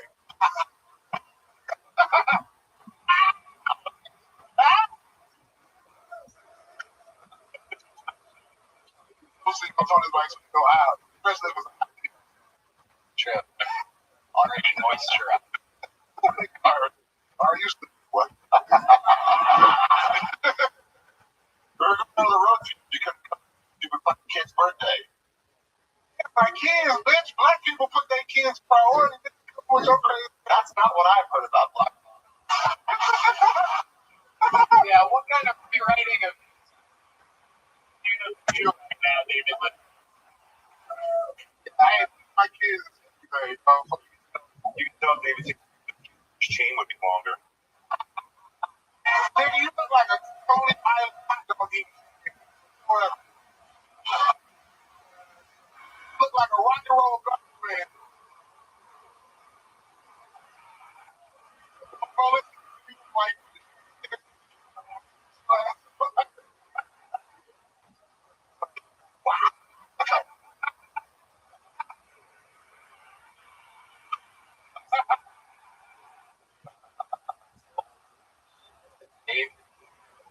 Art, what inspired that shit right now? You ready to fucking support Jay? Why that though? But he shaved it off. That's what I always do. One side of my head, some kind of color. Oh, Ari assumed I've been running around, able to freshen it up. So now Ari just had my phone. Why you didn't spray the top, nigga? How you have a ball spot? That was the top. Walk around here bald. Boy, but I'm too much for it. Boy, your specialty. All them candles back. Who blew them out?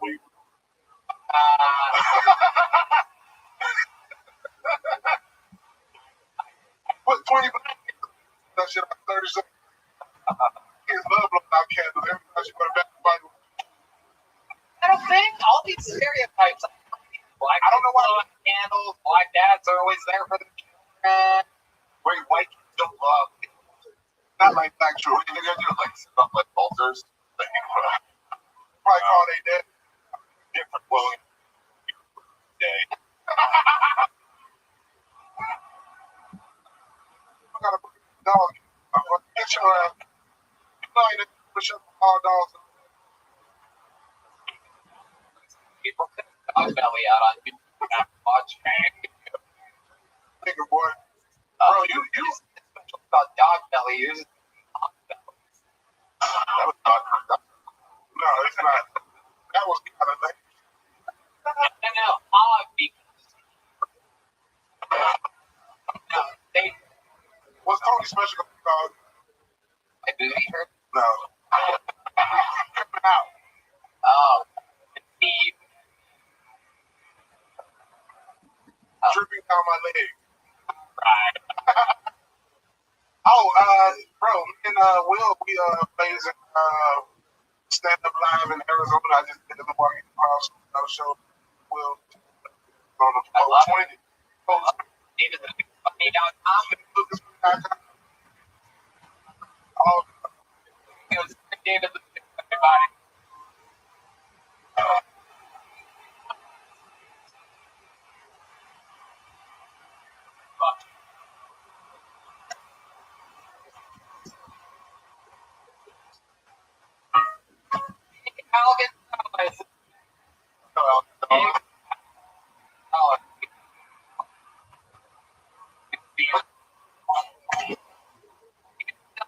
Out there, huh?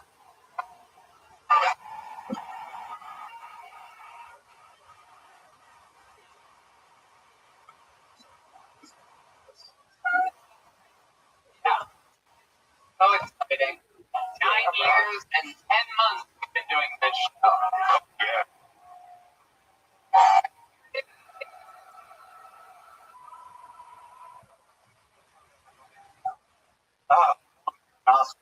time I was after the show, he goes, "You're funny.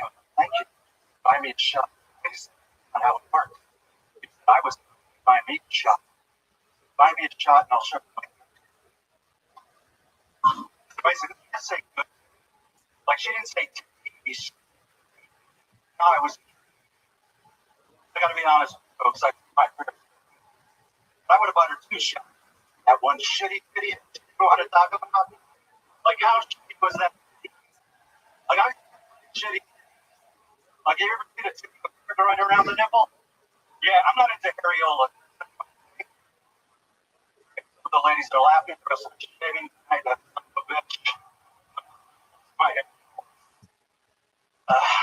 Sorry, I just ran over here. Back. I recently went out on a date with a lesbian. Not bragging, just turned out we were both so drunk we thought there was a hot chick. We were both disappointed. Thank you. Big Al Gonzalez. You've been doing for way too fucking long to be waiting. But yeah. Sorry. How about the answer question? I've been doing it for about 16 years. 16 years. Everybody. That's very, very. And seems like one better. I've been doing pretty good. Very confident. I've been going Doing pretty good. Not a pretty. We're all out of shape. All right. Where they going? Run. I had to run. I was on the other side. really. Yeah. I think the last time I did your show, I For a lot of people, fellas, come on. Yeah. Get it. Come on.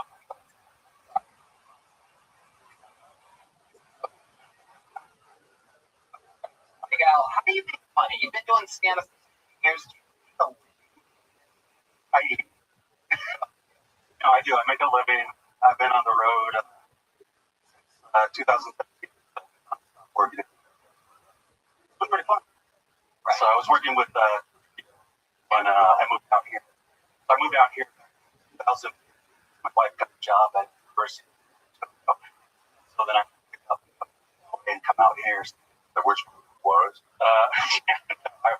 San Antonio, more like San Antonio. Yay. Miguel, what's going on? On the road. That road that you're on, road. Can you explain this what it is? Well, for me, I was working with a specific comic, so you kind of got to adjust to working with a comic that you're working with. I was working with those, so yeah, it's with a lot of adjusted lifestyle. So I learned how to fishing and hunting like that. So I have about 4 guns in the fishing pole house. So about the fishing pole is cool. Okay. So what's up? Yeah. You seem like trustworthy. You're not going to bullshit me. He's crazy. I give you a good quote. What else is going on in your life? Give us something interesting. I've been doing virtual reality. Wow. Is that a thing everybody like that? No? Yeah, it's good. Reality. When You can do without being breath and by shuffling your feet back and forth and moving forward. don't have like virtual reality. VR porn, you mean? No, not VR porn, like Other virtual stuff. Virtual comedy. Virtual comedy club back in 2020. What's that? I forgot. That's what I forgot. If you have like sometimes like 20, 30 people who try new things out, you can Draft a suicide letter, do anything you want. It's incredible. 20 or 30 and fucking deaths at home. yeah, most people like they went to Zoom comedy and kind of depressing comedy. So my friend who owned a virtual reality company asked me, "Can you help a comedy club. I was like, sure. It's the wedding that created this reality built. Yeah, so it's kind of like this, not like this. It's about anywhere between 20 virtual people in front of you at a time, plus people who are streaming, watching live. Avatars. It's like, yeah, it's like a bunch of different styles of people. Totally. The week.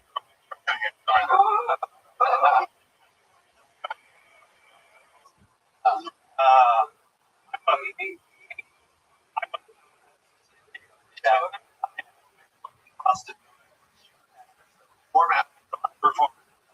That's, I don't know. But you know, by yourself. yeah. Can you jerk off it? Yeah. You can technically be sitting at home without pants, jerking off. Or looks up and down back up. It looks like a donut's bucket. Like crap out of it. Because the things Drop one. From one out. you would just hear them breathe. Question. Oh boy. Well, Big Al, great stuff. Good into it. I'd love to have you on the Thursday at Vulcan if you There you go. Sure. Hey, night. But, you got one of these, right? Have one? There you go. Have one. By the great follow by E-Y. 16 years, he just got the nod. Brent Reed. All right. You remember the comedy days. Oh, yeah. Hang out with them all the time.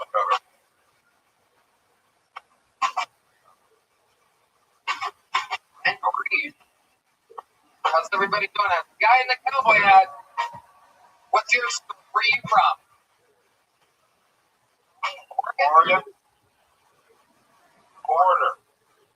Which border? Whichever one needs him, right? It's Brent Reed, everyone. Make some Brent Reed.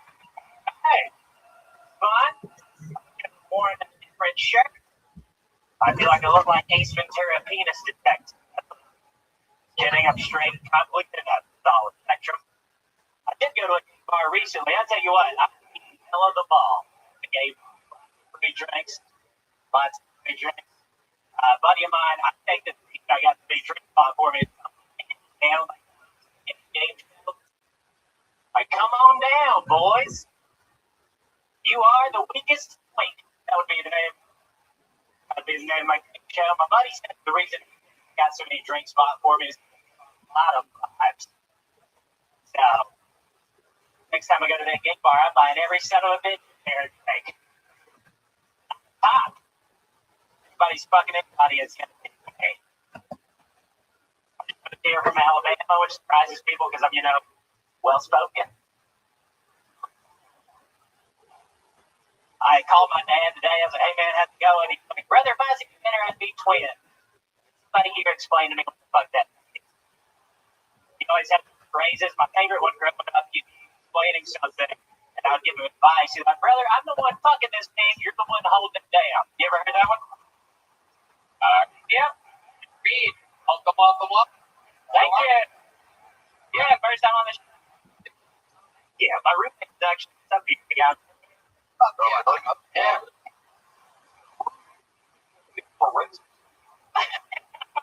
I'm not fucking mad. I'm sorry. Yeah. We split it. You paid it. He pays me with his butt. That's how he plays. So if you are from Alabama. Okay. So Yeah. how long have you been here in Texas? 3 weeks. You and I actually, when you did your monster interview, were nice together. We did. That was Huntsville, Alabama. Right?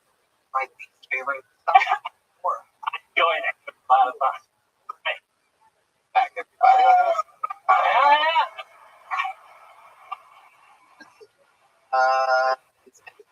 Be gay. Get you. You don't see me?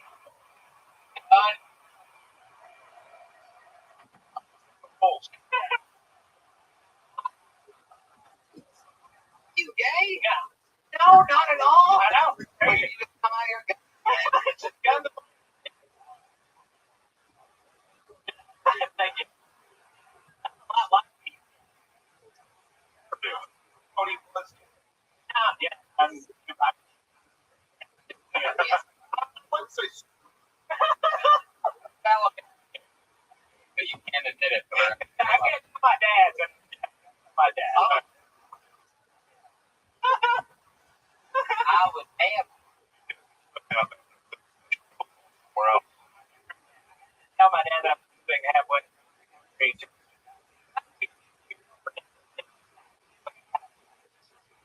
you girl in Alabama? I did. I asked her to. She doesn't want to. You left your girl in Alabama. I don't get that. Forrest Gump, the most famous. Oh, I thought you were back. Brad. Oh, but you should know. Forwards. Thank you. Incredible. That is right.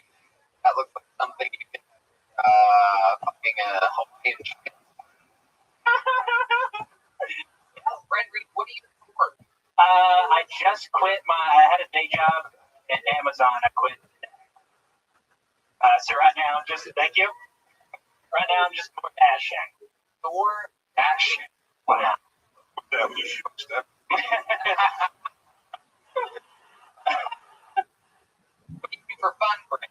I like nerd shit. I like watching people play Dungeons and Dragons. No way. Yeah, I used to do a show there where live and I'm forward.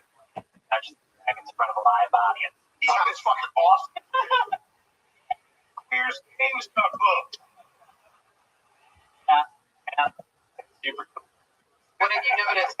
What's a major difference between working in Alabama and Austin, Texas? Habits, fun things fitting in. It's a lot bigger. I like breakfast Mexican restaurants. That's cool. They didn't have that in Alabama. They don't want to have for breakfast. No, they didn't do breakfast. What? Like in Alabama, yeah. I think that's the thing. I'm wrong. No. I've never been there. I don't think they did. You don't think that the Mexican restaurants in Alabama open up for breakfast? No, they don't. Super. Usually start their day. Yeah. I like the turkey. You're racist. Just believe they'll start working. My dad works at construction, so I hung out with a lot of Mexicans. But they only do night work. Man, I feel like I'm bombing right now. Here we go. Yeah. Brent, tell us something. Do you have any special skills or talents or something like that? Special skills, talents. Anything about you? What? Like 6 years in Alabama, I'm the top 40 radio DJ. Okay, can you toss to a radio song? Radio. All right. All the hits, 102.7 Kiss FM. That was did by Shit Tits. Coming up next. We're coming up next is Some Shit by Ariana Grande. Thanks for listening. Yeah. It was just Fred Reed. Fred Reed. Hey, buddy. Hey, oh.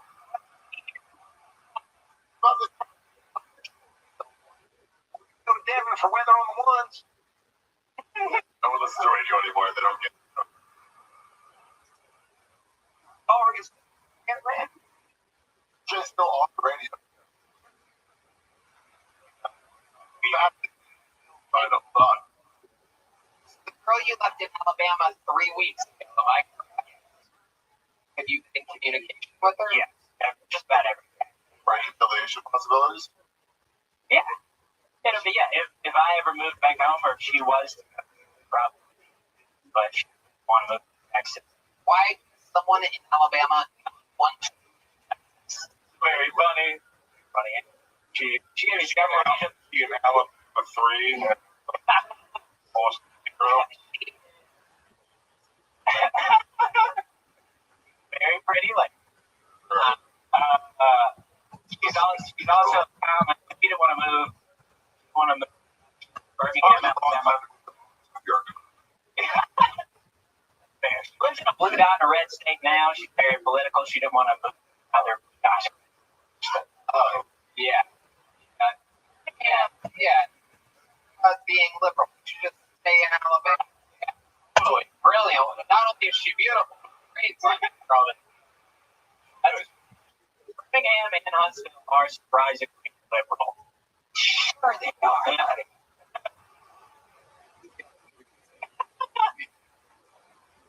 Sure. Like saying that warmest city in it. Right. Birmingham's a liberal city, but not a city of record liberal. Right.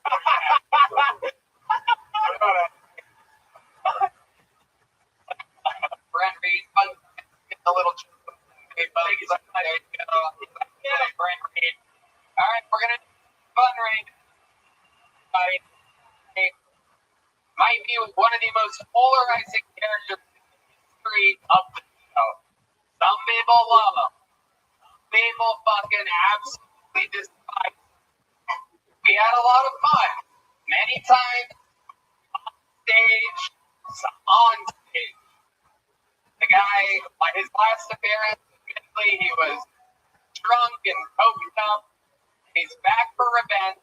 3 weeks, completely sober. We're going to see how it goes. We're going to give him a shot. Ladies and gentlemen, this is the return of Uncle Laser.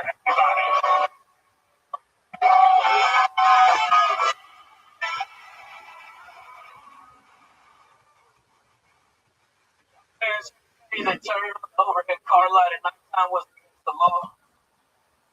I'm here to tell you that's not a real thing.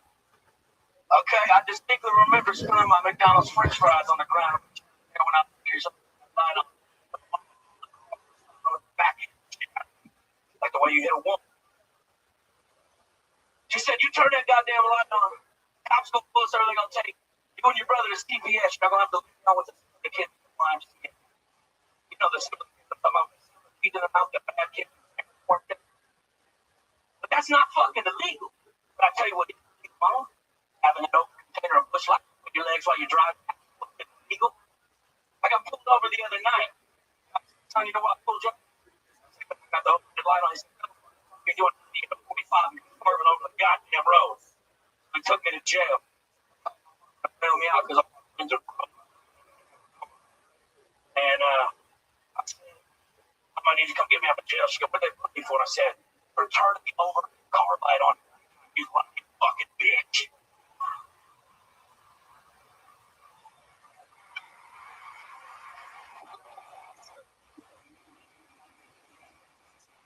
Very rock performance.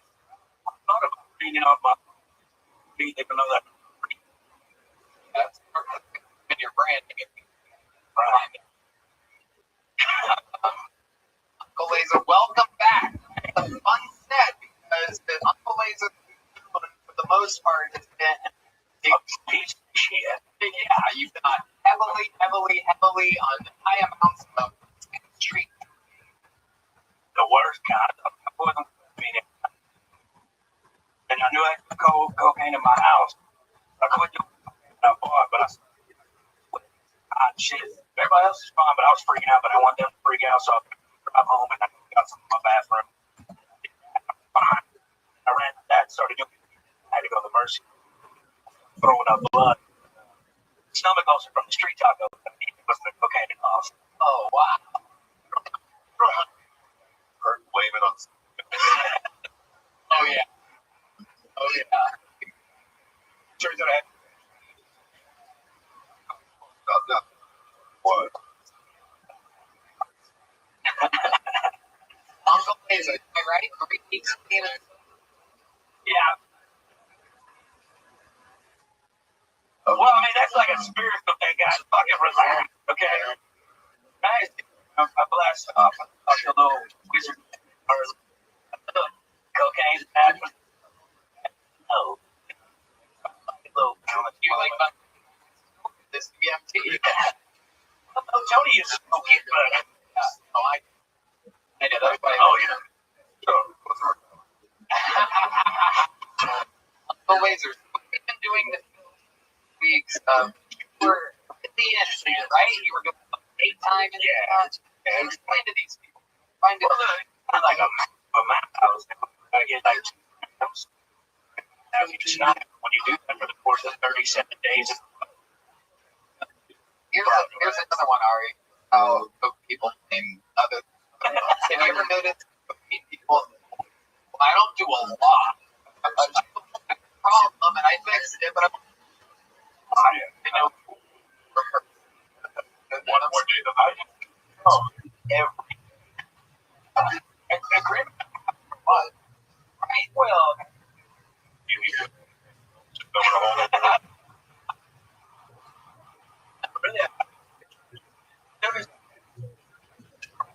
Here, I got it. It's like this.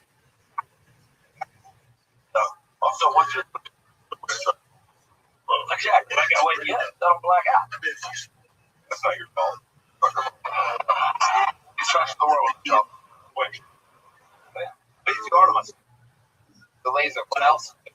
Fill us in. We haven't seen you in a while. Well, you called out the internet one point.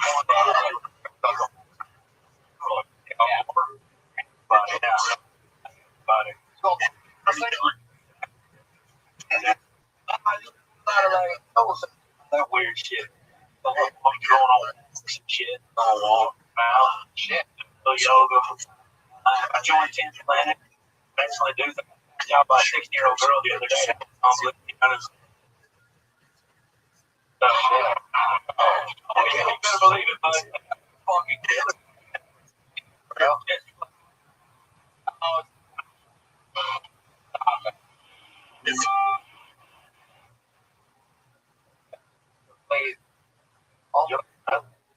I saw the light bulb timer. You got to put it on. Check out the film and put it out. Are you fucking? How are you? Bud? Wow, we don't know. Let's think more. The other guy. We might not have been. Flash. I've never done and nice to night. We get some guitars. Fuck it here. Let me get the guitar. Yeah. Bro.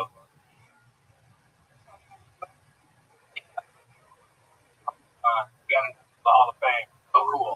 We there. We had a fat. Probably kids. They were falling. Real nice. Cool. But I before me, he found fucking like you bought her parents for like rock took out but it was cool. I'm saying hallucination. Papa Smart was straight. Okay.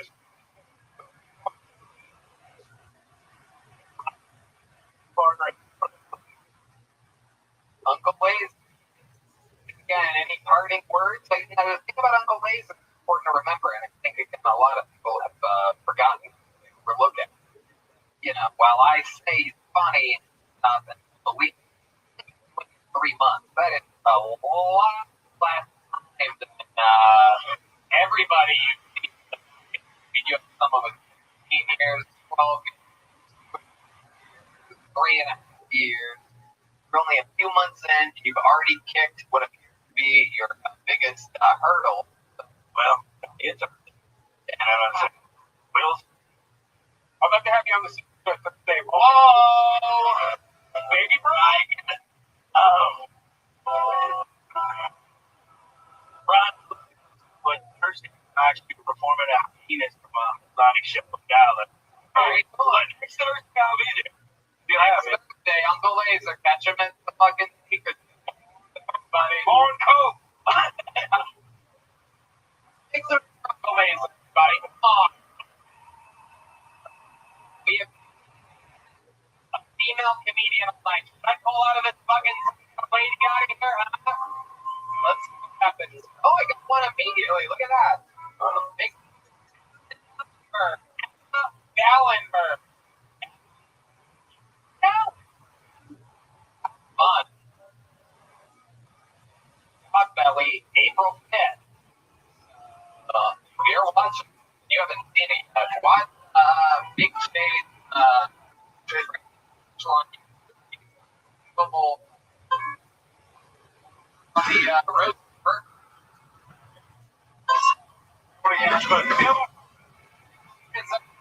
Tony. Body.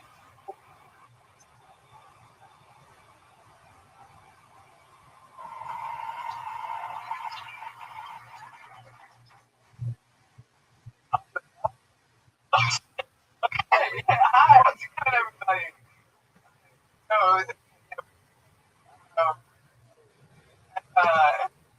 I'm in love.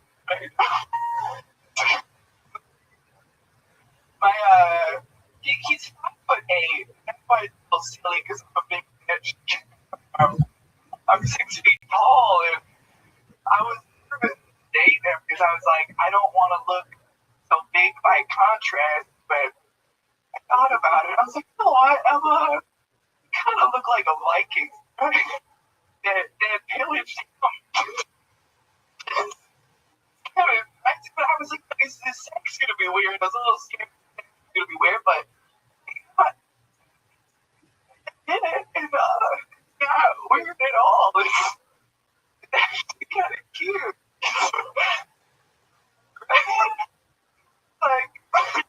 like I'm a tree, and he's a little koala bear going for a climb, you know? It's like, you feel it. Oh, shit. Alan. I feel like, okay. Thank you. Well, you can feel like, but you can change one from where you're standing at. All the person. Yeah, I love it. Cool. Good to see you. Amy Lance, but you for you did so much good protecting of the family. I think I'm too young to know. Wow. 5 years ago. Don't know. I'm 23. Yeah, that was all of it. Yeah, she was so adorable telling me. It was like, because my daughter was so.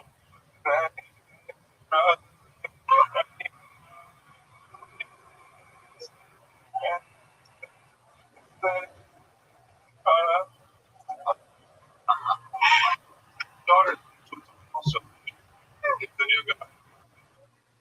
No. I should have laughed at that. So this is the real thing. How long have you been on stand-up? Like 3 years. Where at? Minneapolis. You're the only big mini in Minneapolis. I fucked that. I fucked that. Boo me. Can you boo me, please? I did.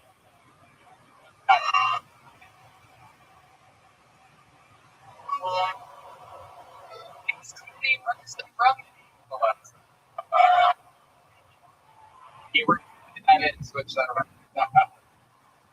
You started at 20? When I was like 19. That's great. Awesome.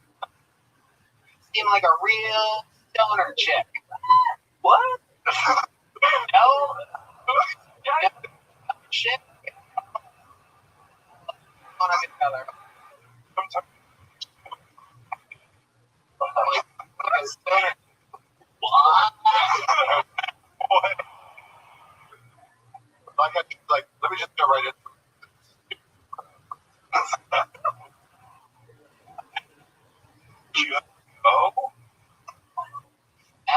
you really? It was newly fights. Yeah, well, been a little bit. Okay. Yeah. When'd you guys meet? We actually both used to campus. Oh. What? Bro, this is the first time I love. First time I love. No, second. Who's the first one? They hurt you.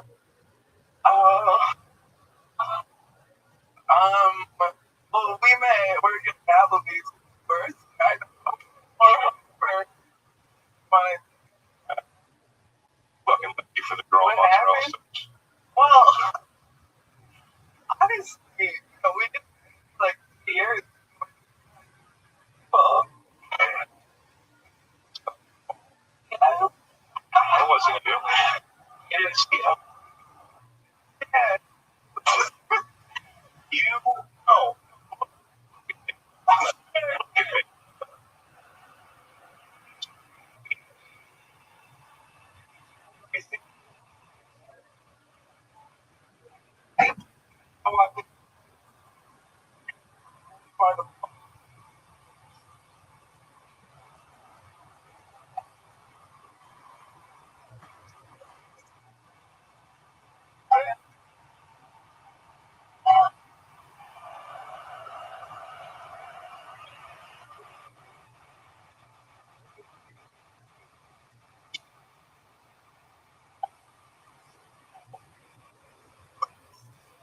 Emma.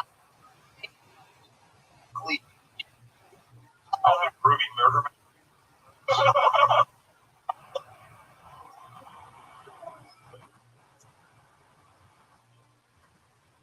I the bartender. Okay. Oh, you're bartending here in Austin? No, I live in Applebee's. Oh, okay. What made you come here now? I have a friend who well,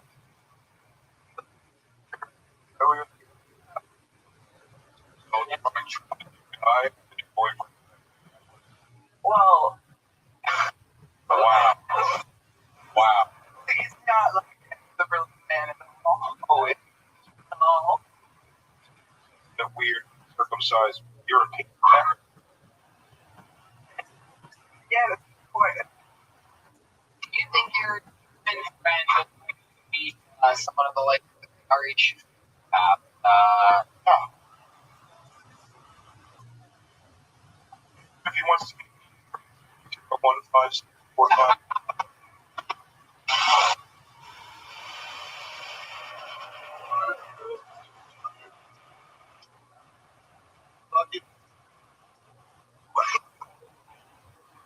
Actually, but yeah.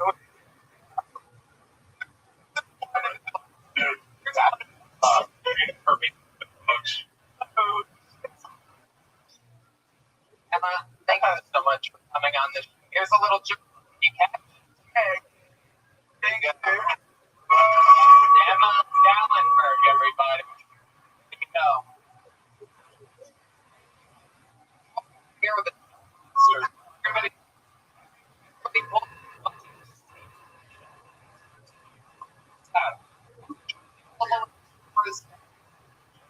It's right here. And he blasts away. You can shoot with the dark, some are, they laugh, they giggle. Yeah. I don't know if I can right now, but. Alright. Go on. You guys ready to put a ribbon on this thing, huh? You guys something right. No. A lot of fun. There's only one way to end it.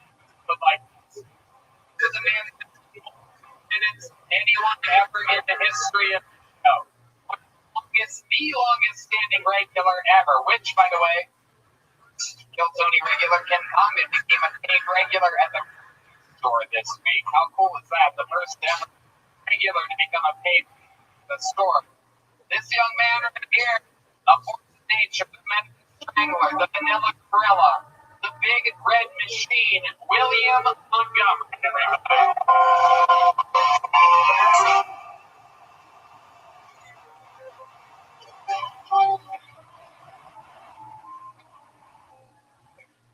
Bud Light is going to have a trans lady on their can, which is great because it's really going to open up sponsorship opportunities for all of us. I actually got a call from a tenant hygiene company earlier today, and they're saying they want my input on all of their dental dams moving forward. But seriously, Bud Light is going to have a trans person on their cans because they're tired of selling beer.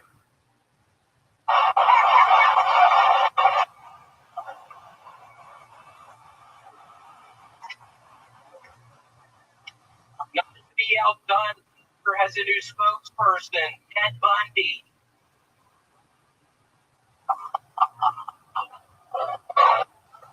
Trump is getting arrested. He got fingerprinted shots. They even gave him an anal cavity surgery where they weirdly enough got confirmation the Apex Twin will be performing at the upcoming coronation of King John III.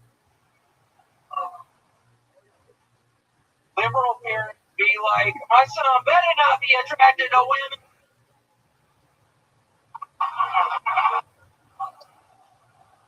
Okay. Wow. I love that. Incredible. 20 seconds, nowhere to be found. He won no business going up against him. An incredible performance. Two or three of my favorite jokes of the entire game. Bud Light, trans spokesperson, tired of selling beer. Just unbelievable to be short, sweet, whatever it said in the middle there. Cut that shit. Get right here. He was laughing. It was very good at tell. Well, more beer.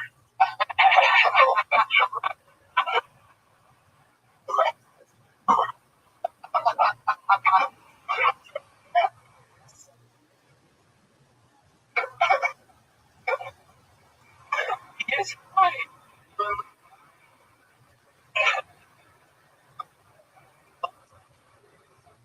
Sure.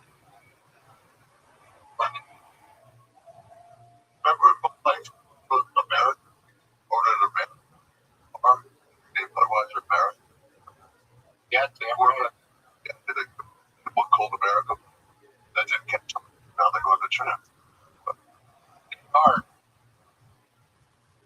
Trans says Matt Nolan. He only speaks but Matt Nolan once every 4 months. That was the months. That's about one. You know, he decided we're trans. I did with like everybody.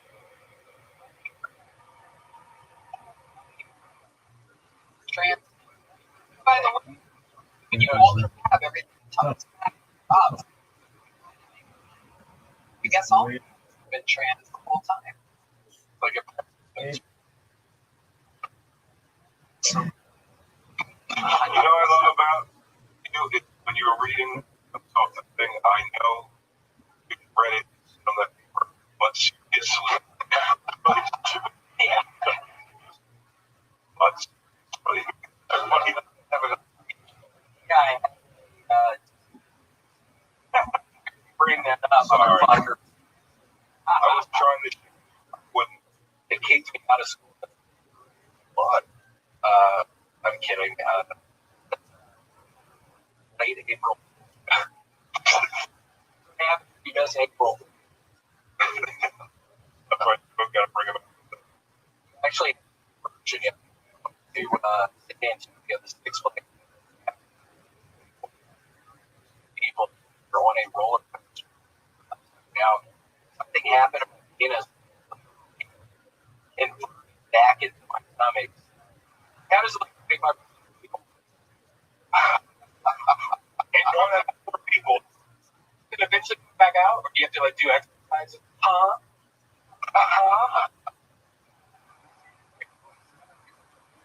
Good. You don't fucking understand your episode. I already know. We've seen the I mean, I'm fucking inversion right now, dude. My thing literally. Wow. You tried to look really hard? Yeah, I tried that earlier. Oh, fuck! Yeah, I was blowing on it for like 30 minutes early. Would pop out. Wow. Wow. What? Okay. But no, I haven't tried blow. Yeah, Arby, nice suggestion. Yeah, I mean, what the fuck is going on for me? Earlier, asking fucking. What is it? How would I do that right now? I kind of made up someone else blowing your butt. Well, that's not me. That's true. That's not what I said. Well, be clear. Yeah, I'm serious.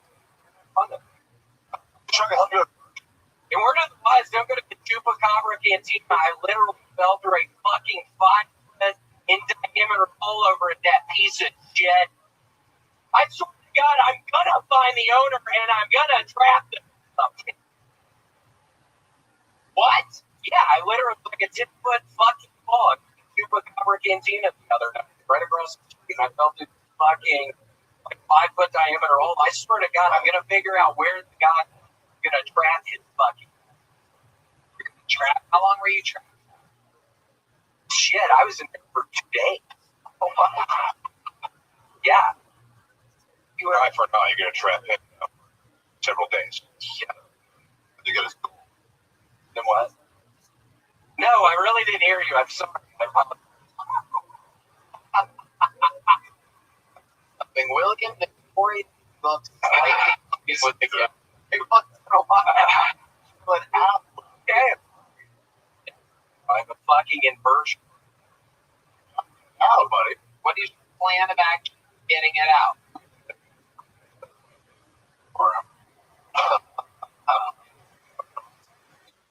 What's the plan?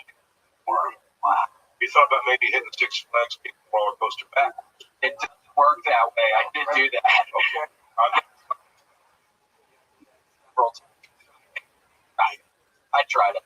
Right. What else did you do at Six Flags? What things you love about Six Flags? Shit. I had a bunch of by the foot in my jacket pocket. That's pretty cool. Had some Cheerios in my jacket pocket. At Six Flags, man, my thing got inverted. I have a serious inversion right now. I literally.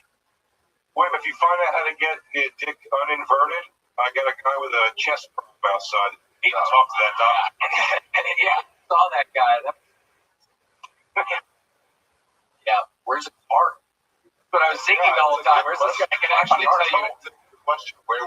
I'll tell you what his chest told me. Every part, not where I thought it was.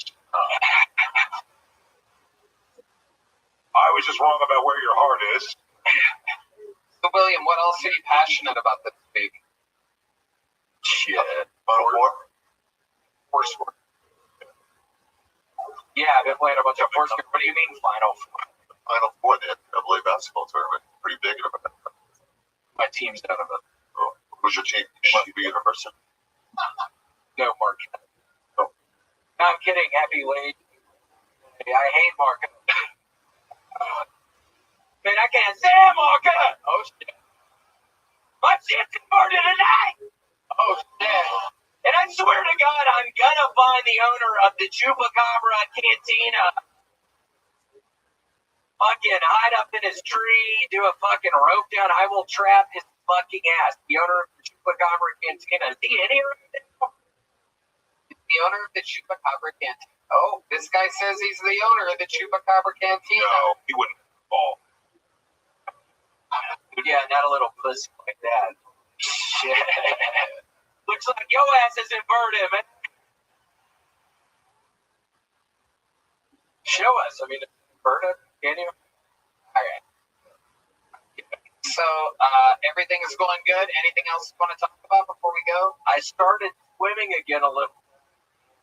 I bought, on eBay. I was buying stuff on eBay. I found there's cool stuff for people. I bought the. They're not costing me The Speedo. It was on the real hunky looking guy, but the Speedo is really cool. That's the main reason I got it. But yeah, there's a whole subculture of people selling these used Speedos on eBay. If anybody needed to know that, yeah, it's a really thriving subculture on eBay.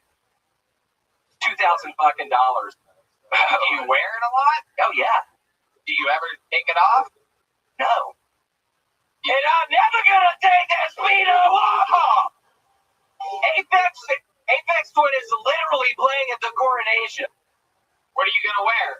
Shit, I'm gonna wear this Speedo. All right, William. How loud can this get for the great William? And how loud can this place get for my guest, Victor Yogurt and Orange?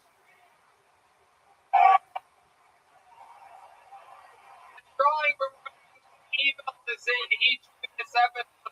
You guys there. Ari Shafir and Big J Ogres and Red Band is forcing me to get the phone away from Ari before Red Band tweets. They love Big Black Hawk. Here's the drawing from Chris Rogers while you were all here doing nothing. Each of him and a cap. I got bored by that after guys, make some noise for the fucking screwball peanut butter whiskey band, huh? All in with the horse. Great Michael Gonzalez. Madness on the bass, everybody. John D's on the keys. And feeling on the element. You guys coming.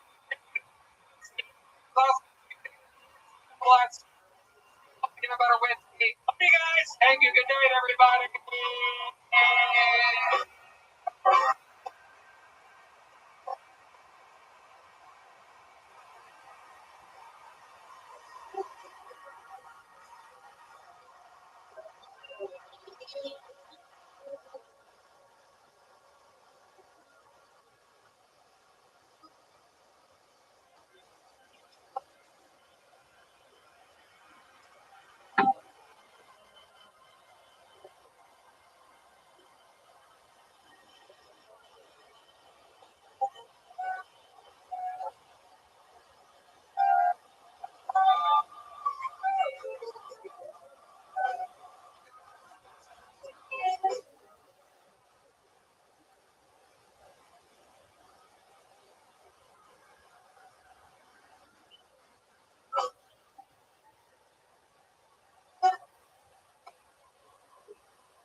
No one knows for sure.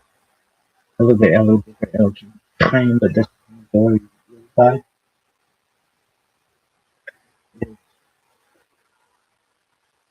is about to become 80%.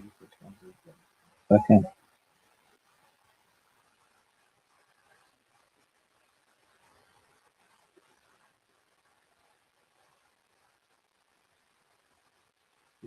given patient of the birth Adam Chava, 36, 31, 130, that son of Adam was born 35, 26, 35.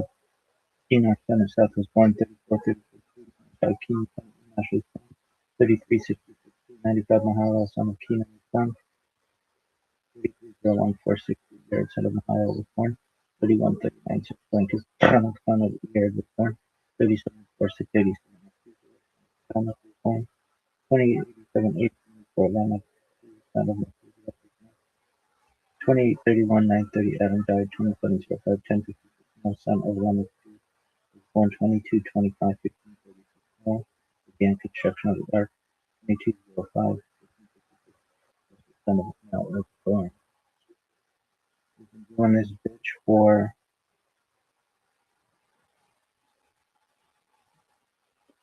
208 days, 119 days. So can't think of this. No, we've got it down to phone. Everything.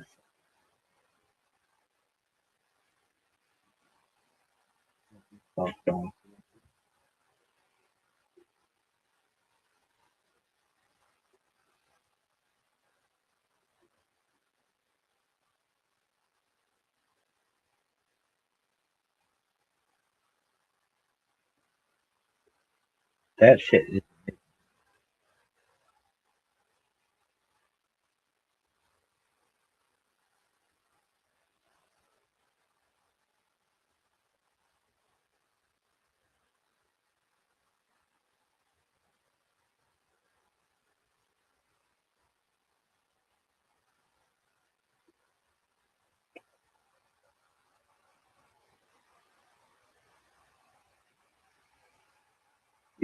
what?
Fine.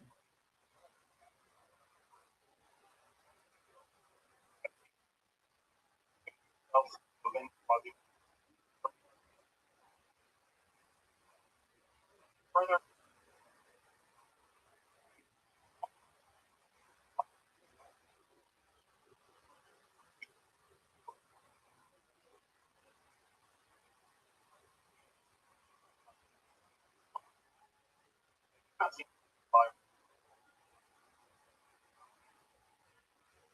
further, Rome. Oh, by the way,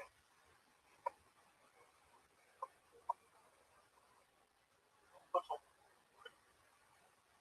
torture, perhaps,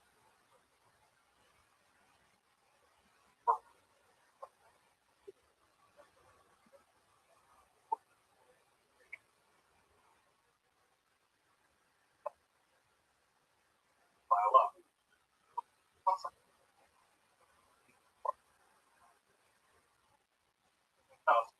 For a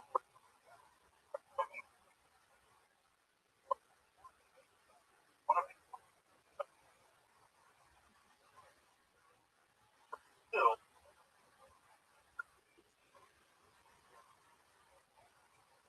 roll, roll,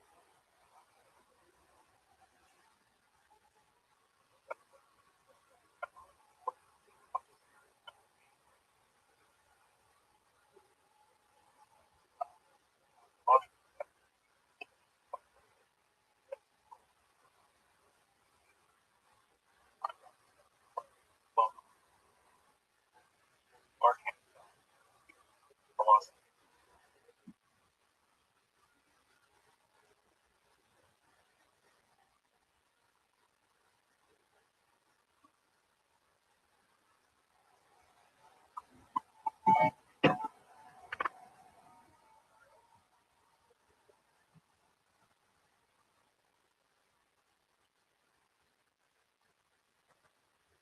The Yachad are the roll, permanent, both. It's not surprising. Holes,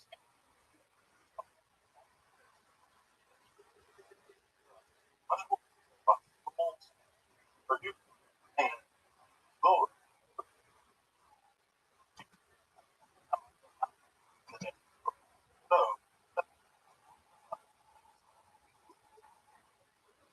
if I don't like it, so the text would from the 11 around the side of the line, then nearly 1,000 literature from intact text, roll, flex, about tens of tiny letters, 40 covered, person, 5, important, stories like at least 100 are and indeed recovered envy.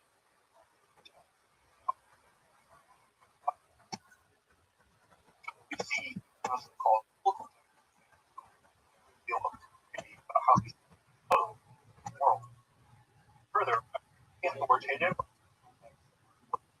also, especially text of beyond.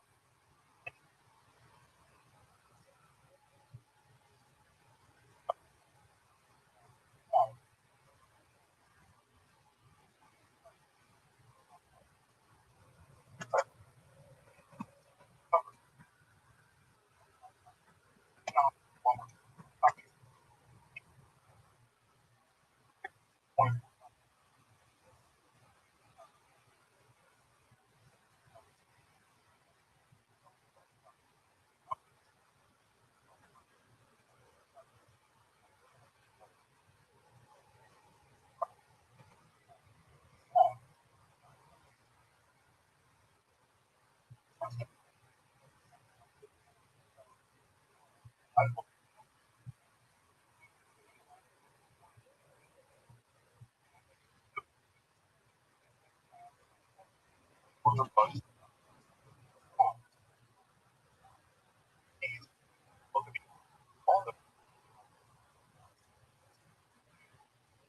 we'll come back. You know, get some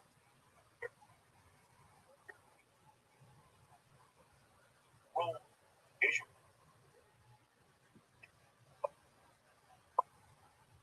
Over ball, God, and that like their orient after battle, like it was natural.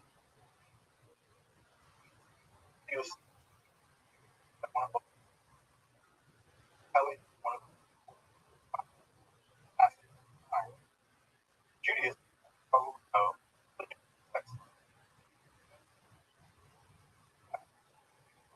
cultural.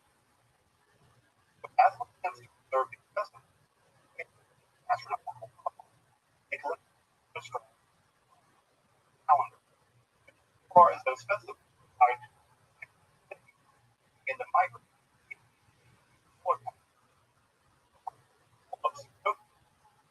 began to happen in time, autumn. But as the years wore on, it was the creek, autumn, or year. That months finally turning summer, turning fall, about later. I'm not going to get to Islamic stuff. About the year. These are rabbinical Judaism as being a festive problem. Months. Second, I go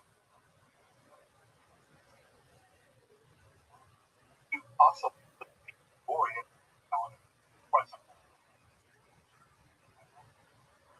Either context. Of course, what we said, calendar, now on,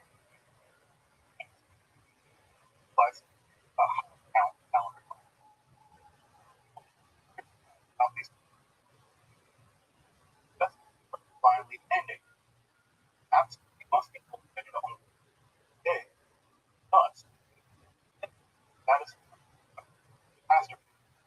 If the Israelite God fast, offering an obligation on that, and therefore the calendar is about keeping time, about following that God.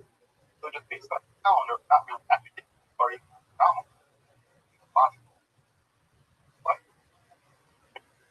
On every month, there was another viable in the solar calendar. So the solar calendar, right? And here, God, not in this calendar, for instance, which link the four seasons together. So using a calendar, perhaps the solar is an iterative celebration finally festival on each day virtually all the both calendar is decided. Note that 4 days, whereas a solar calendar needs to be 4 thus years of the outside with calendar would have also come out of the thing. How they would ever stop this calendar back. And it is flexing. It brings us first control. Seems that for the outside, both control and topic were not only enough to now, but it also showed that reasons aren't clear. About 1% involves within group scholars I'll call A, B, C. About 50% have been recovered and deciphered. Oddly enough, the vast majority of papyrus parchment. Not only is cryptic substitution deciphered,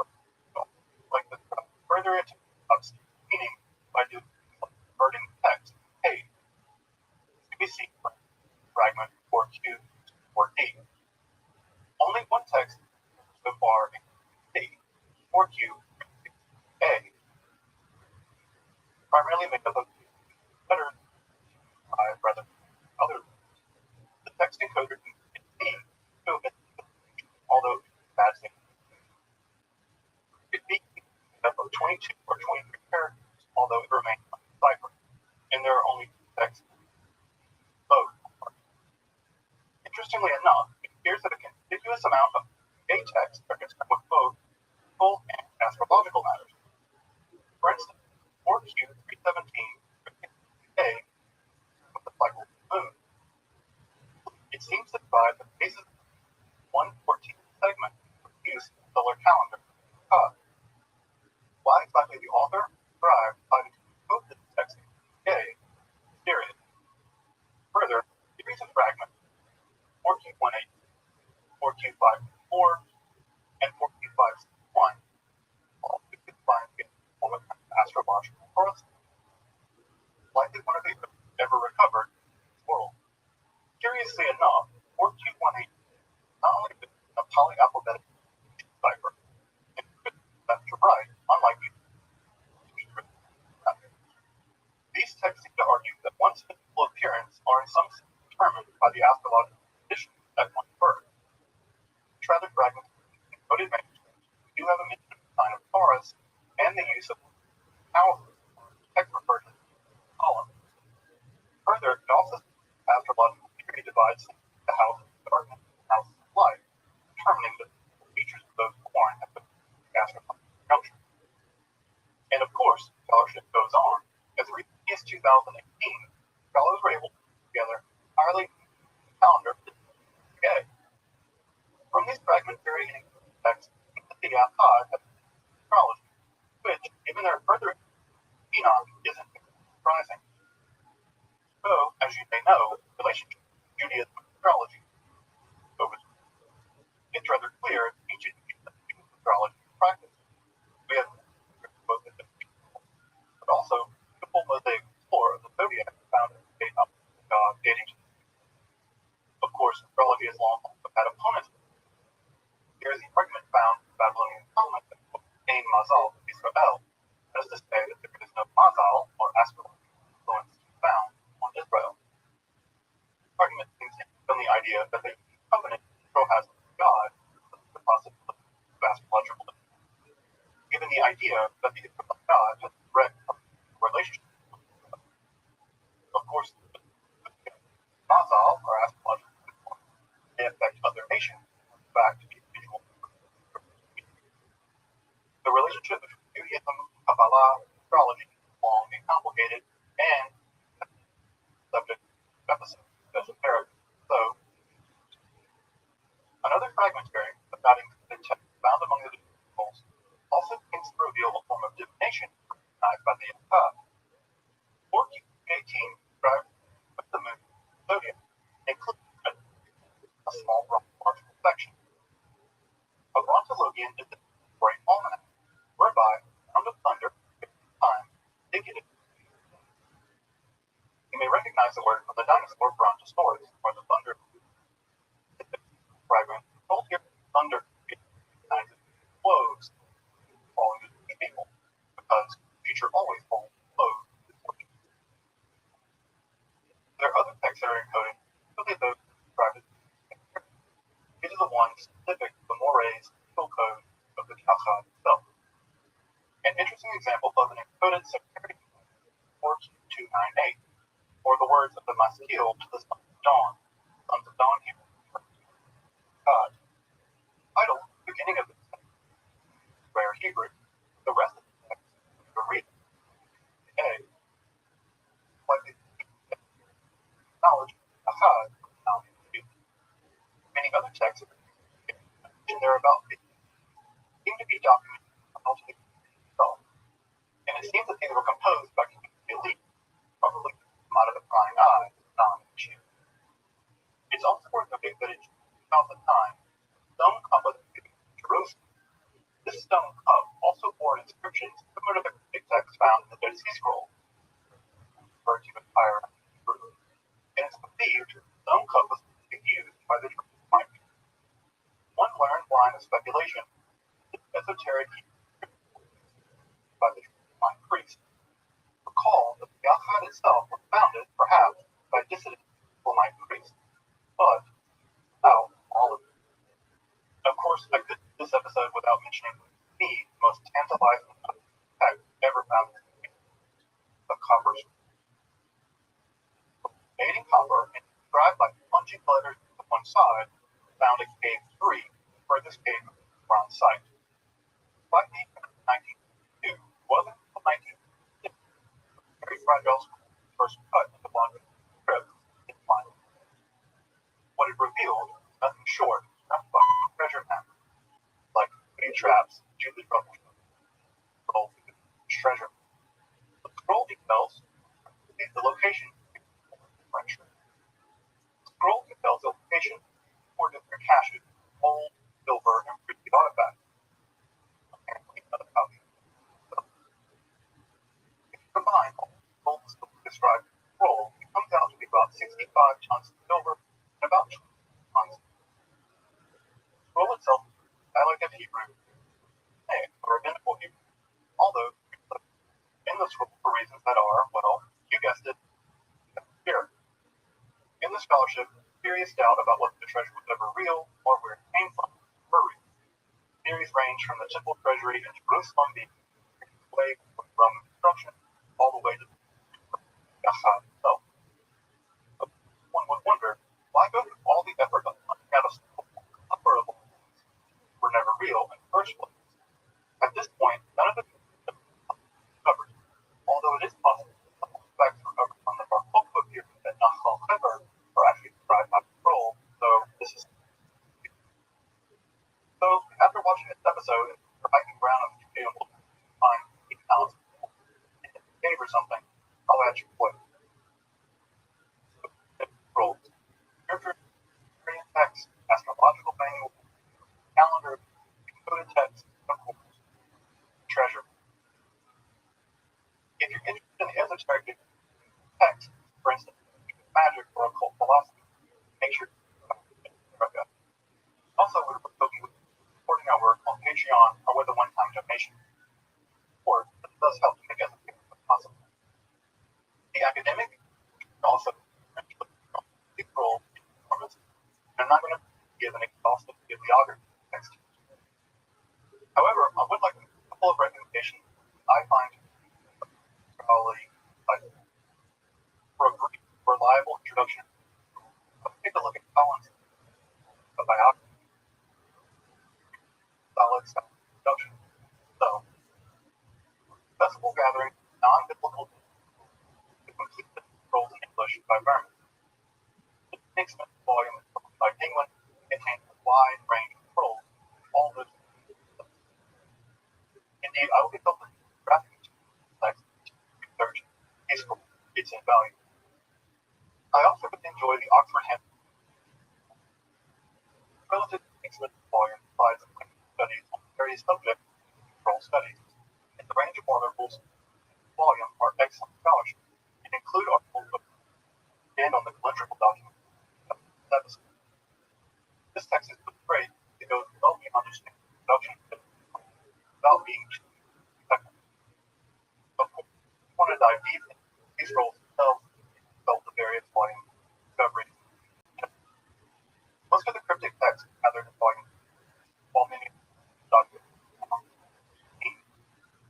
If you're interested in calendar, Joshua Stern's text calendar is so a little expensive.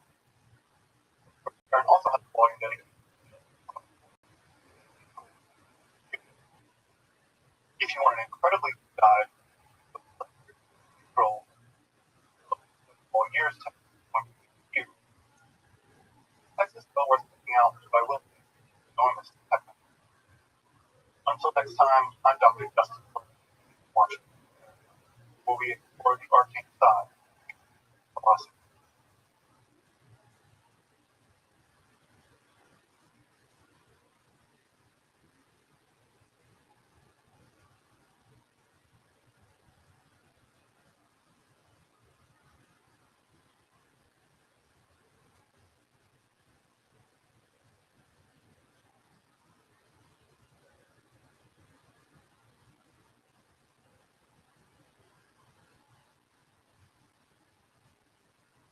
The Renaissance was a period of sublime imagery and form. Mathematics was combined with artistic power to produce some of the most enduring artworks in history. Perhaps most symbolically on display in a drawing made by Leonardo in 1490. Here, she juxtaposes human body. Those described by Vitruvius, Book 3 of this text, architecture. Square and circle combine in a wonderful harmony. But there's also here a nod to both empiricism and rationalism. While the text above and below the drawings is taken from Vitruvius, the actual proportions of the men are taken from empirical studies done by Da Vinci. They represent averages of the body's actual melanic model. Here, the ideal and the real meet beautiful harmonic with just a touch of the real. You'll note the text of Vitruvius flows backwards across the page using Da Vinci's famous ViralRabbi style. In some sense, it's no wonder that this is taken to be symbolic of the Renaissance. I would, however, point to a slightly which reveals another aspect of the Renaissance. If we have a woodcut, it's much less elegant than the tuft of hairs throwing the symmetry off, but this opens the window onto a more arcane side of the Renaissance. Here, it's set onto a knuckle, circles and lines and acting.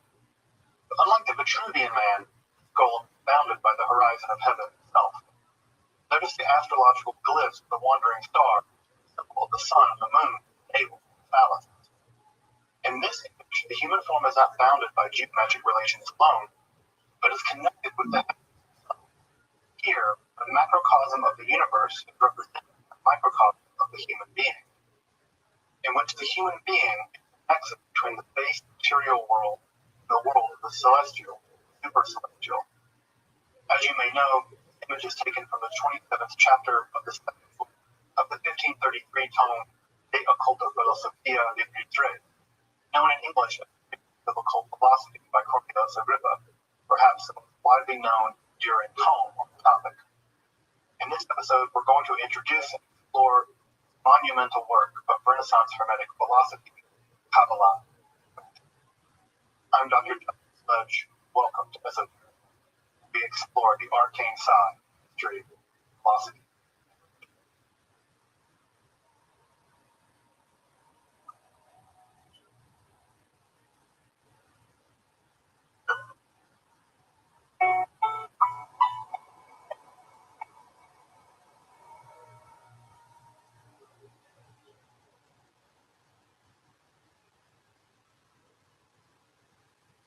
Cornelius Agrippa was born to a minor noble family in Nettesheim, near Cologne in Germany, on September 14, 1486. Due to his surviving, somewhat substantial correspondence, we actually know a great deal about his life, which needs to be made into a movie as soon as possible. Darren Malkowski, listen to this. I'm talking to you, buddy, on this. He learned about natural magic in the works of Albertus Magnus and one of the found secret magical society when he studied in Paris. He worked as a guerrilla mercenary in Spain and served the Holy Roman Emperor as both soldier and agent.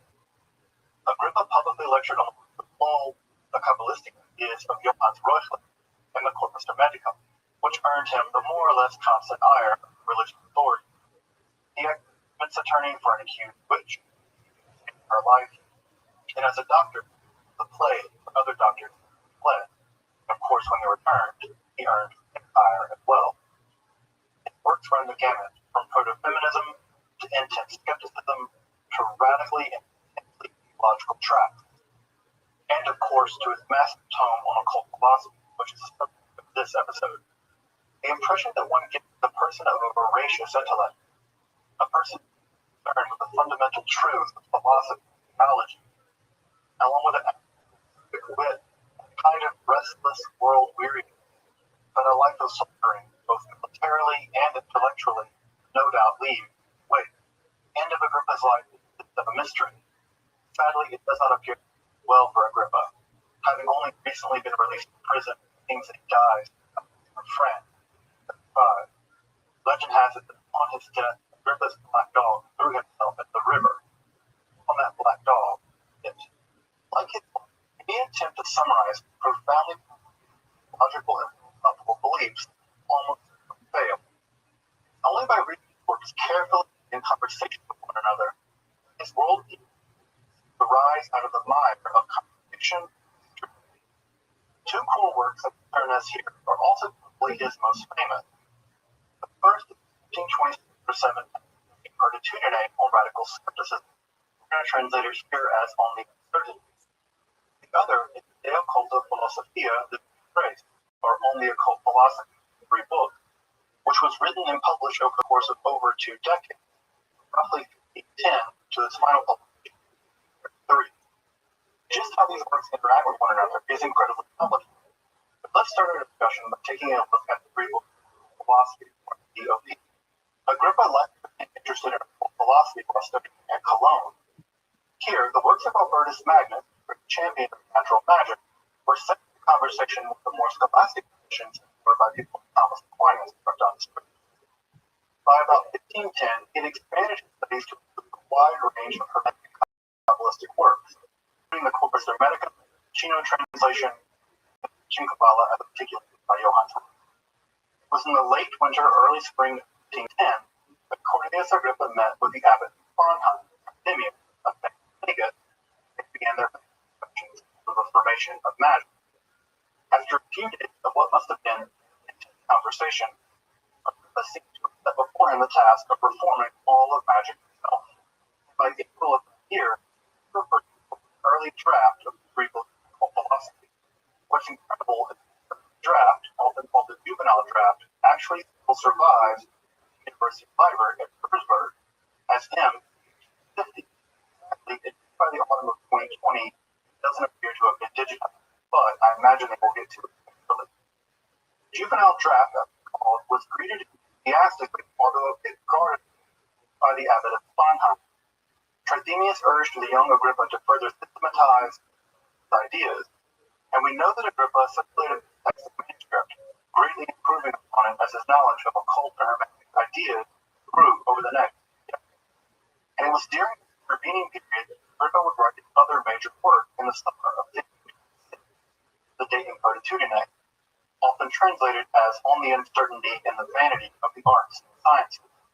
This work viciously attacks every pretended domain of human knowledge and wisdom, showing them to be full of empty postures and arrogant assumptions unbacked by logic or theological expertise. In this popular, incredibly controversial work, Agrippa attacks every level of knowledge, from social mores, philosophical ideas, to religious institutions, practice, and rituals. He even attacks the various crafts, medicine, or geometry. Virtually everything that Agrippa cites in his text, table of contents, reads like a register of everything human beings tend to know. And what's interesting, it also includes various domains of occult philosophy. And what's conspicuously included, for our interest, are his attacks on occult philosophy itself, including magic, Kabbalah, and alchemy. Of course, none of this would be very strange if Agrippa simply published the cartoon and stopped there. We can simply conclude that he changed his mind about the whole project of reformation of magic and adopted a kind of radical skeptical position, using faith as the only mechanism by which knowledge is possible. Of course, by the mid-18th century, such a position relying on a radical interpretation of faith wouldn't have been all that unusual in Europe at the time. The problem is that Agrippa not only publishes the De Incertitudine, which he seems to repudiate the possibility of any occult philosophy, is that he goes on in 1531 and 33 respectively to publish his grand analysis of occult philosophy. The problem, for scholars at least, is to understand just how the radical skepticism of the De Incertitudine relates to his very grand of occult knowledge found in the 1533 text on occult philosophy. How does one square the deep skepticism of the earlier period with the Hermetic idealism of the later? Of course, De Incertitudine had a life of its own, went on to become very popular in several different editions and translations. In fact, to influence the likes of people like Montaigne and even Descartes. But to understand just what Agrippa means by the radical skepticism of the occult arts found in the earlier text with the Hermetic idealism of the later, we now need to turn to an in-depth analysis of the DOP itself. Circa 1510 juvenile draft of the occult philosophy is basically understood as a kind of synthetic digest of the ideas of Marsilio Ficino, of Pico, and the Kabbalistic ideas found in Reuchlin.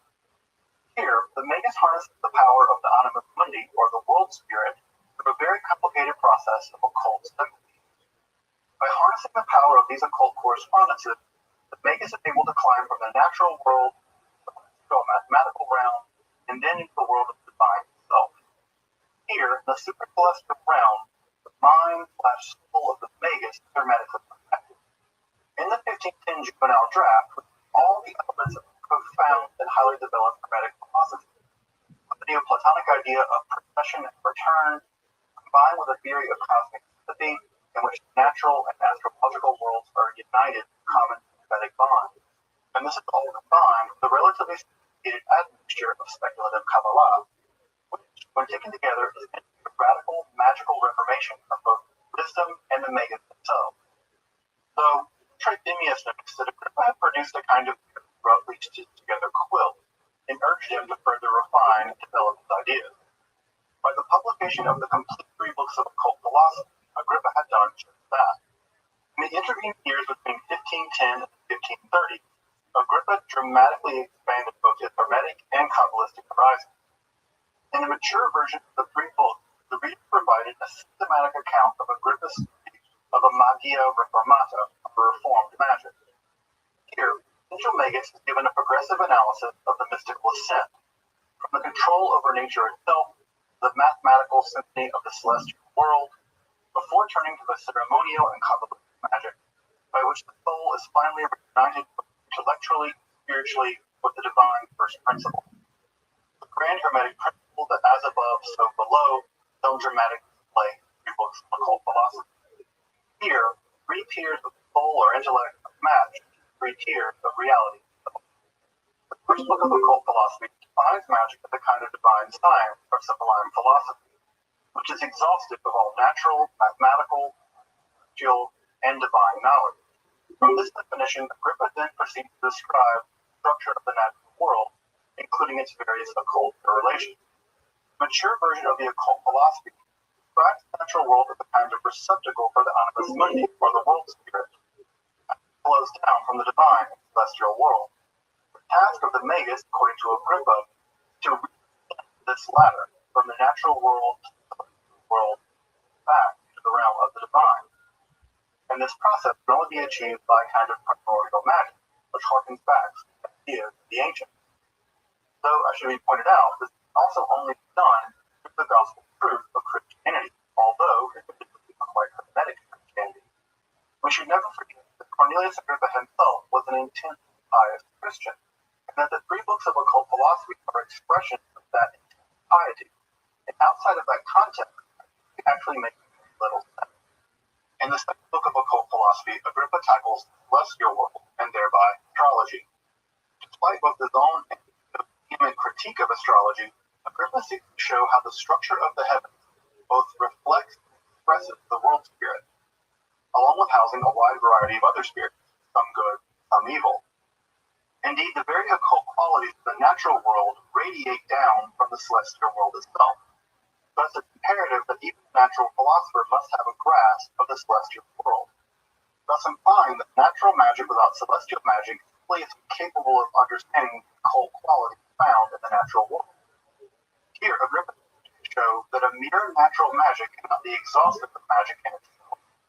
The occult properties found in the natural world themselves have their origin in the celestial world. Therefore, an understanding of celestial magic becomes imperative even for the natural magician. Also, where Agrippa's work becomes its most technical. Here we find the signs and skills of the various planets, but also the mathematical logic behind the construction of complex talismans, which trap astral forces.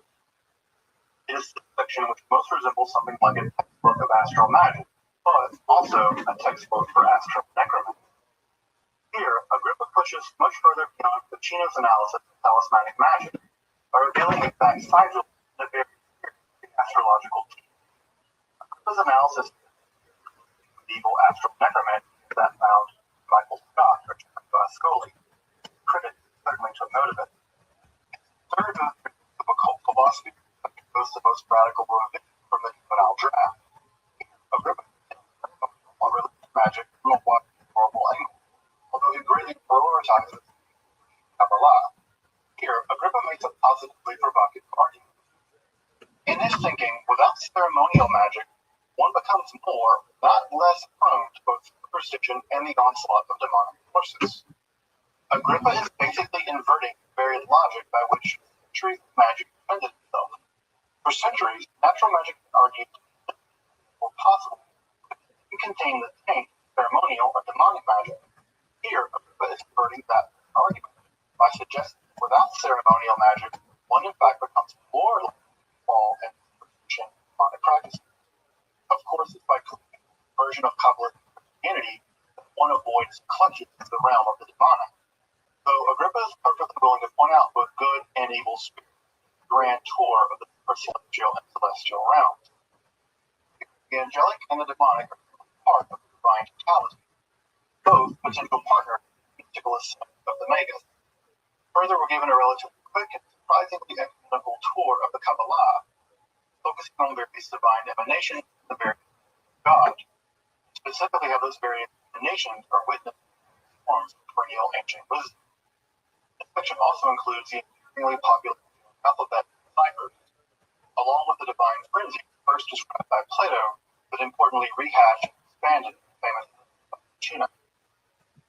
Finally, the reader is a historical survey of the various rites and ceremonies by which the gods have approached the past. Before the reader is told, or rather warned, that Agrippa has carefully hidden the true secret of how to make the final divine ascent.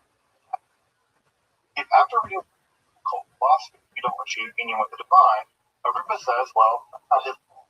It's your fault. Either you're stupid or sinful or both. Don't blame him. It's that Agrippa wit that was so winning that gave him a lot of praise in his lifetime. So just how do we relate skeptical Agrippa of the 20s with the Harmonic idealist of both period before and after? The former theory, supported by OGs like Francis Gates, argued that Agrippa is a shield. In this, Agrippa's more skeptical attitude as a kind of cover story before dropping the Hermetic philosophy found in the book. This would give him something like plausible deniability, using of necromancy to say, have him arrested by the Inquisition, tortured, and killed. Plausible deniability theory is something not taken up by more contemporary scholars. A more recent approach to Aristotelian as primarily attacking a kind of scholastic Aristotelian. I see Agrippa as primarily attacking a scholastic worldview or a scholastic understanding of the world, somewhat what exactly does something attack about. By understanding the scope of Agrippa's attack is primarily on a scholastic way of looking at the world, it means that Agrippa is attacking all knowledge whatsoever. Indeed, it's argued that Agrippa even sees the earlier draft of the Greek occult philosophy as still representing the scholastic worldview, and it's that version of the books of occult philosophy that Agrippa is in fact attacking. One of argument reasons that Agrippa, even when he's attacking his own earlier draft of occult philosophy, is attacking himself somehow still an extension of a primarily scholastic worldview. And therefore, insofar as the text is still tainted with a fundamentally Aristotelian understanding of the world, Agrippa could therefore repudiate that version of the occult philosophy. This argument further extends, but the later version of the occult philosophy is primarily more Neoplatonic, Hermetic, Kabbalistic, and therefore doesn't fall victim to repudiation of the text found in Aristotelian.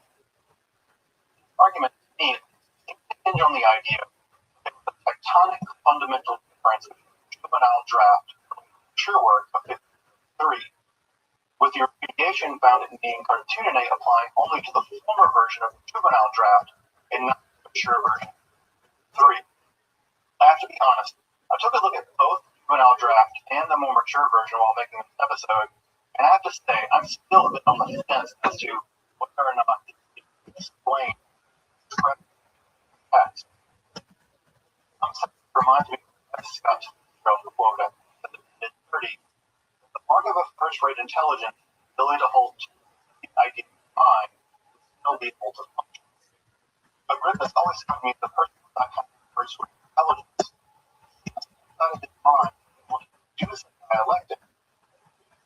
Lifetime, soul, at least intellectually. And that seems to be the point of the three books of occult philosophy, that a kind of radical noetic faith perceives both wisdom, knowledge, and intelligence, and reunites the soul with the mind. So I'm reminded of someone like while reading the live, that seems to be precisely the task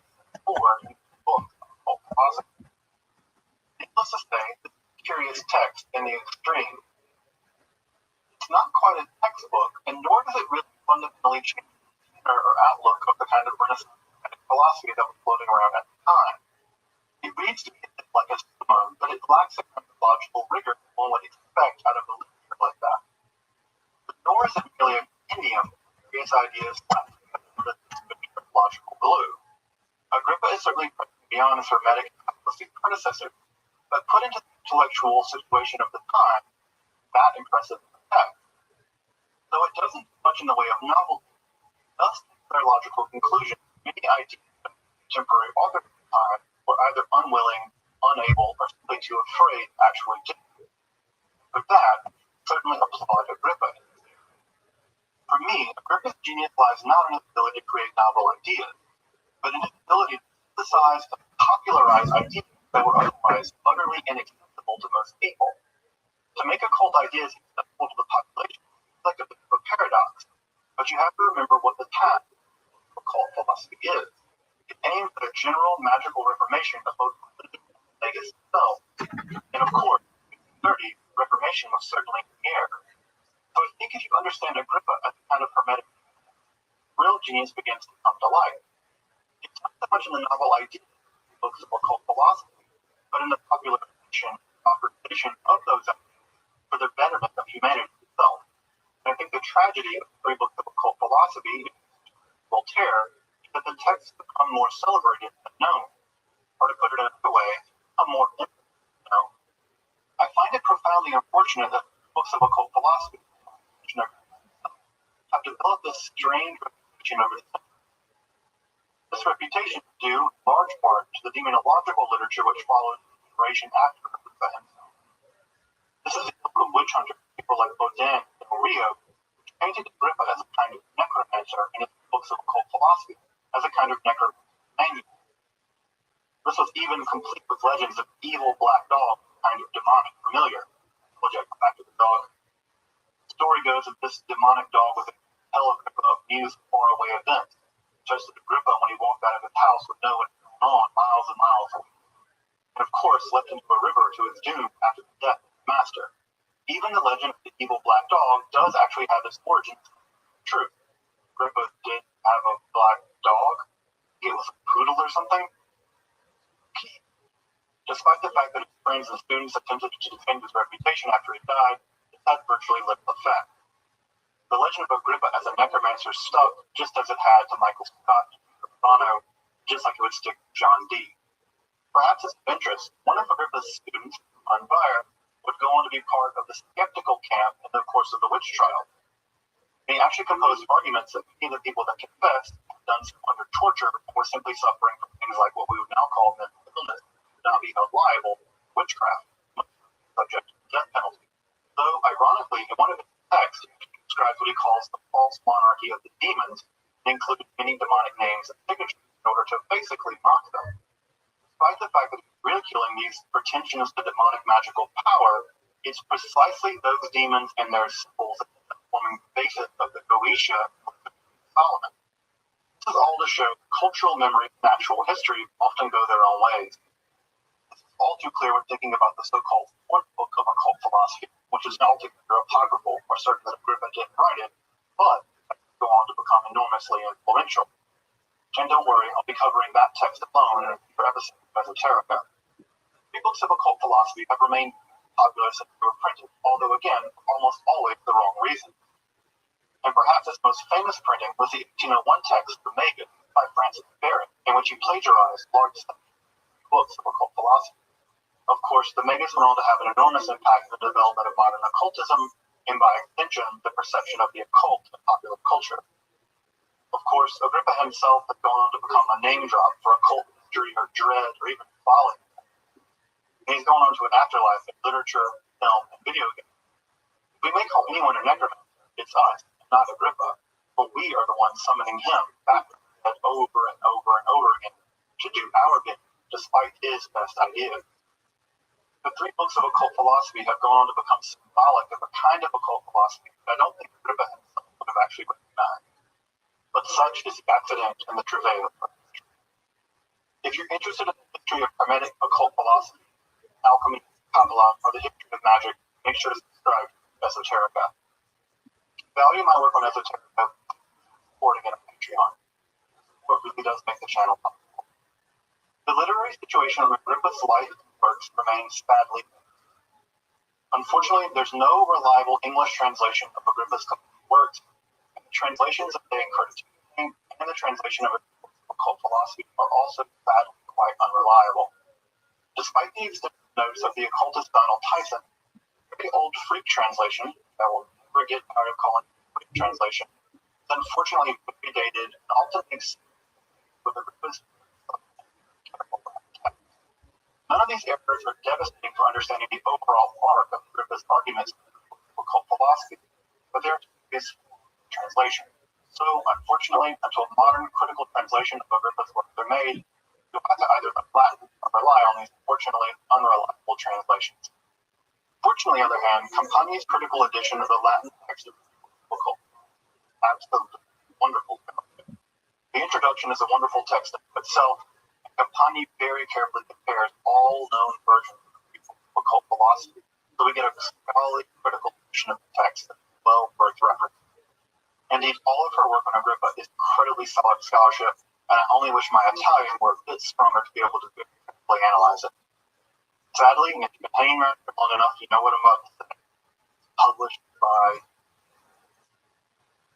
So you should go take out a mortgage on your house, and I wonder if it's too early for whiskey. The Charles Norwood text, Agrippa and the Crisis of Renaissance Thought, remains a classic, well worth reading. Of course, it's both difficult to find and expensive when you find it, so this is probably something for ILL or with. Unfortunately, I have to report that the sections of both Thorndike and Yates' monumental scholarship have aged very poorly, and while they're interesting for references, you may want to forego those analysis of wherever the scholarship. Lyric's 2003, The Language of Demons and Angels, is an interesting and I think rather excellent analysis of the three books of occult philosophy. He has a very careful eye to Agrippa's ulterior subtle and technical Latin. Further, he brings to bear critical post-structuralism onto the text, and I think in a thoughtful way. Although I know that both critical and structuralism are polarized, whatever. In my opinion, it's well worth the read, even if you find critical theory and post-structuralism to be problematic. But you guessed it, published by Brill, so you're gonna have to ILL it or a kidney or something. Well, until next time, I'm Dr. Justin Sledge. You've been watching Esoterica, where we explore the arcane side of philosophy and religion.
Comedy mother. Austin. Fred. Bill Tony. Tony Hitchcock.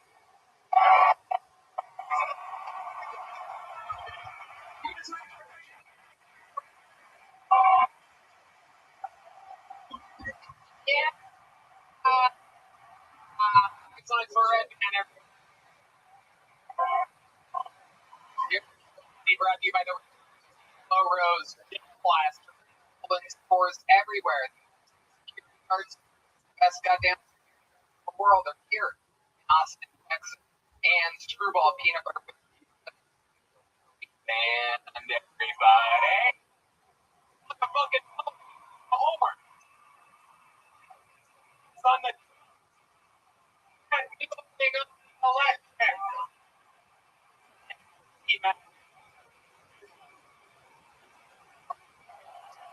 Fun one. Sponsors. You guys ready to start the episode or what? You guys better than you ready? This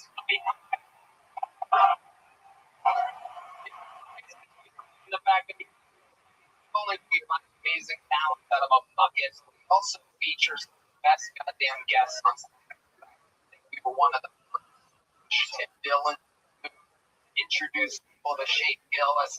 We were always the helm of the second I find a bucket monster, I have a here next week.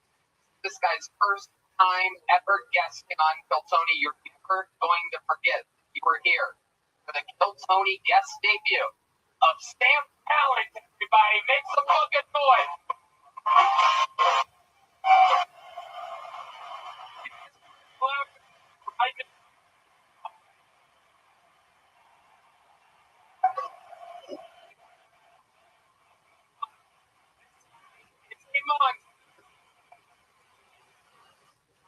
On Kill Tony, running the light book. One of the great books of comedy and comedian right now. Waiting for death to claim us. It's special. Out on YouTube. Free on Amazon Prime. Chucky Bohemian podcast. Welcome to the show. Thank you very much for having me. We're going to have a lot of fun. Guys got a Miller Lite. I don't show anymore. I can't drink Bud Light anymore. But with the kid, I get so fucking True, a lot of people pay me spend my money in spokesman of the play. A lady with a shape like the can. Give me all of that. Sam's first time on the show, but everybody knows how this works. Over 200 souls signed up for the opportunity to get 60 seconds uninterrupted stand-up comedy time on this show. You know their time is up when you're the son of a kitten. Means they have to wrap it up back or else they bring out the angry bear, which is loud and interrupts them. They don't go that long. And then after that, I interview them for a while. We find out more about them. The entire thing is improvised.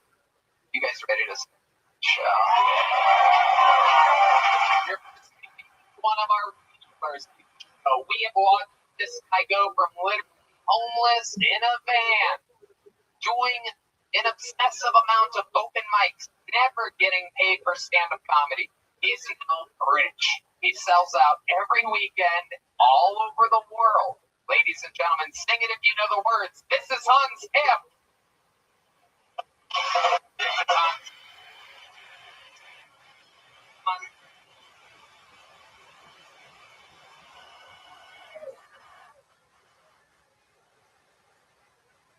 Bud Light has a new trans spokesperson, which makes sense. They've been transitioning to water for years. I don't understand that because Bud Light is a transphobic beer. Nobody's committing hate crimes on White Claw. When you drink Bud Light, you want to hate them. You gotta hate them. Weird.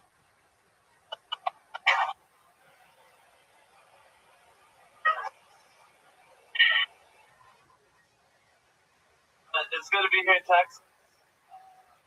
I love Texas because I'm an incel, and my hatred of women is traditional.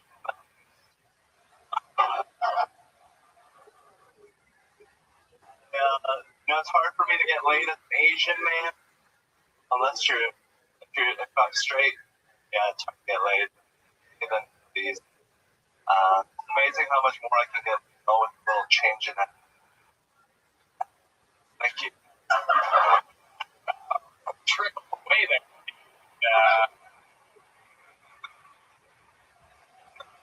The little taste of confusion. You're trying to say that. It's supposed to be like, it's hard to get laid as an Asian. Hey.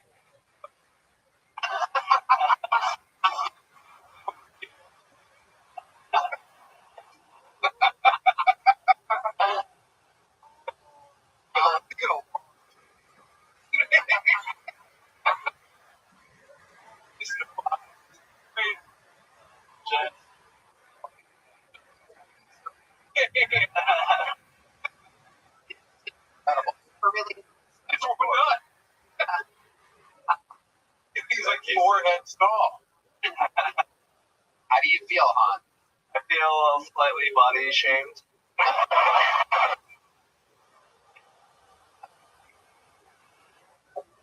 The Aviator Nation. Normally, that's sure you're famous for wearing free shirts. What? How'd you end up with that? I did a show at Aviator Nation. And they gave you that shirt? Yeah, this fucking show launches people to getting painted shirts. So Han, tell us what's been going on in your life this week. We've watched you go to driving and now latest evolution of Han's camp, drug diva. Tells people what to do and overly commanding in green room, Aussie bitch type. And watch the full evolution in only 2 years. You were so appreciative of every spot. You were grateful before. Now people are saying that you're entitled. Explain something. Well, sometimes in green rooms, you kind of be like, hey, I don't think like Trump is like the worst. Sometimes people are like, nobody's complaining about that. We're worried about what you did to the waitresses in Tucson.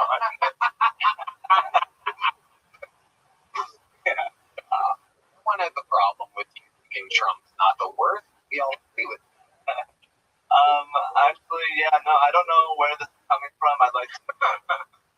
How's the drug situation been going? I heard a rumor that you were caught chopping up lines of cocaine the other night at Vulcan Gas Company. Is there any truth? You're doing coke? Did you pee in it first?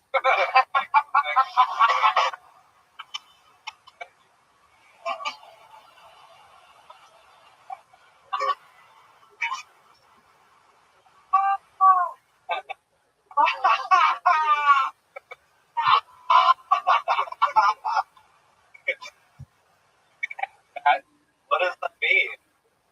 You don't know? Pee? It's an Asian joke. Yeah. Coke pee? Yeah, you're doing it again. I don't know. Yes, I got a little baggie of cocaine and Phoenix. Some guy handed it to me. Like what I got is like it to me. Right. Yeah. I was like sliding it across the bar, cutting it up on the table. I'm asking more about the snorting it.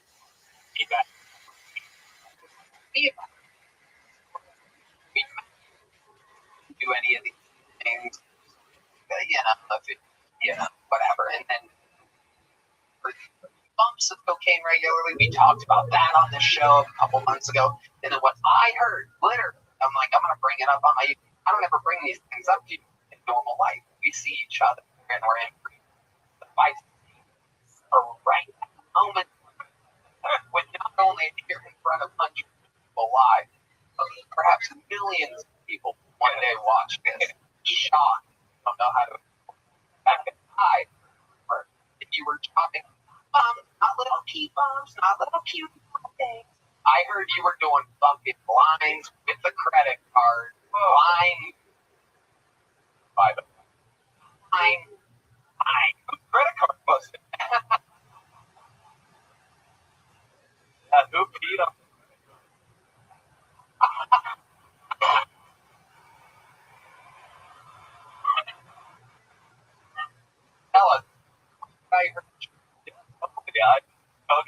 I almost forgot about. I did it. My girlfriend, like a big conspiracy, coca. If you were a doer of coke, you're trying to. Your girlfriend is a hot white girl doing coke.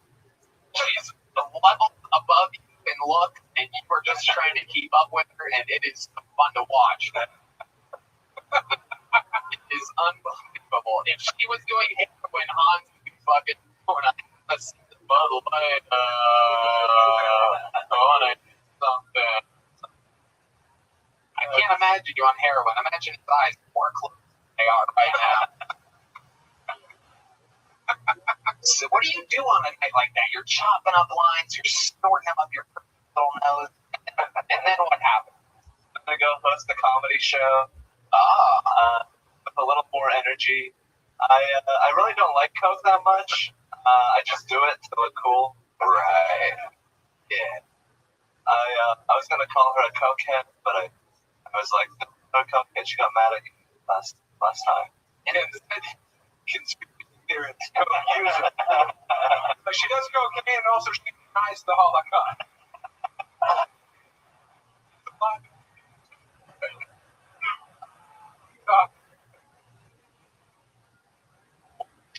Hans, you are open so goddamn it. Book, you are unbelievably entertaining. Love these honest, real, and autistic. I love you so much. Thanks for opening tonight's show. Hans, everybody. And element. And then first, hell yeah, very exciting. Cutting up line in the green room. This is what it's equal to. I have people every week saying, saw your boy Hans doing this. Saw your boy Hans doing that. It's a little bit wilder every week. I like to see people know with Hans' story because people go from nothing to everything, right? He had material. He had 45 minutes. We met up. Here we go. Your first comedian out of the bucket Sunday. We're going to meet them all together. First minute, Solomon, everybody.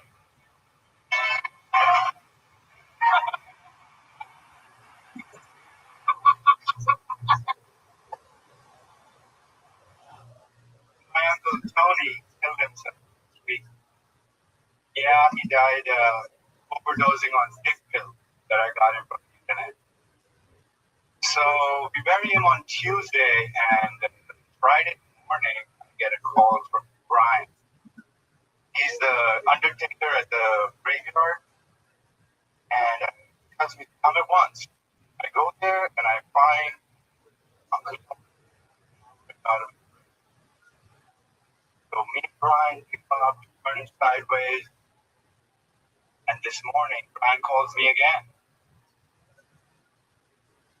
Go there and I find that all the dead were outside, raids and crying and yelling, and some even trying to kill themselves again. I asked one of them, I'm like, hey man, what happened? He's like, what happened? We came here to rest in peace, not get fucked in the ass. That dick went through my wife's mouth. Her jaw's broken. Look at her. So we had to chop Uncle Tony. It's all no doubt about it. If there was the Saudi Arabian undertaker before, incredible. Holy shit. Bass player, I wish you could see this guy.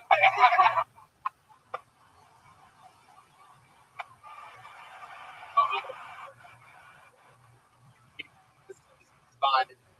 Yeah. Thank you. Solomon. Holy shit. Even on stand-up comedy. First time ever. All right. Very good. Oh. Weird. Yeah.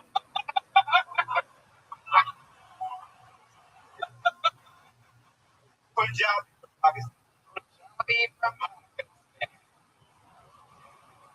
In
I repent.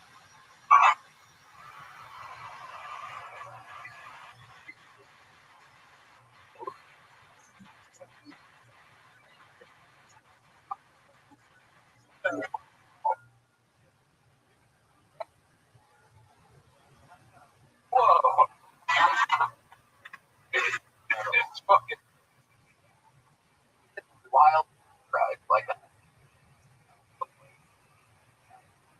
girl rest and then court. Okay.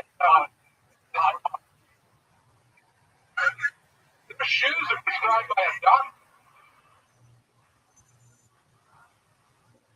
Solomon, what made you want? How old are you?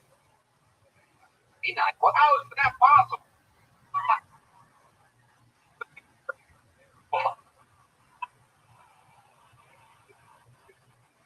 What made you want to start a comedy?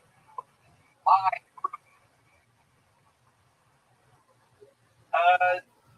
No, I was just having fun. Wanted to see you guys. Okay, so you know the show? You is any of that real? You don't have Uncle Pete. Any of that real? Yeah. Great. You know, Morning. probably closest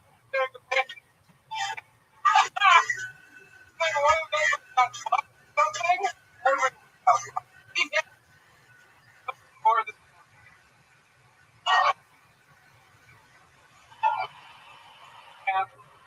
it's out. Do a Olive. Tell us more about your life. How that was made. If you ever wanted to do something about actual, I want to for hobby. I did hobby.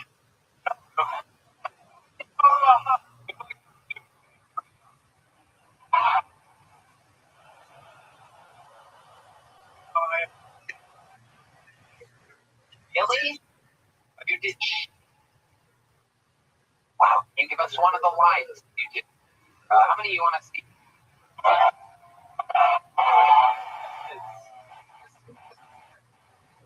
Did you acting at Joe Rogan's Comedy Club? If he found out this was happening, he would cancel the show right now. Go. Bye. All of it.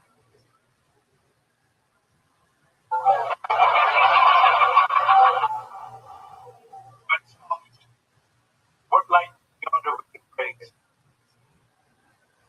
Is the east, Juliet is the sun. Arise, fair sun, kill the ancient moon. It's already sick and pale with grief, that thou her maid art far more fair than she. I was actually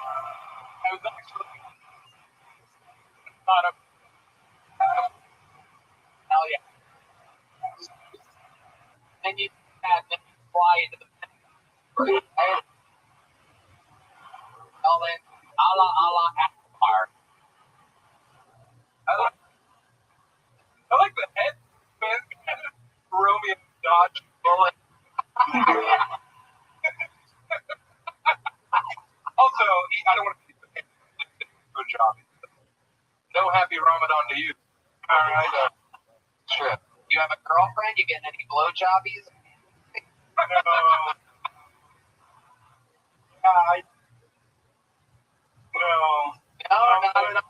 No blowjobs. Maybe a blowjobby. No. Wait, you're a dishwasher at a chain restaurant? You're not fucking the host? No. He works from home. Solomon, have you ever had a girlfriend? You've been with a woman before? Yeah. You're a good-looking guy. You have swagger. You have a beautiful beard. The wild fashion sense? Yeah. So, like, when's the last time you were on a date? Before COVID, I bad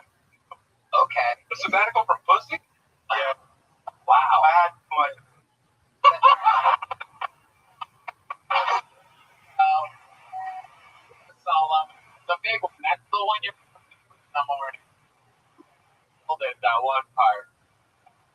And also the blowjob thing kind of skipped me. Why? This is gonna be a nice. Why? Yeah. No matter what you say, right? It's gonna be so good. You see, people get circumcised when they're like, I was about like 9-year-old. Oh shit! My mom suddenly decided like all three brothers circumcised. What were you guys doing to each other? No, man. So she was scared when we were babies, and like, all right, All three of you at once? yeah. You guys were like 7, 9, 11? No, I was 6. No matter which. Yeah, so I had it shot off by your first, so So what's like that? it's circumcised. Right. Down there. Absolutely. So, you guys circumcised. Hey, do you remember that? Yeah. Yeah, the whole thing. Yeah. The build up to it, the hospital, and They tell you what was going to happen. yeah. They put you outside. You were awake. But they put like a Look anesthetic. Yeah, thank God for that. I mean, I'm wait, they didn't do that. Oh. what? Oh my God. Oh. Pakistanis. Oh shit. It was not fun. Yeah. Summer was. Yeah, you neighborhood, everyone knows about it.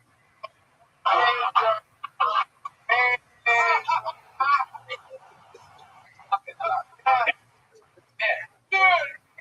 Parliament, Pakistani, I got to be impact. They cauterized the wound.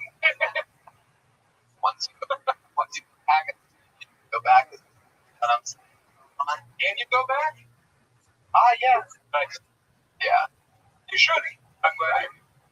Didn't know if you were now. So the whole thing with the blowjob is that I can't. It seems like I have the trauma from being chopped off. Wait, they circumcised you with their mouth? I don't know, man. The nurse. It's weird. That's how I used to eat corn dogs. Yeah, I would bite in, sit up with the bread on the first bite, leave the little wiener. I would pull it off. So,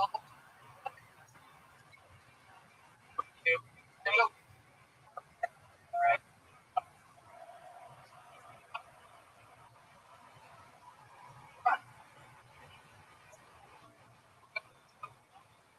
Little steaming piece of shit. Very exciting. One more time for everybody. Come on. Again, everybody. Look at the door guy. Here in Austin. He's a on-series alien all around every single night. This is truly one of those guys that, again, everybody's going to know. He's been on this show multiple times. Very funny man. Make noise for the great Lucas McCrae, everybody.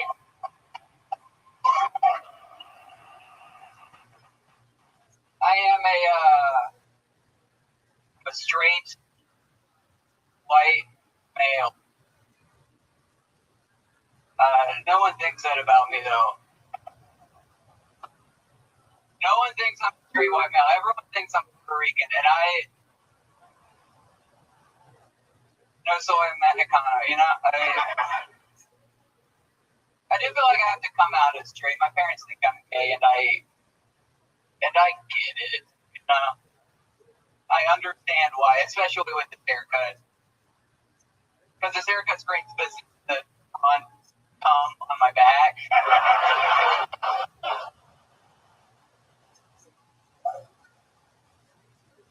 Here's the thing, I was not born a boy. I was not born a boy.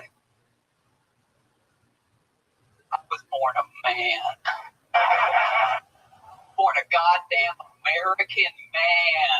I came out of my mom with regret.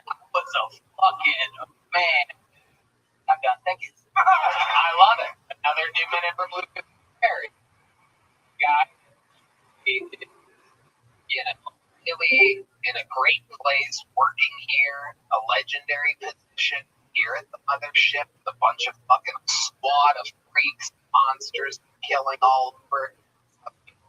We've known you for quite a while now, and very thriving position. Tell us what it's like being a door guy at the mothership. It's great. I love it. Oh, shit. All right. Didn't realize you deeply hated. No, I love it. I love it very much. Thank you. Right. I believe it. Okay. Cool.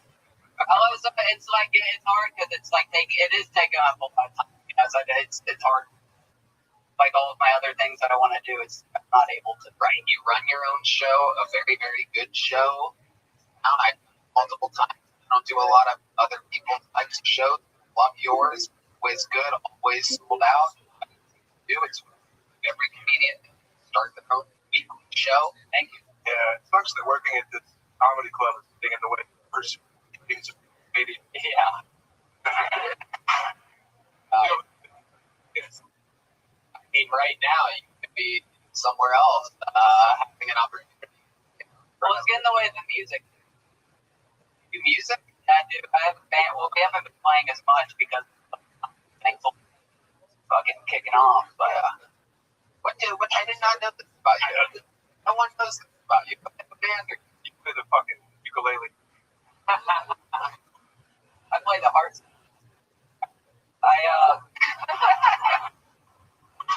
Quit wasting the A material on the internet. What about this band? What's the name of the band? It was friends from Tennessee, and only one of them has come down here. So I did the drums. You play the drums? You play the drums?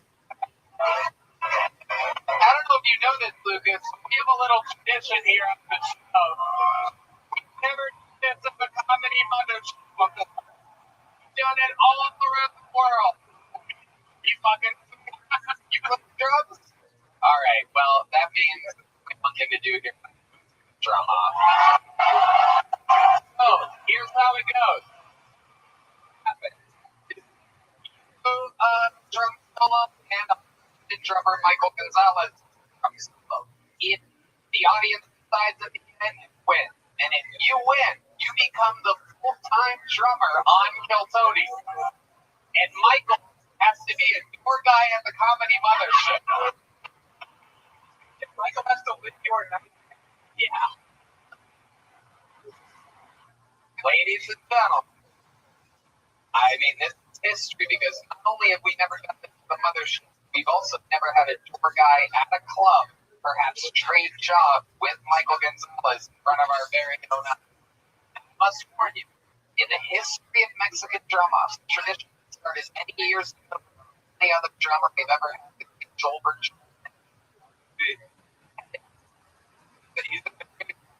By Uncle right now.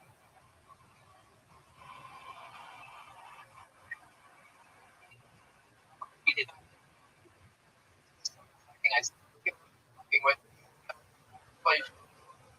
I'm excited to see it. Jump going first. Hi, it's McCrary, everybody. This Mexican.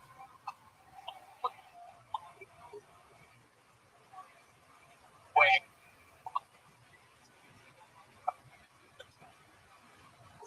Ladies, you guys ready to witness history?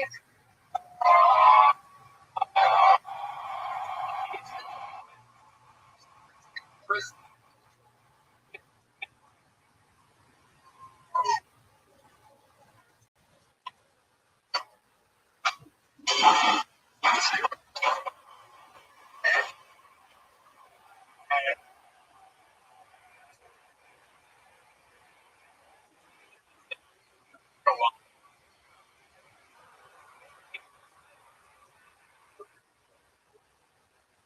so you don't track again. Did you?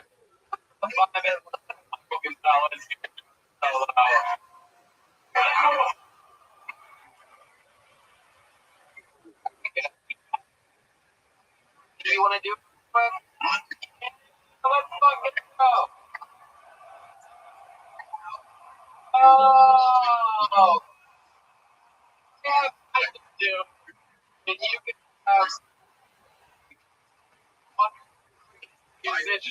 in the world, man, played with Stevie Wonder, a man in Austin, Texas. Great local musicians. The blind man on the drums. Ladies and gentlemen.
How many of you got D-Madness winning?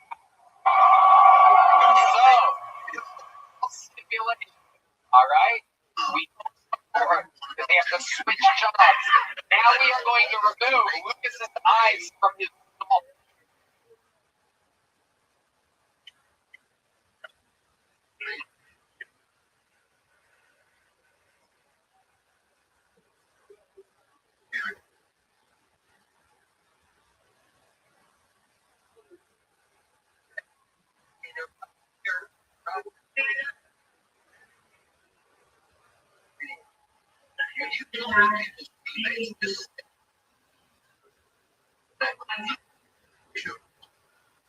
Brandon, if you can hear me, can you mute yourself, please?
believe he truly. It's a weird thing.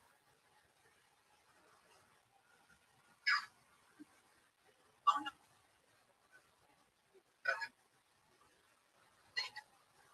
I'm not.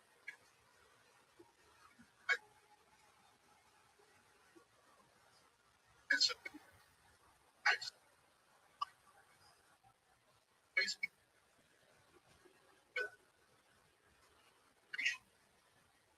is technically that tech you were company be it parents and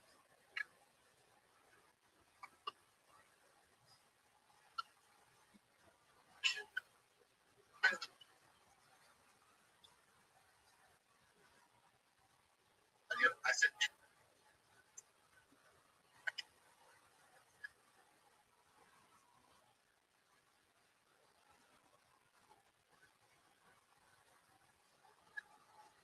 because the point understand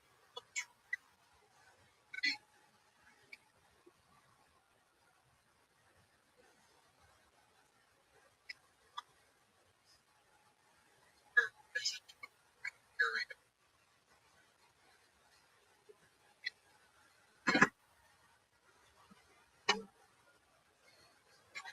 Afghanistan should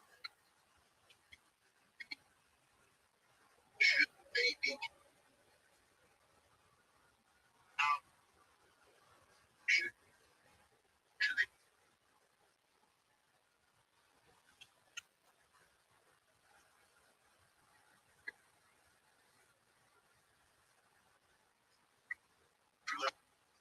contract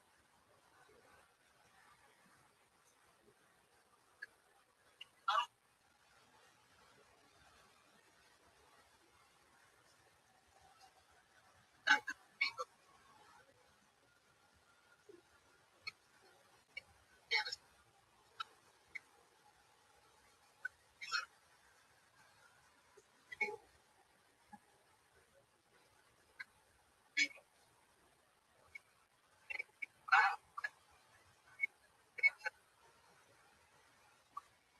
out because you know they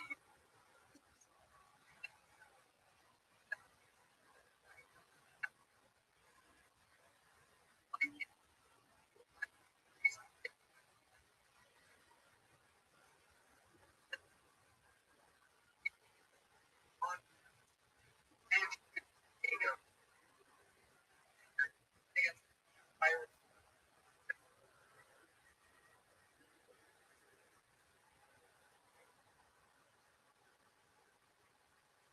I mean we have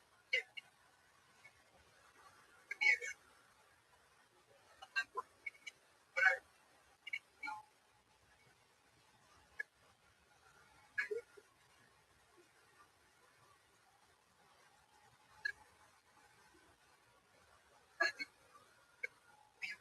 think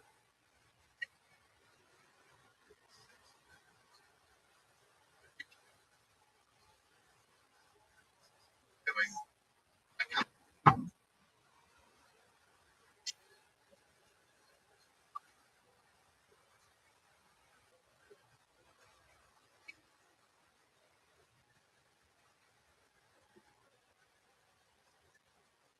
doesn't mean you were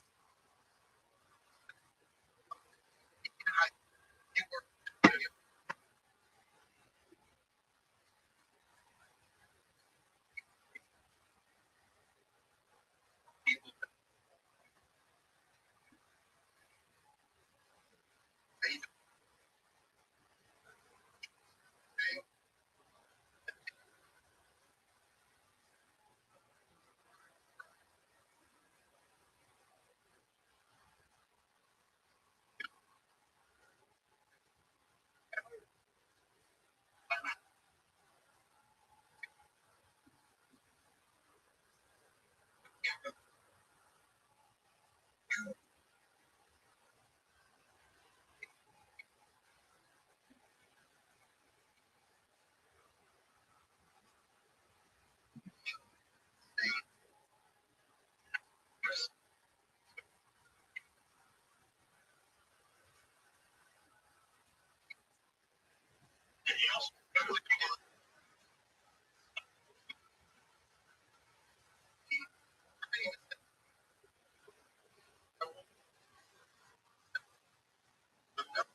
if I can help you. Matter. If you know and you can know that it doesn't good.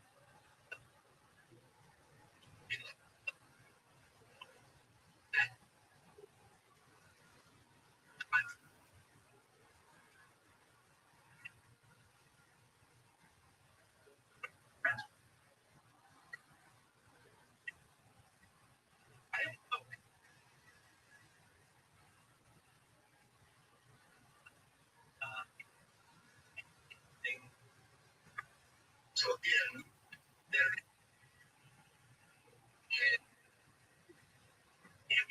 is never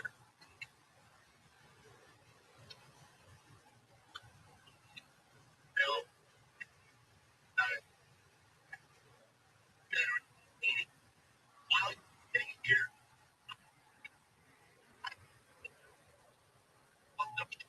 that be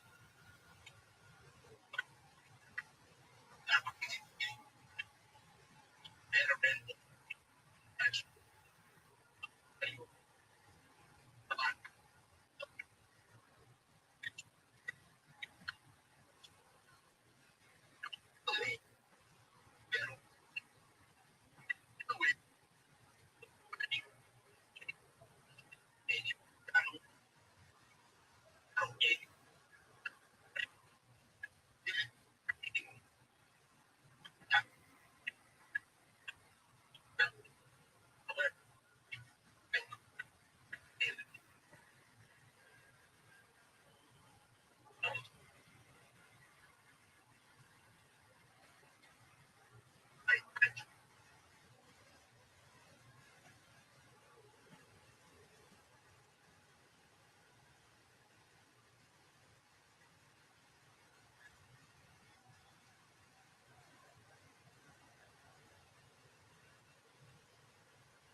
that is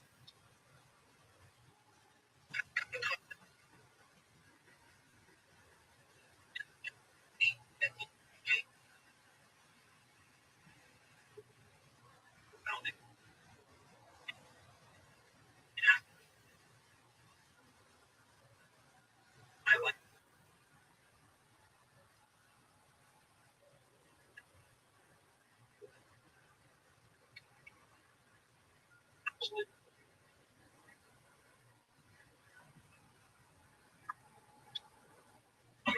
and I can do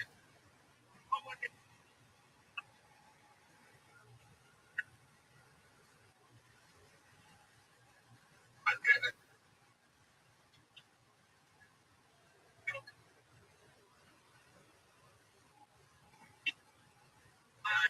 if they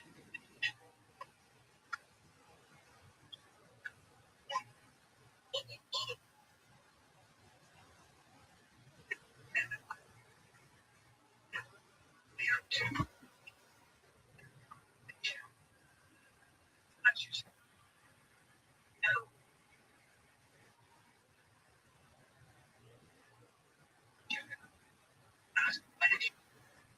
I don't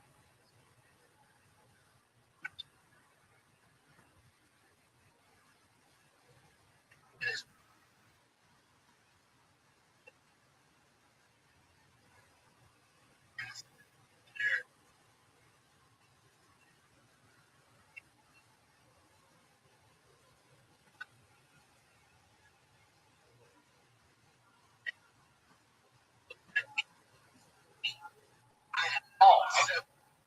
front of everybody.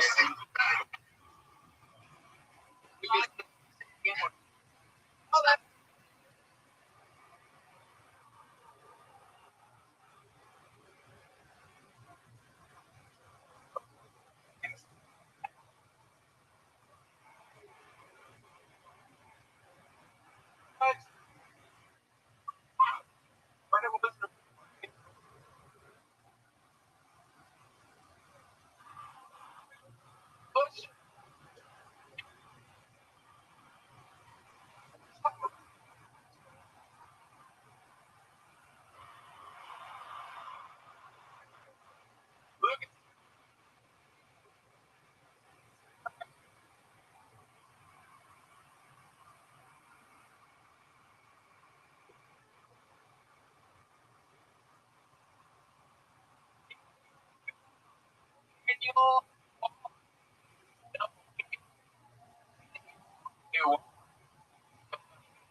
out there, huh?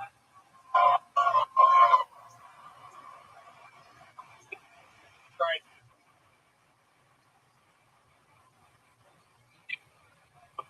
Very for me and me. There are a lot of here. I'm gonna go like this. Put them a little bit. Daniel Dewan is next, being pulled out of the alleyway with over 200 people. Not here. Not here. That's interesting. Okay. Should be doing an ad read right now in the dead time. Mariano Di Vincenzo. Mariano Di Vincenzo. Great name. We're going to see what happens. Sam Allen's book, Running the Light. His podcast, Chubby Behemoth. The Funny Motherfucker. Comedian. All your favorite comedians love Sam Allen. Note up. Favorite comedians, favorite comedians. How are the Lannis going? You guys good?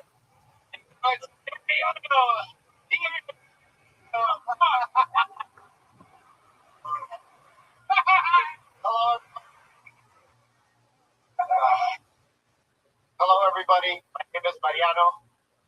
Some people say I'm very self-centered, but I don't care. My pronouns are I.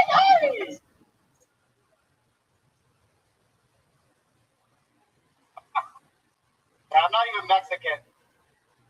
But people tell me I am. People ask me all sorts of Mexican questions I can't answer.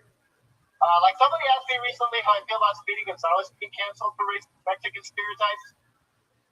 And as a person from Argentina, I think Speedy Gonzalez is a lot less racist than people asking me how I feel about Speedy Gonzalez.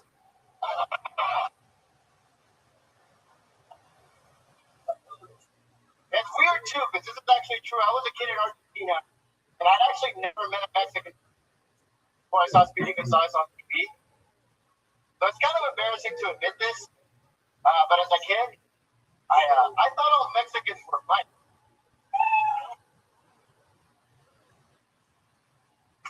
All right, thank you. All right, Harry.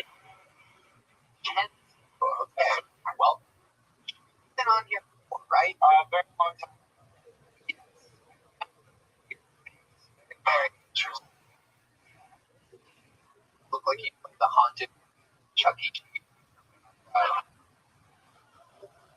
Incredible. Remind us, how long you been doing stand-up? 4 years.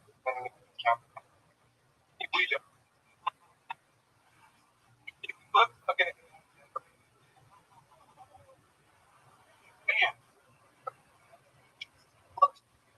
Explain how you ended up like. I don't know. I'm Argentine. Really know white. Very good. Nothing about you is Incredible. What do you mean you're white? She's white? White acid. White. I'm white. She's white. Black guys? No.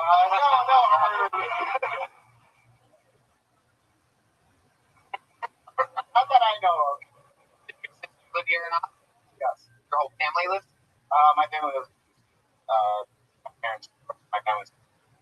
Okay. So you together? We here by different times. So you guys work refugee? No, we were not. What do you do for work, Mariana? I sell products. Yeah. Products. I sell insurance. Okay. Yeah. How do you end up doing something? So I used to work in services, like dance applications. I don't really care anymore. What do you think is the most interesting about life? You ever almost die? You ever get good at anything? You have any special talent?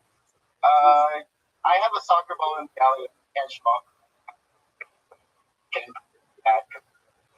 What do you do? What do you do with the soccer ball? Like, hacky sack. Yeah, I can't catch it. Just get the house. Paul Deemer on the horns. Can I ask you something? Why haven't you blinked in the last 3 minutes? I don't know. But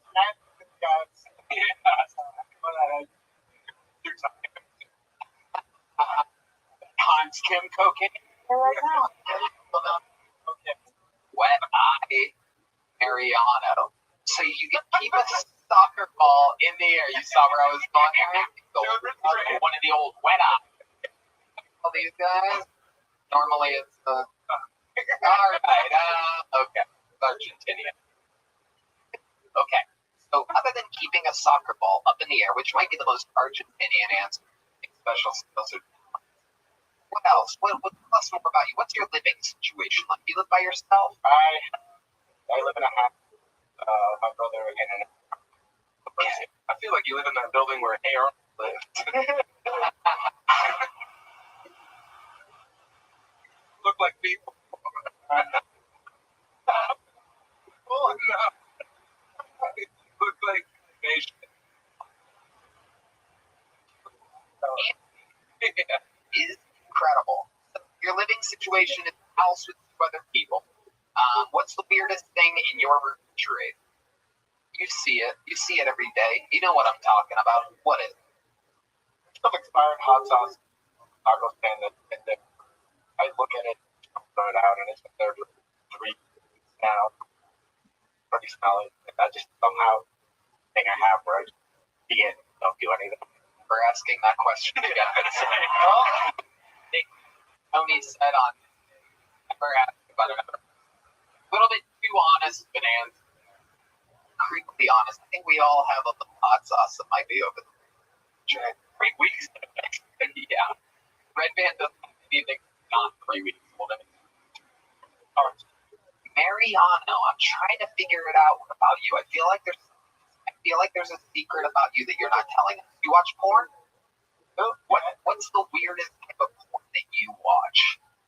Be honest. Honesty is so important, Mariano. I honestly don't want to, like, I am pretty simple with that. I just go on Pornhub and I scroll down and I find something. Like what? I've watched gender porn once. One. Yeah, once for 7.5 years.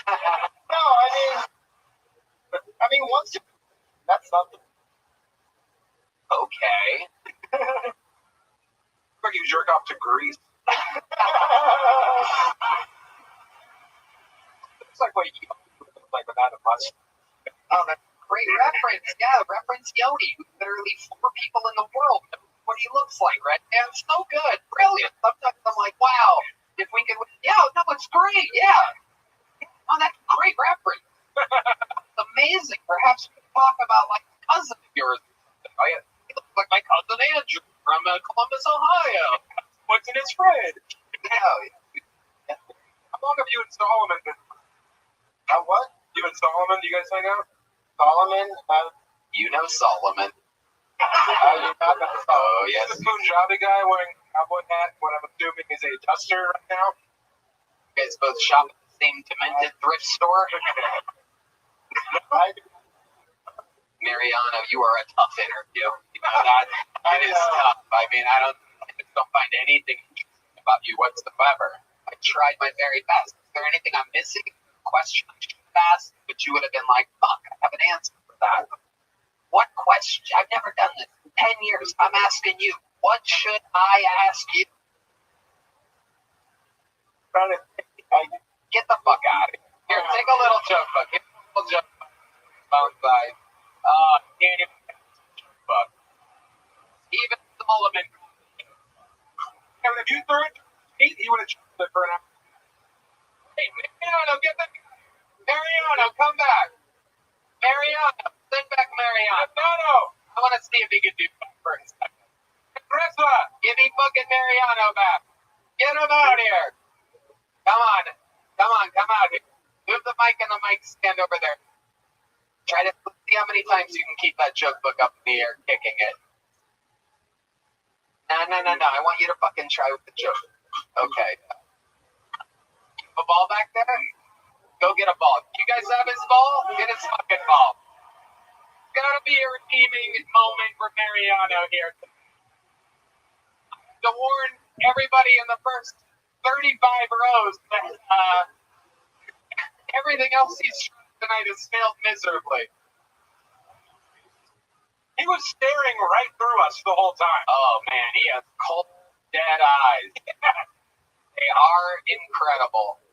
I wonder where his ball is. I get the feeling this might take a while. Michael Gonzalez, very excited to see a soccer ball. Here he is with his soccer ball, ladies and gentlemen. Oh my goodness! Oh, on the ground. All right. Wow. Here we go. Okay, here.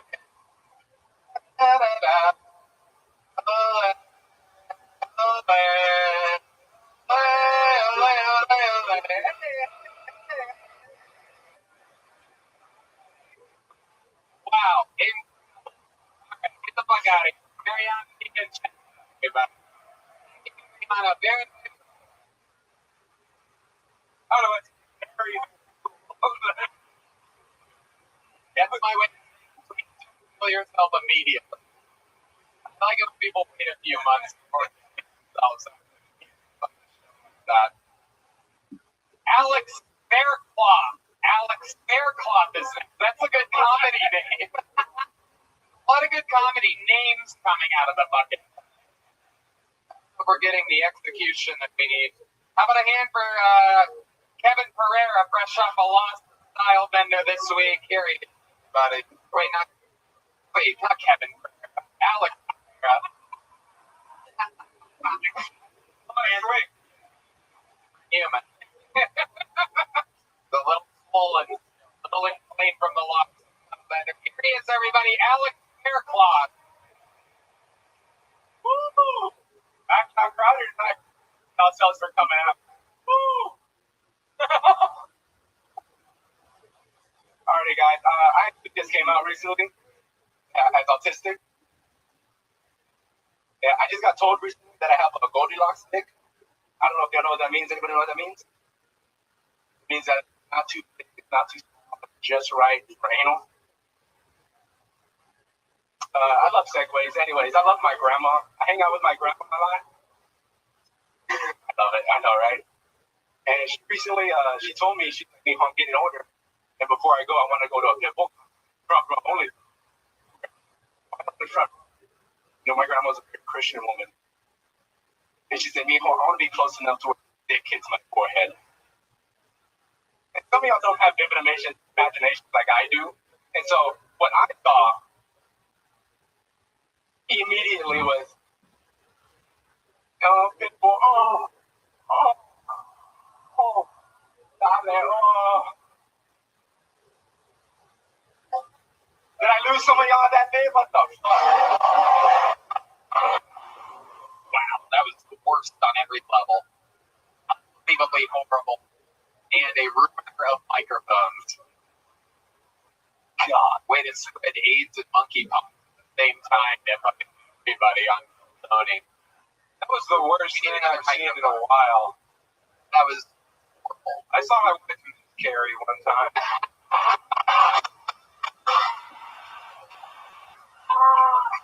There go that moment. I wish you guys out there could hear the bass player with this guy's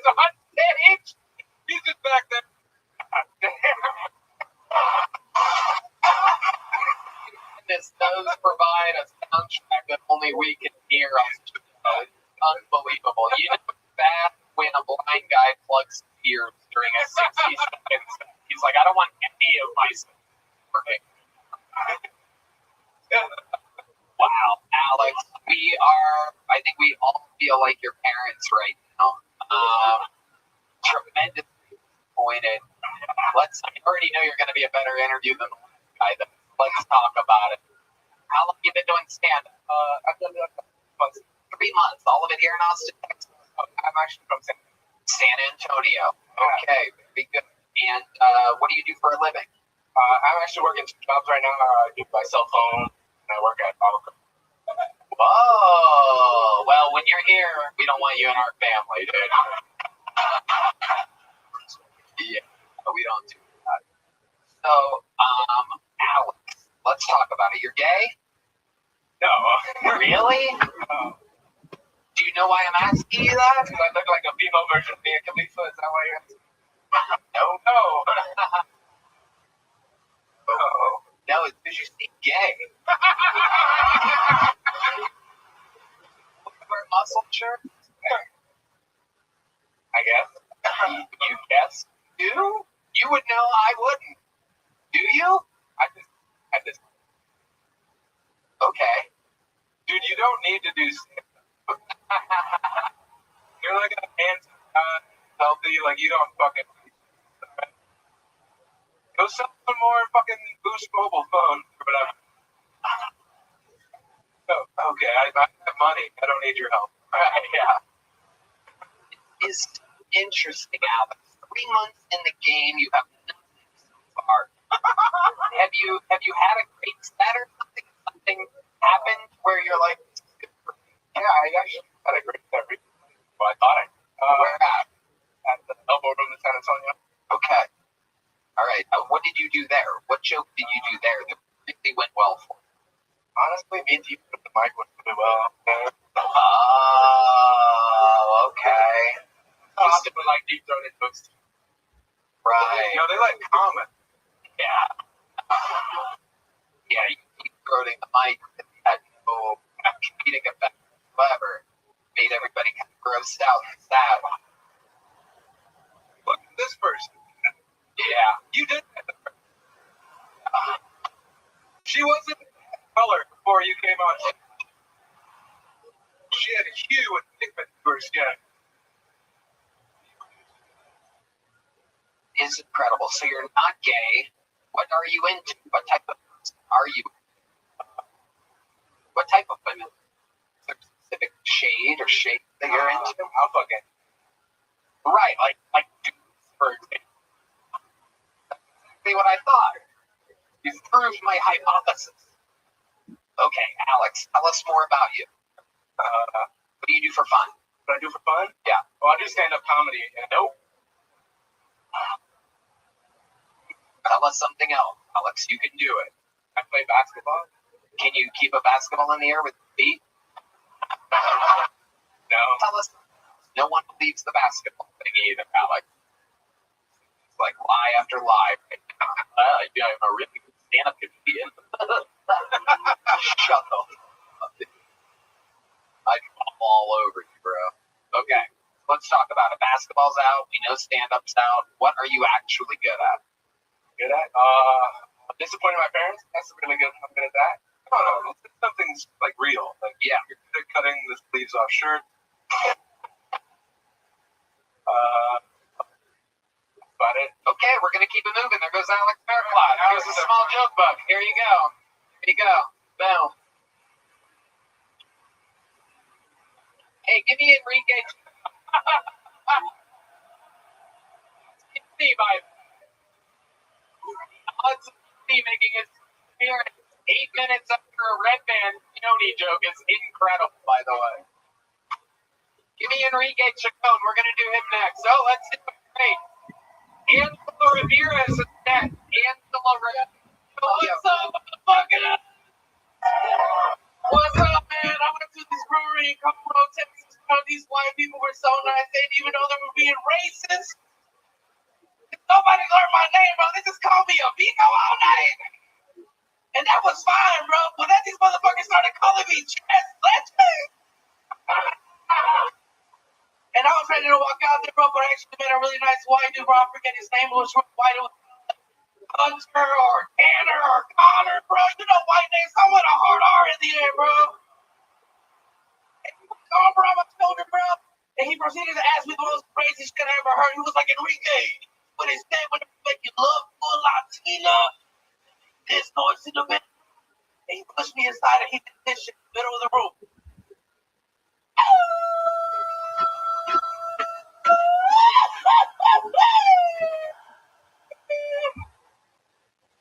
And I was so mad at Tanner, yo, but he basically screamed so I was like, fuck, Tanner, that was pretty good. So look, man, if Latina my dad don't get better, she found the way to skip. Or you put it in the wrong hole, big dog. Thank you. And the get cool.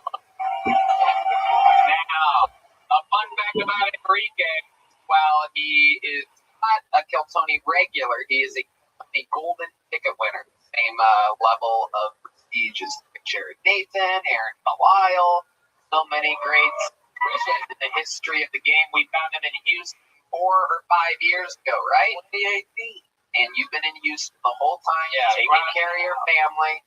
And then I was in Houston. You did guest spots that I always have you do on any show that I have in Houston, right? What did I tell you? Man, you said you was gonna void my golden ticket if I didn't go to Austin, bro. So here the fuck I am. I told you, you don't get the fuck out of here. You're doing what? Living with your family. What are you doing for a job in Houston? Just some clinical research, you know. Bullshit. He hated his job.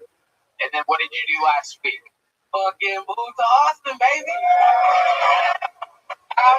Bro, this guy has a full set fucking ball shake with this guy. He fucking look at the sweat. Fucking stop sweating. Great. I don't fucking know how to stop sweating. It's so long. I was sitting down here, bro. Man, I don't know, bro. I think it's my high blood pressure. One of the most likable forces, a true fucking joke writer, a joke executor. Tell us more about your life. Tell us what you do when you're not doing stand-up. Oh, bro, I just quit my job in Houston, bro, and I got a job at Buc-ee's, dog. Oh, shit. So if you want a brisket sandwich, maybe the fuck. Wow. What did they got you doing at Buc-ee's? Done. Actually, yes, the fuck I am. I'm the cashier/mascot. Oh, yeah. I love it. The world's sweatiest cashier. Yeah. Handing back soaking wet change. Anybody got a napkin at the front row I can borrow, bro? Come on, dog. What happened to white hospitality? I like how when you're, it was very funny, by the way. He like growling on the spikes. Some people tell me I sound like a black woman, bro. I don't know. Kind of do. You have black woman energy. Hey, black woman hip, apparently. You hate riding the bus. Look at it. Wait, tilt your head back again so we can see that fucking sweat. That is incredible. Damn, bro. It went like pussy.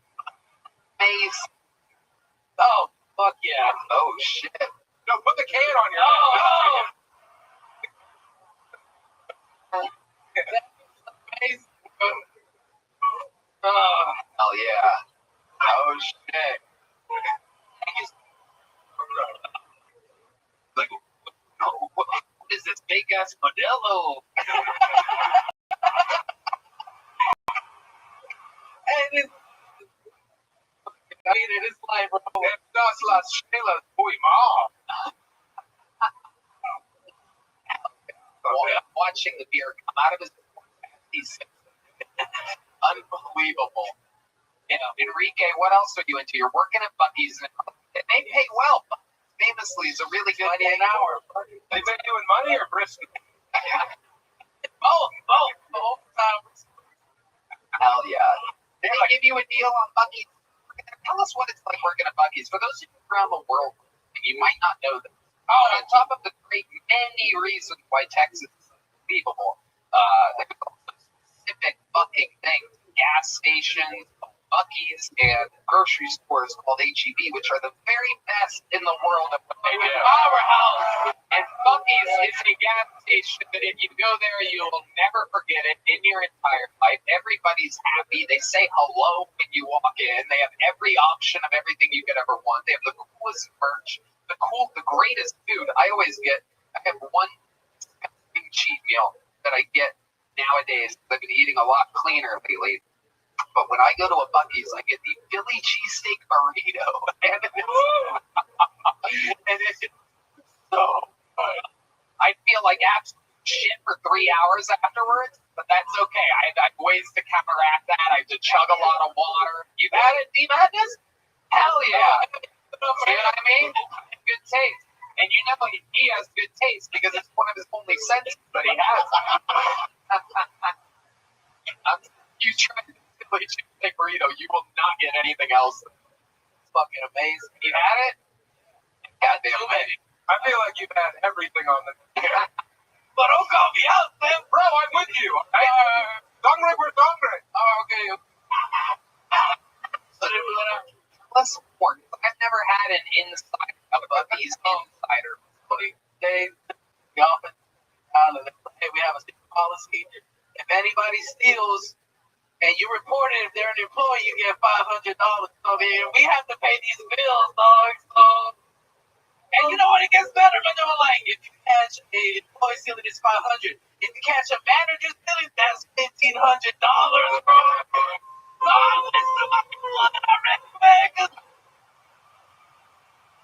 It's amazing. Money in the fucking bank. So you're just watching your fucking managers and coworkers the whole time. Oh my goodness. Never seen a rat shaped like a pig before. This is incredible. That little dark with it. My shiny soda. You're watching around, you're looking. Have you seen anybody stealing yet? Not yet. I can't see it with a buggy. Okay. Oh, yeah. This is a little limit. Stand at the buggy can't see you. You are a monster, my friend. And a very good comedian.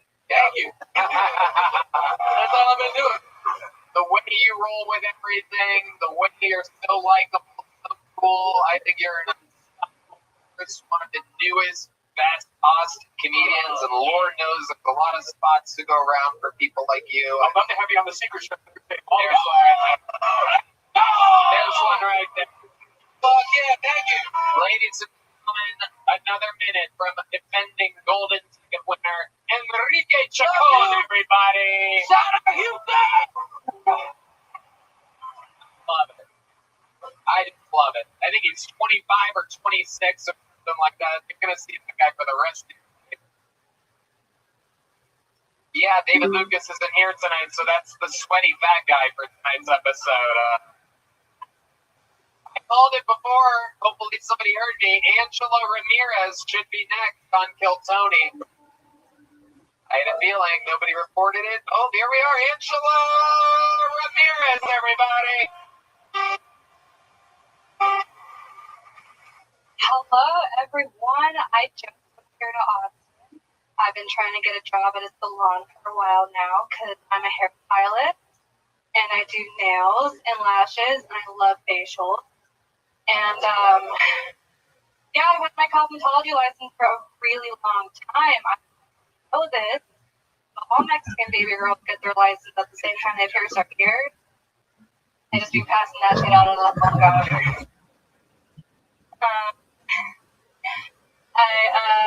I'm from a small town and I'm a stereotypical, small town girl. I'm so country. I lost my virginity in a truck. And I'm so Mexican, it was a lowrider Silverado. I have a cat. He's kind of a bitch. How I feel towards him is how middle-aged men feel their. I'm done. I'm good. Beer. You been on the show? I have. Was that your first time when you were on the show? You came with like all your thing, and they did stand up too. I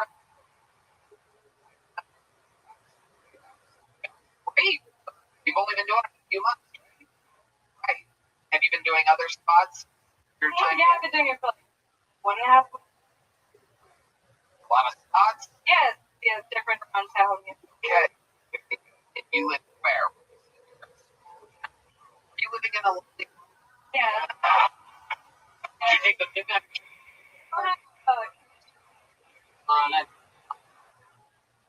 Very. That was a reference. Yeah. That's my karaoke. Actually.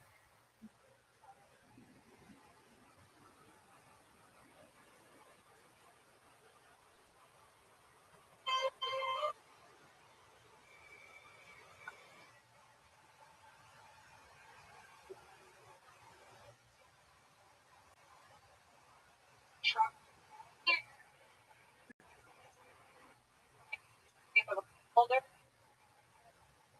I could.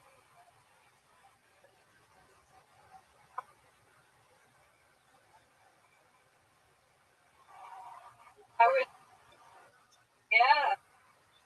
You'll on it. Thing in the call. Check in with him. Go ahead. One of the had Oh yeah.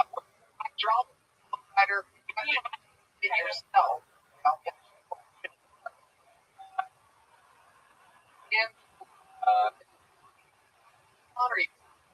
I actually got a job on what I was looking for. Bucky's. I get the feeling someone could take $5 from you real quick. Feeling sticky face. And you steal from the places that you work at. Am I correct? Absolutely. Very good.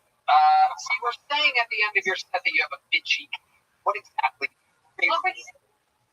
Oh no. Okay. That was just today. He's fit. And does he own the Silverado? Sure.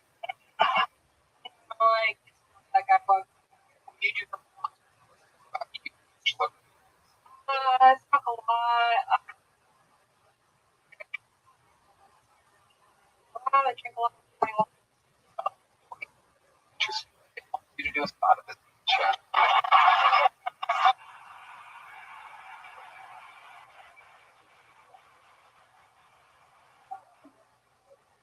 Angela. Explain to us like being a 21-year-old in us.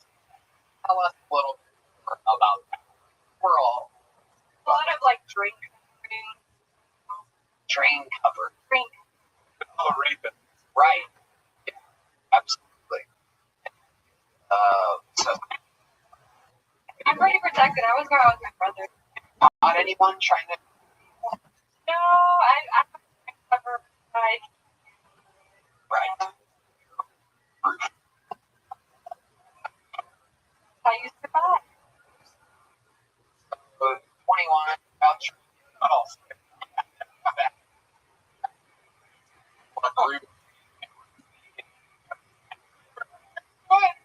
Strong.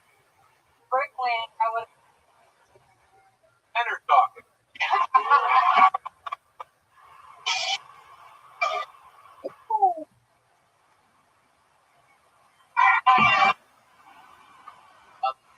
Most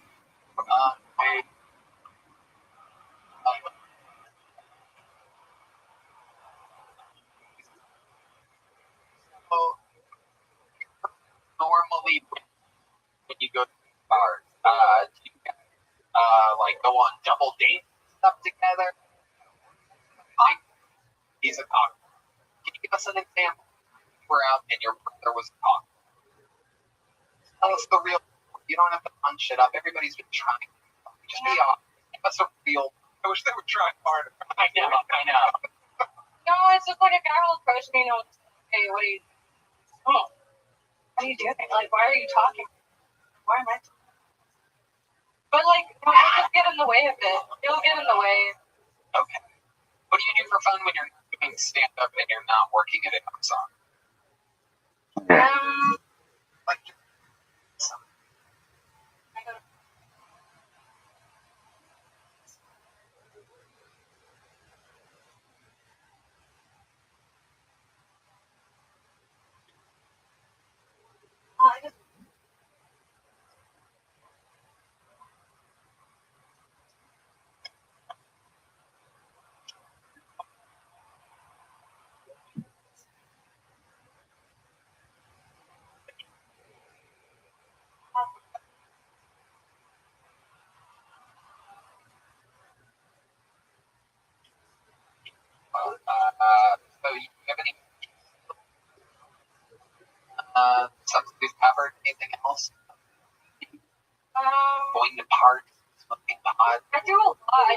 to entertain my friends.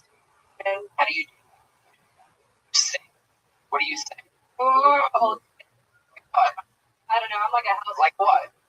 What? I'm trying to. I don't know. House of Friends type of. Okay. House of 1, 2, 3, 4. Best goddamn band in the land, motherfucker.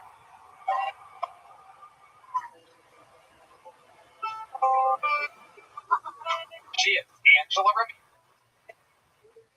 A house in New Orleans.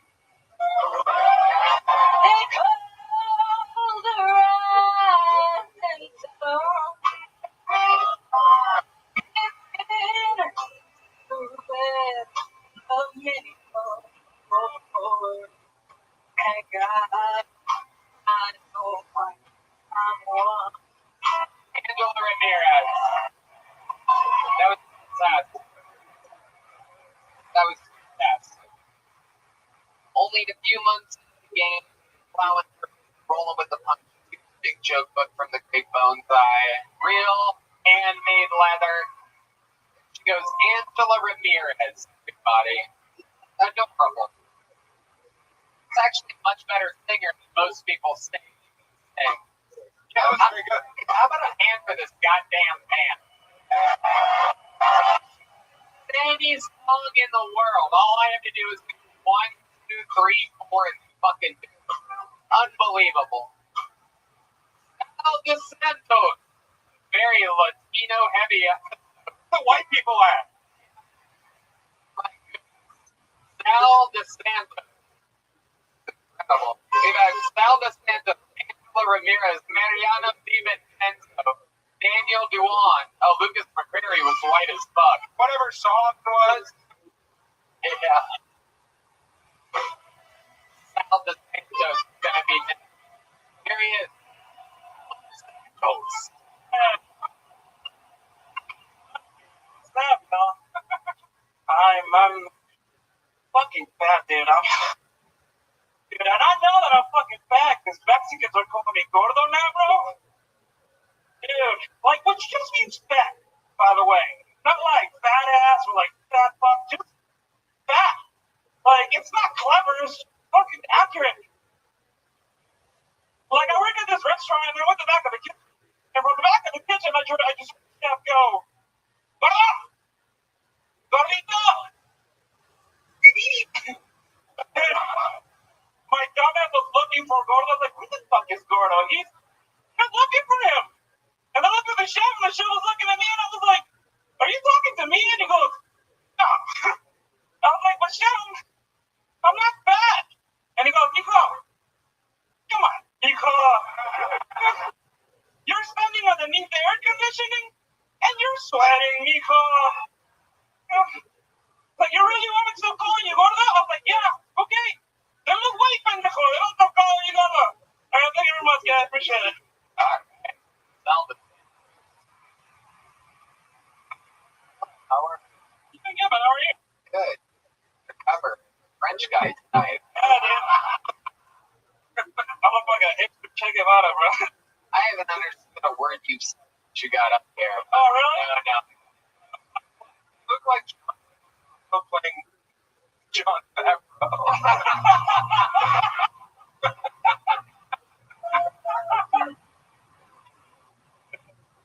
Get it incredible style. So you're just straight up Mexican? Yeah, born and raised in Mexico City. Okay. How long have you been in America? 20 years now. 20? How did you get here? Did you illegally cross the border? Nah, I came, just flew over here. I came here legally, like a good one. Yeah, you flew over. Where'd you land? That in San Antonio. right. But That's a hub. A lot of flights from Mexico City. oh, yeah. So you fly in, and then how do you become a citizen? Explain to us how that happens. My dad used to work for a record label in Mexico, and then when that record label was like doing some weird shit, my dad got hired by another record label in the United States. Brought him over. Did they do any songs I've heard? I mean, yeah. But I mean, I don't know, dude. I wouldn't be here. I wouldn't be here if it was like we're gonna do that. Laugh. Where would you be? Where would I be? I'd make a lot. Like my family would be like rich, but not. And unfortunately, no, not that much. A lot of copyright.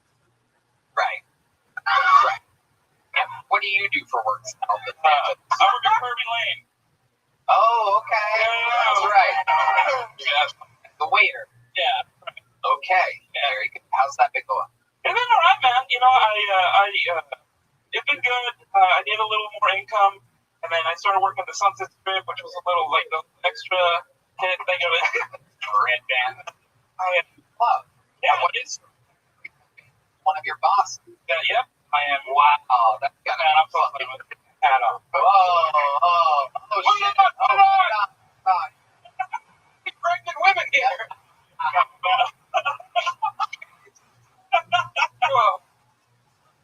Now you're kind of struggling for money, obviously.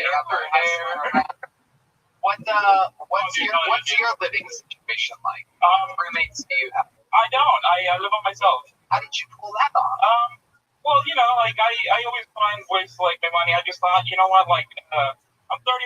I know that if I get a permit by myself, I gotta make it work harder and do like work hard in general. So that's what I've been doing, man. Hell yeah. I love it. Oh yeah, thank you.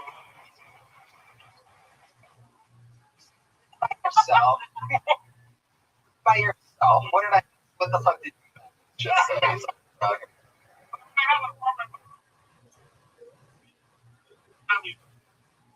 Goddamn right.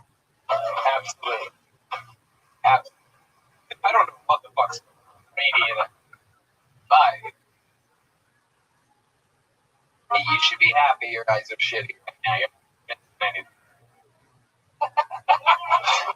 By the way, sir, I'm a real hot piece of ass. Your love life. You ever able to get any little Chiquita bananas back to your place? Yeah. So when I was on like 3 weeks ago, I had a girlfriend, and we broke up 3 weeks ago. Yeah. Oh, you were on this show 3 weeks? Oh, like a month, but it came out like. I got you. Yeah. So, how did that happen? How did it end? She saw it instead. No, it was just long distance. You know, we were both kind of like, yeah, you know what, like. She? Dallas. Okay. Yeah. 2.5 hours. Well, okay. He's 23, I'm 31. It was just like a little different, you know, it was. Thank you. Where'd you meet her? We used to work at a restaurant in Dallas. Yeah. Fucking Chuck E. Cheese. Yeah. Oh, yeah.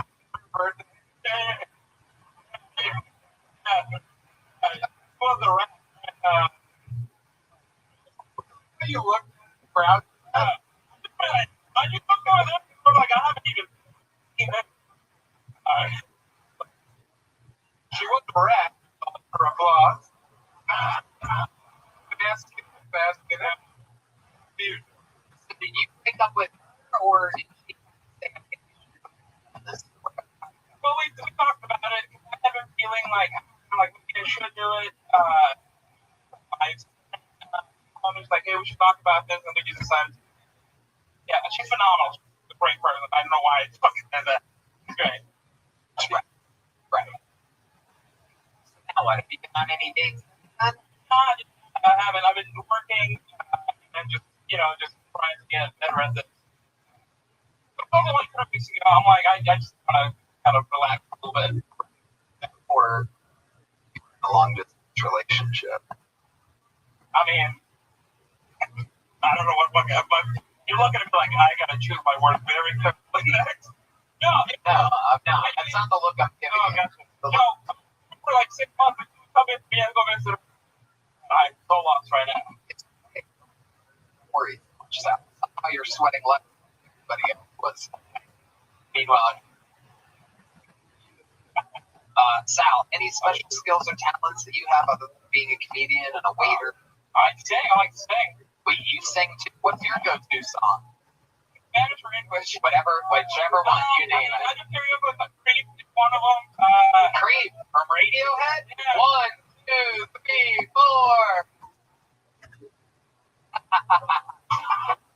How about one more time for the band?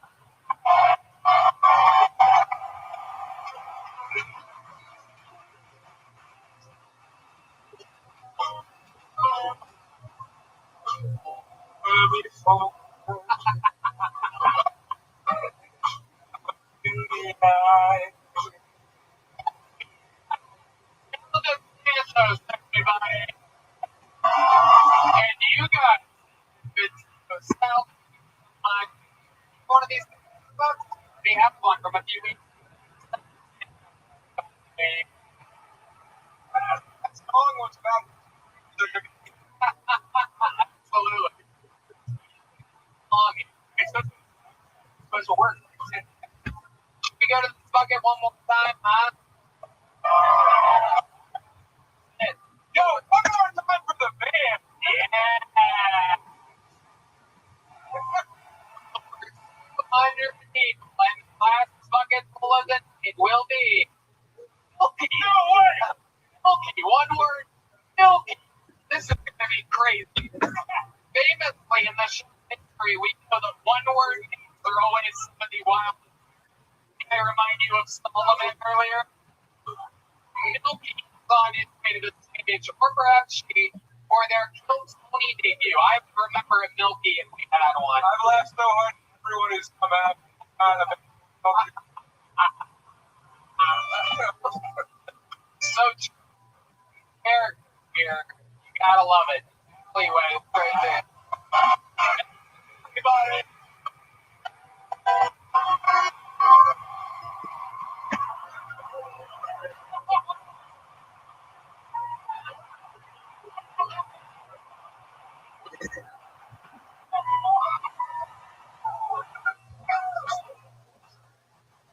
Let us pray.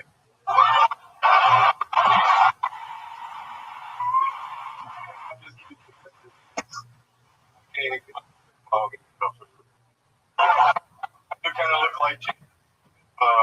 He was inside.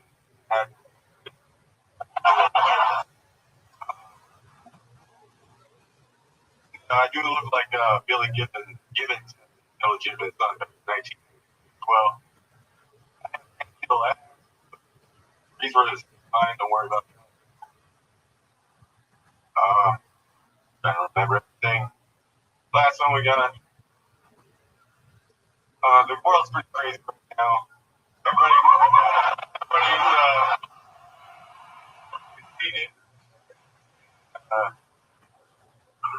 Everything going around them. So love everywhere you go. But don't be afraid to quote, he's still 25-17. Thank you. I'm Bill. All right, hold on a second, Milky. I got a lot of questions. Dude, any of you think he was going to be white? I thought Milky was for sure going to be black guy. I wasn't super black. Milky. Finally, Where? wherever you want. So this is your first time on the show? Welcome to the show. Milky, how do you get the name Milky? Because your joke is like half and half. I was really myself and I albino guy. Oh, yeah, that classic. Oh. That cultural milestone. Seminal film, me, myself, and Irene. Milky. How long you been doing stand-up? This makes 15 minutes. Okay. So you've done a few. I've done 2 open mics in North Carolina. I'm pretty. Yeah. Did you move here Sure. for this show? Fuck yeah. Okay. Well, key to the accomplishment. Our belt. Look what you've done to me. Love it. Good. I've always did have the Mythbuster. Should be one of the top young rising comedians in the world. So let's talk about it. What do you do for work? You look like you eat.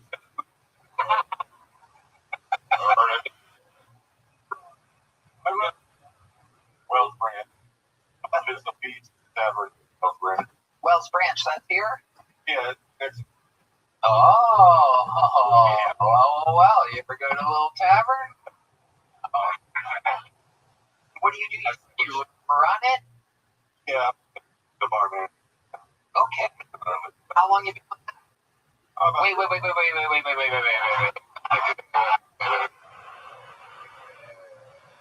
Wait. Barman right now, and you last second waiting on a liquor license. Okay, so what have you managed? The fountain drink gun? You don't? Okay. So what are you selling at this bar? Nothing but What? like People drinking. whatever the bring was. It's BYO. You run a BYOB bar. Manage BYOB bar. You just watch me. More or less. And he performs magic for them. Anymore. You were milking the magician.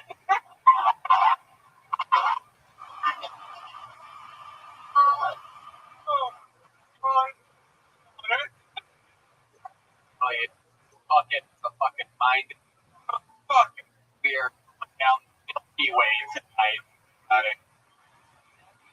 Like you've had a full-blown light. Somehow it's full-blown I feel like Forrest Gump, like multi-dimensional fucking layers to it. Like invented Sprite. Somehow you find Vietnam at one point, right? It's about your life, Milky. Give us some of the interesting fun facts along the timeline. Milky Ventures, Milky. I'm gonna get a hard. Wait. What kind of musician are you? Mostly composing, loopers, played saxophone, or self-taught on keyboard. Oh, very, very interesting. Okay, tell us more, Milky. I want to know the whole story. Give us your clips, if you will. My biggest passion are dramas. Okay. I love Dick Cheney networks. For some reason I have a problem. I don't know why. Everything's got big tits. Although with big tits, a Cheeto with big tits. Yeah. Battle axe.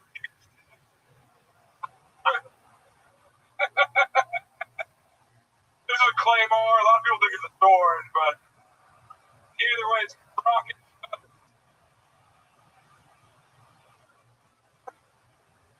How close are we to write about big tits on things? Oh, okay. Big dicks? So other than your drawing, more about your entire life. What are your parents like? What type of child do you have? What stands out to you? What makes you different than everybody else? An extra large shirt with an extra small tie. Unusually, almost bus driver type of way. Pants match the shirt exactly. Shoes. Stepping on the napkin the young Enrique Chacon used sweat off. Still, that napkin liquid shooting.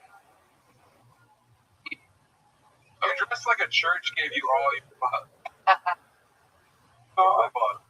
So give us some more highlights of the life of Milky for an hour and a half. Oh, yeah.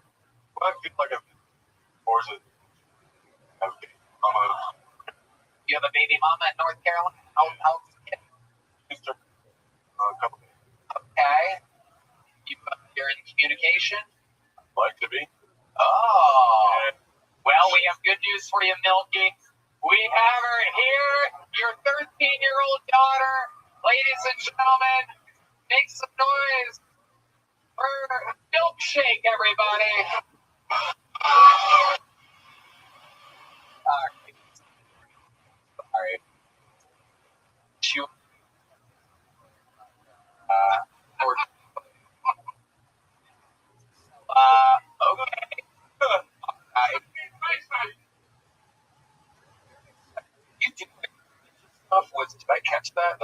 James with shit. Yeah, based on the look that I have on. Forgot a couple, but It's okay. You're likable. You have a great stage presence for only doing it a few. You look like the youth pastor. Don't mind it much, but Hell, you go fuck. Oh, the fire. Hey.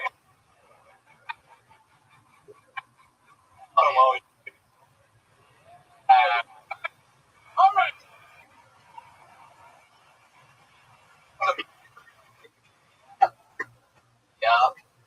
Yep, 100%.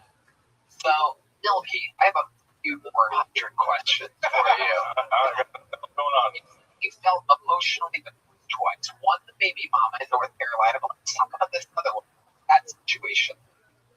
We Went out of a Kmart one afternoon. working. Really? Wow. We were together 3 years, got a house, promoted, lost her, left me with a house, sell it. She lost her mind. Yeah, she just up and left. Why do you think she did she leave a note or Oh, no. just packed She was gaslighting me, problem. He had problems. Hell We yeah. all have problems. Absolutely. At least I Absolutely. We all have problems. She said you have problems. Hit her in the face. She left. Milky, I'm on your side. I want to wind up on the list right now.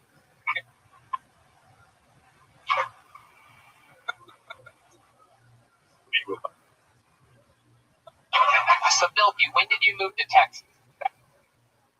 been here about 2.5 months. 2 months. Been on any dates with anyone since you moved here? You on any of the apps? Anything? Farmers Only? Something like that?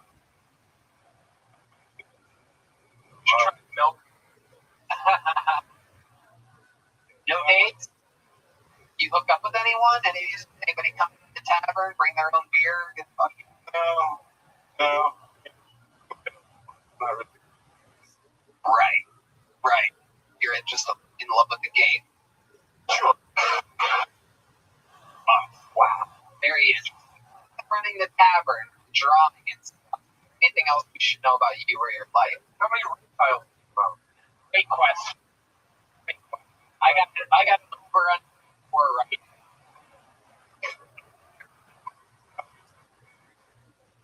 Yeah.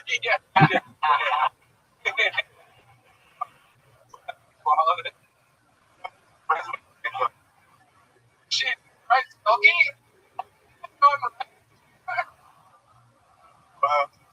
It's going good.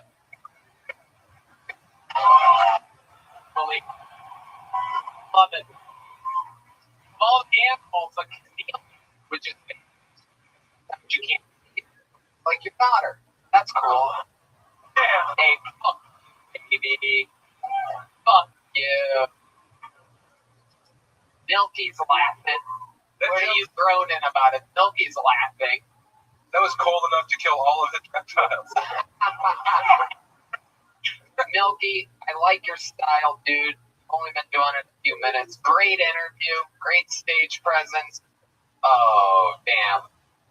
Let's try that again, Milky. Back to okay. We're going to do this. We're going to edit that out. Just kidding. There you go. Milky, everybody. There you go. The Kill Tony debut of Milky. He moved here. Full of different shapes coming into Austin, Texas, pouring in to try to have their moment. One more time for Milky, buddy. Right, you see the guy with cigarettes in his pocket? What were they? Yeah. Wait, what? Liggins. Oh, God. He probably could be the spokesman for them, actually. It sounded like a DJ. Everybody's moving here for their moment on Kill Tony, it seems, and nobody has had more moments on Kill Tony than your next comedian. Ladies and gentlemen, the longest standing regular in the history of the show. More new minutes than anybody ever in the history of the show. Fresh off of a whole nother weekend of sold out shows on the road with Duncan Trussell. Ladies and gentlemen, this is the Memphis Strangler, the Big Red Machine, the Vanilla Gorilla, the Austin Waterhouse Ballroom, the Killer Kenobi. Ladies and gentlemen, I present to you William Montgomery.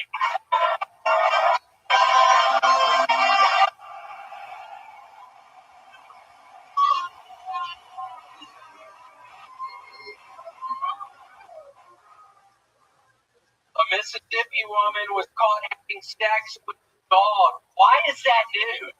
That's not my America, Texas. Dalai Lama apologized for asking an 8-year-old boy to suck his tongue, which is so weird because that means technically Red Band's mom owes me an apology.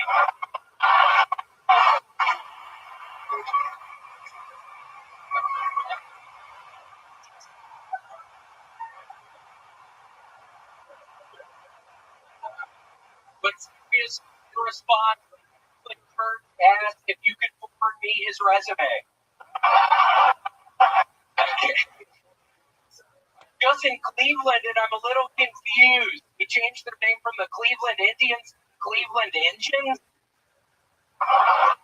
I've got some good news and I've got some bad news. The bad news is scientists are saying weight loss during middle age may increase your risk of death. The good news is Red Band's life expectancy is another 70 years. Okay.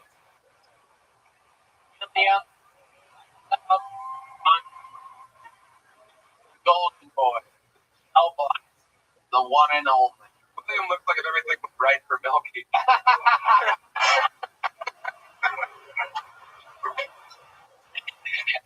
Now, fuck me, boy.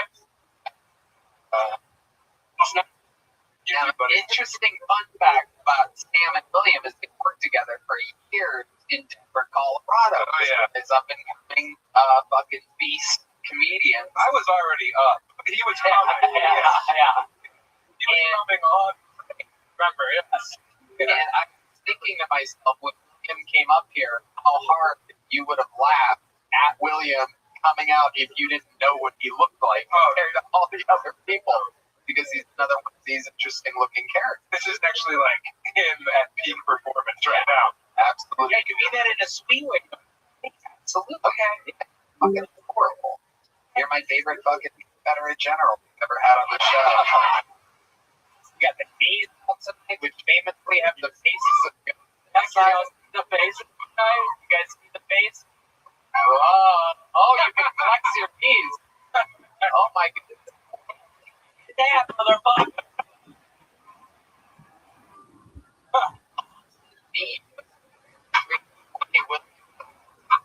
Let's become a new thing. I've run out of real. Yeah. How's everyone? 20. I'm sorry to run out of material,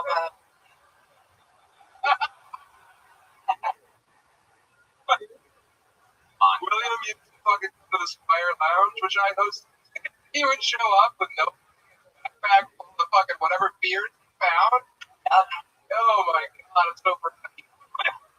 No one saw this coming.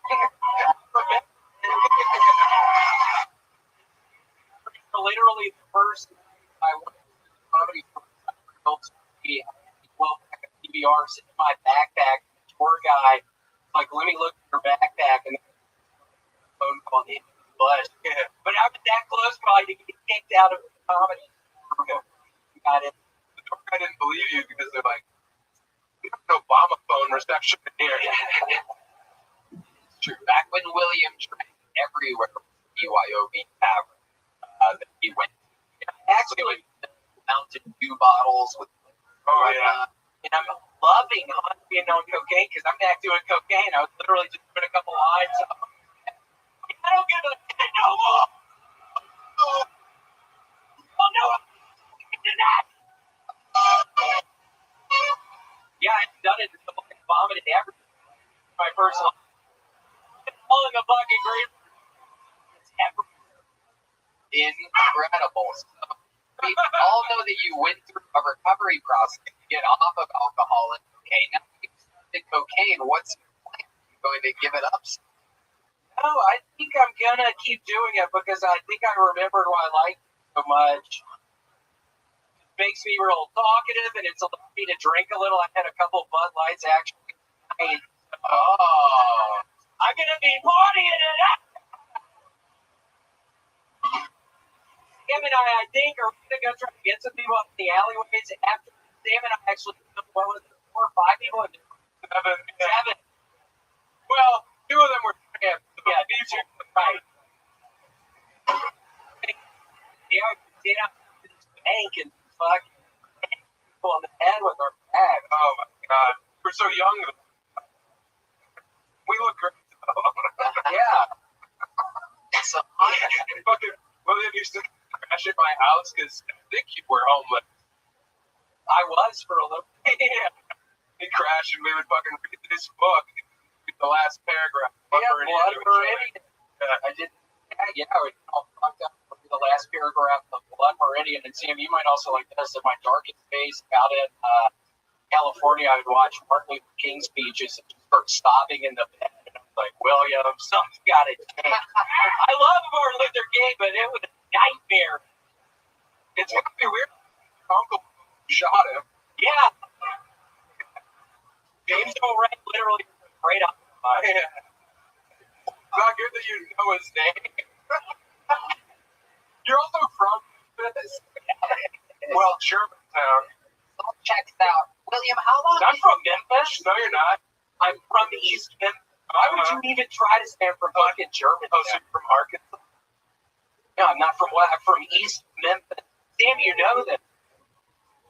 We've been having a good interaction up here, and then you try to fucking throw me under the bus. These people, I'm going to lose street credibility with these people if they think I'm from fucking Germantown. All those fucking pussies in Germantown. We've been having a good interaction. What, you got a fucking toad in your pocket? I'm high on cocaine right now. So I love this. How long were you in Denver for, William? For 3 years. 3 years. I'm loving this information that we're getting out of Sam about William. Tell us more, because William is the fucking whole show. I mean, absolutely superstar. Yep. We don't really get to find out anything real about his life. He tells us a bunch of fucking lies every night when he's up. Who, William? Yeah. No. Yeah, he's very. Yeah, I never liked raisin bread. I've said before, I fucking hate that shit. Y'all really think I like lemon lime Star Wars? I hate those fucking things.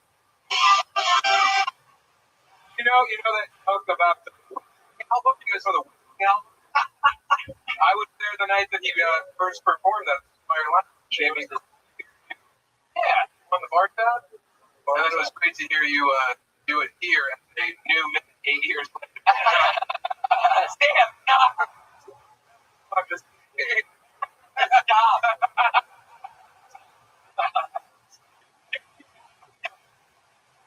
He's He's kidding. stop. I'm never gonna stop.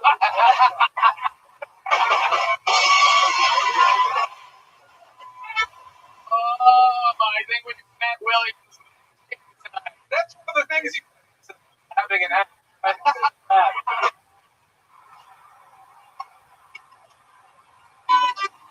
You're gonna both fucking that right in front of me, you piece of shit. Fuck you all. Somebody get them out of here. I'm gonna keep on going up these pieces of shit. I remember the first time he said that too. It was 9 years ago.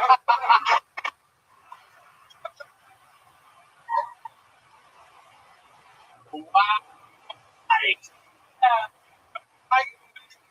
I said, William, bro, you're so fucking funny, and we became best friends. I said, move to LA, and now look at you.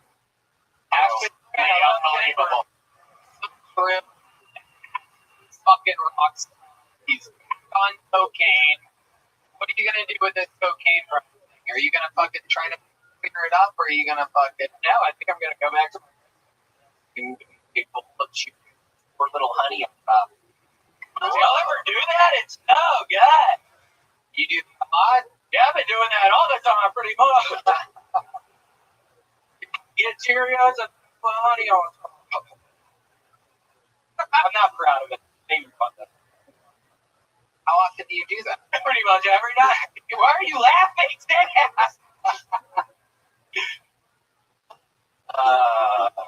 I just remember you when you were all fucked up in LA during quarantine. You'd call me from the fucking porch of your girlfriend's grandpa's house. Yeah.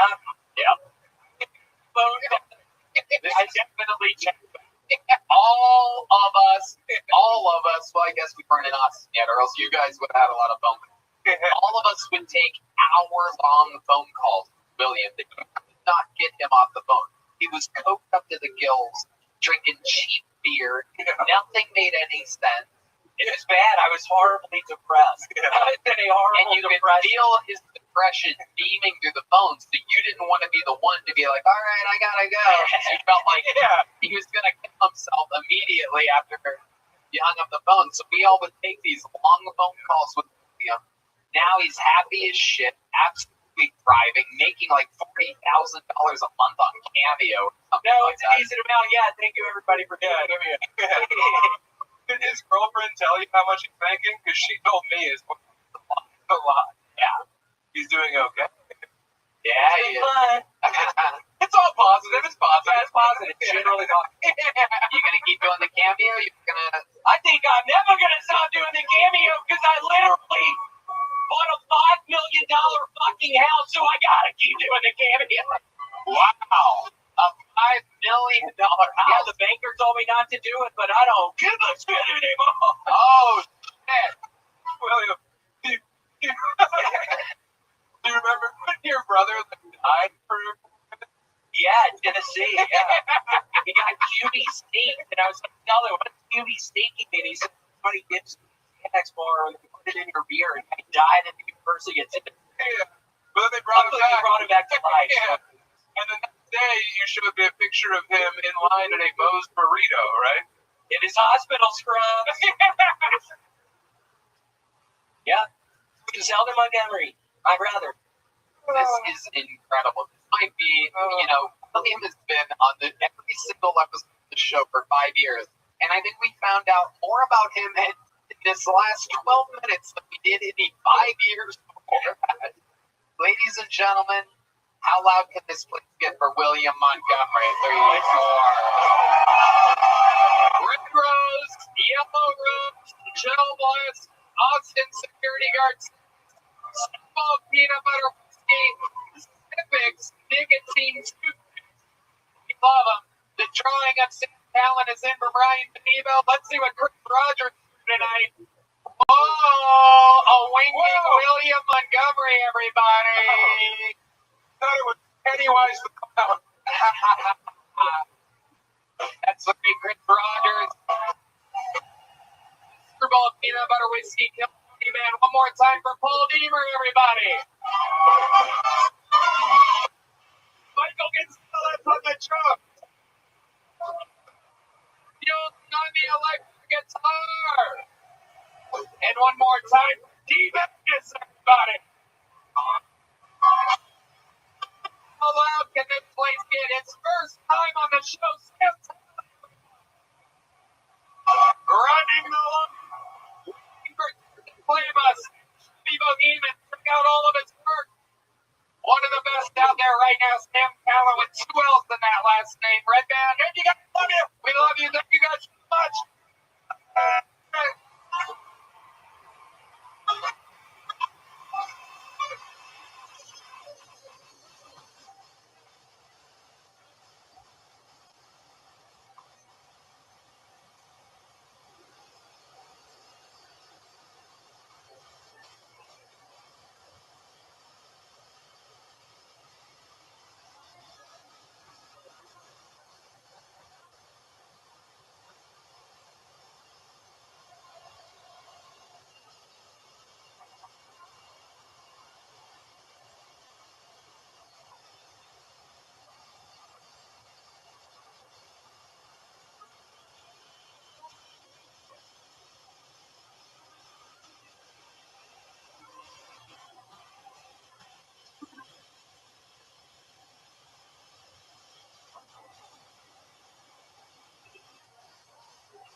Hey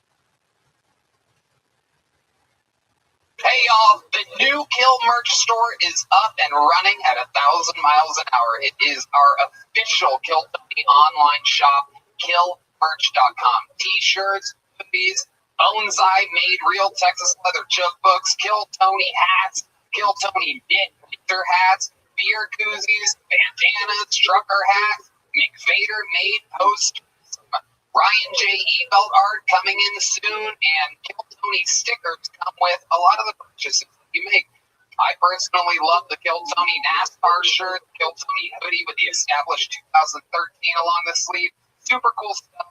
We tested all of this out ourselves and made sure that it's very high quality, a cool KT tag on it with the knife and the logo on everything. Anyway, go to killmerch.com. You know what to do. Support the show, buy some stuff. Look cool, tell your friends, you know what.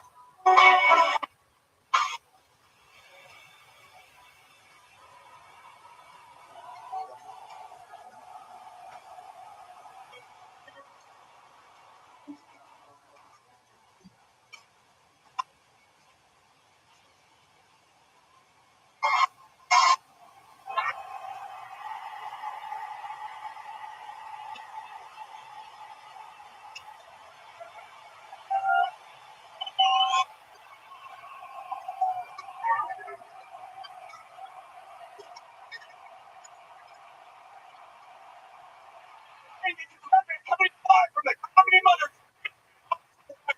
For brave members of the Kill Tony, give it up for Tony. You guys are the best motherfucking.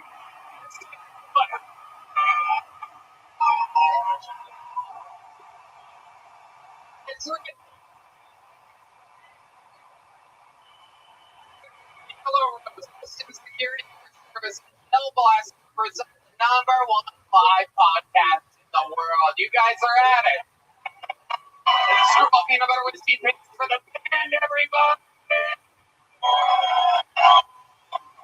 It's the jump. Hewling on the electric guitar. On keys. Steamer on the trombone over there. Heard him earlier.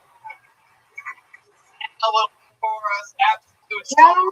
Passing on the noise for Terrell Shahid, everybody. It's Aquarius. Yes, I can hear you. Can you hear me? Yeah, I can hear you. I said yes. I can go take a bath. Okie dokie. How was your day? Good. How was yours? It was good. Anything special happen? You know, we got to wear our daughter's skirts again. So my auntie had to wash the clothes. So I'll have to wash them till Monday. So that's good. For how much longer does this special time of the auction season go? Halloween is just this week. I guess they just only have it Tuesday and Thursday. Tuesdays and Thursdays is big sale. So Halloween is Tuesdays and Thursdays at our job. So tomorrow is probably the last day. Oh. I guess. I don't know. Yeah. There's something you invite. Okay, cool. Yeah. So how was your day? Good programming and set up at least 2 potential podcasts today, and I got another 2. that I might be able to set up as well. And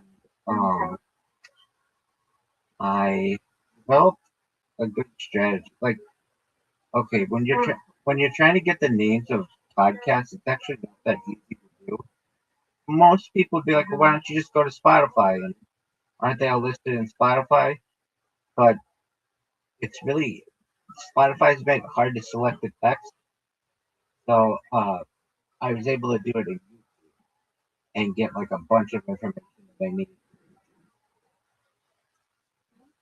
And so I've been utilizing that strategy. And I built a robot today to scrape that information. And my plan is to, when I go to sleep tonight, have that scraper run all night.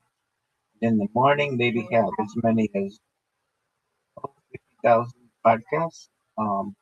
And then from there, I put that into AI, and it gets me their email addresses and their contact pages. Then I contact. I gotta make an appointment. I don't go until this side. I told her I was still like I have a hole in my tooth on my left one. I've been had cavities, but I don't have cavities no more. But I have a lot of fillings in my mouth, and I think one of my fillings probably fell out, and I didn't feel it.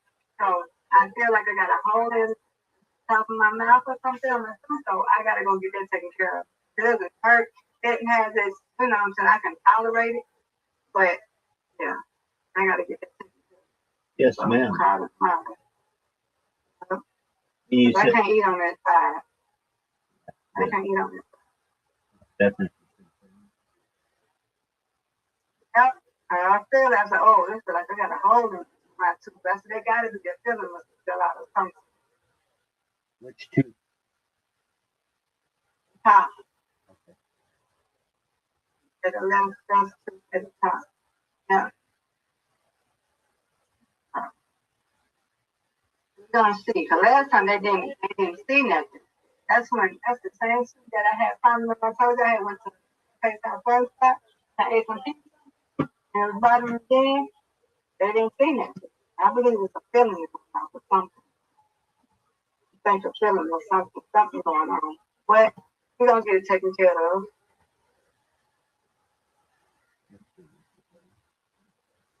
Good that you're taking care of it. Not good that the problem. It's good that you're getting it taken care of. It's not good that the problem is.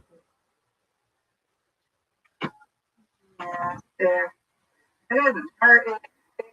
It's not like I just don't like to get worse and have a toothache. I really don't have a toothache. It's just like it feels like have you ever had like a nerve like it's really sounds like a nerve like here and there, like you feel it and it comes feel it. So yeah, I can tolerate it, but I want to get that taken care of so I don't have no worse pain or no toothache.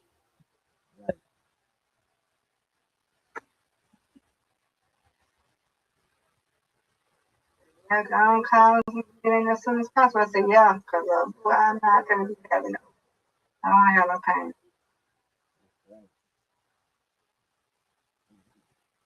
I win. Reload. Reload, yeah. All right. One of these days, not tonight, we got to play a game called Carom.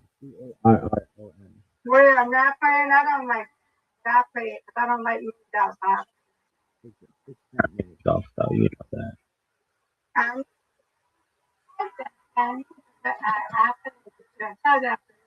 Have you played it before? I think I played it with I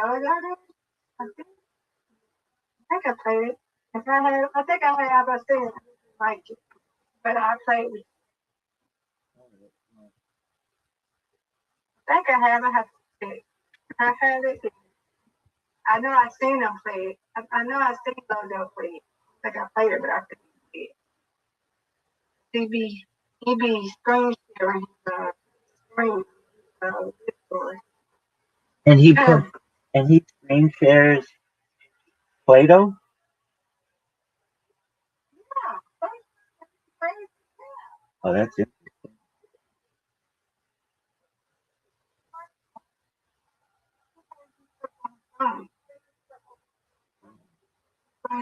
Roblox, it's playing mobile land. This screenshots a lot. Oh, he's bored. That's what he do. Then they be playing poker on here on Discord. Do they? Hey. Huh? Nice Yeah, try. they play poker on here. I don't like that. I don't like poker. I never played poker. I don't know how to play poker, and I don't want to. Nice try. Thank you. Have you played poker on here? Yeah, but they changed it. And Oh. so we used to play with like Zoop and Riser. And it was fun. It was just like the three of us would play. But then they changed it so that you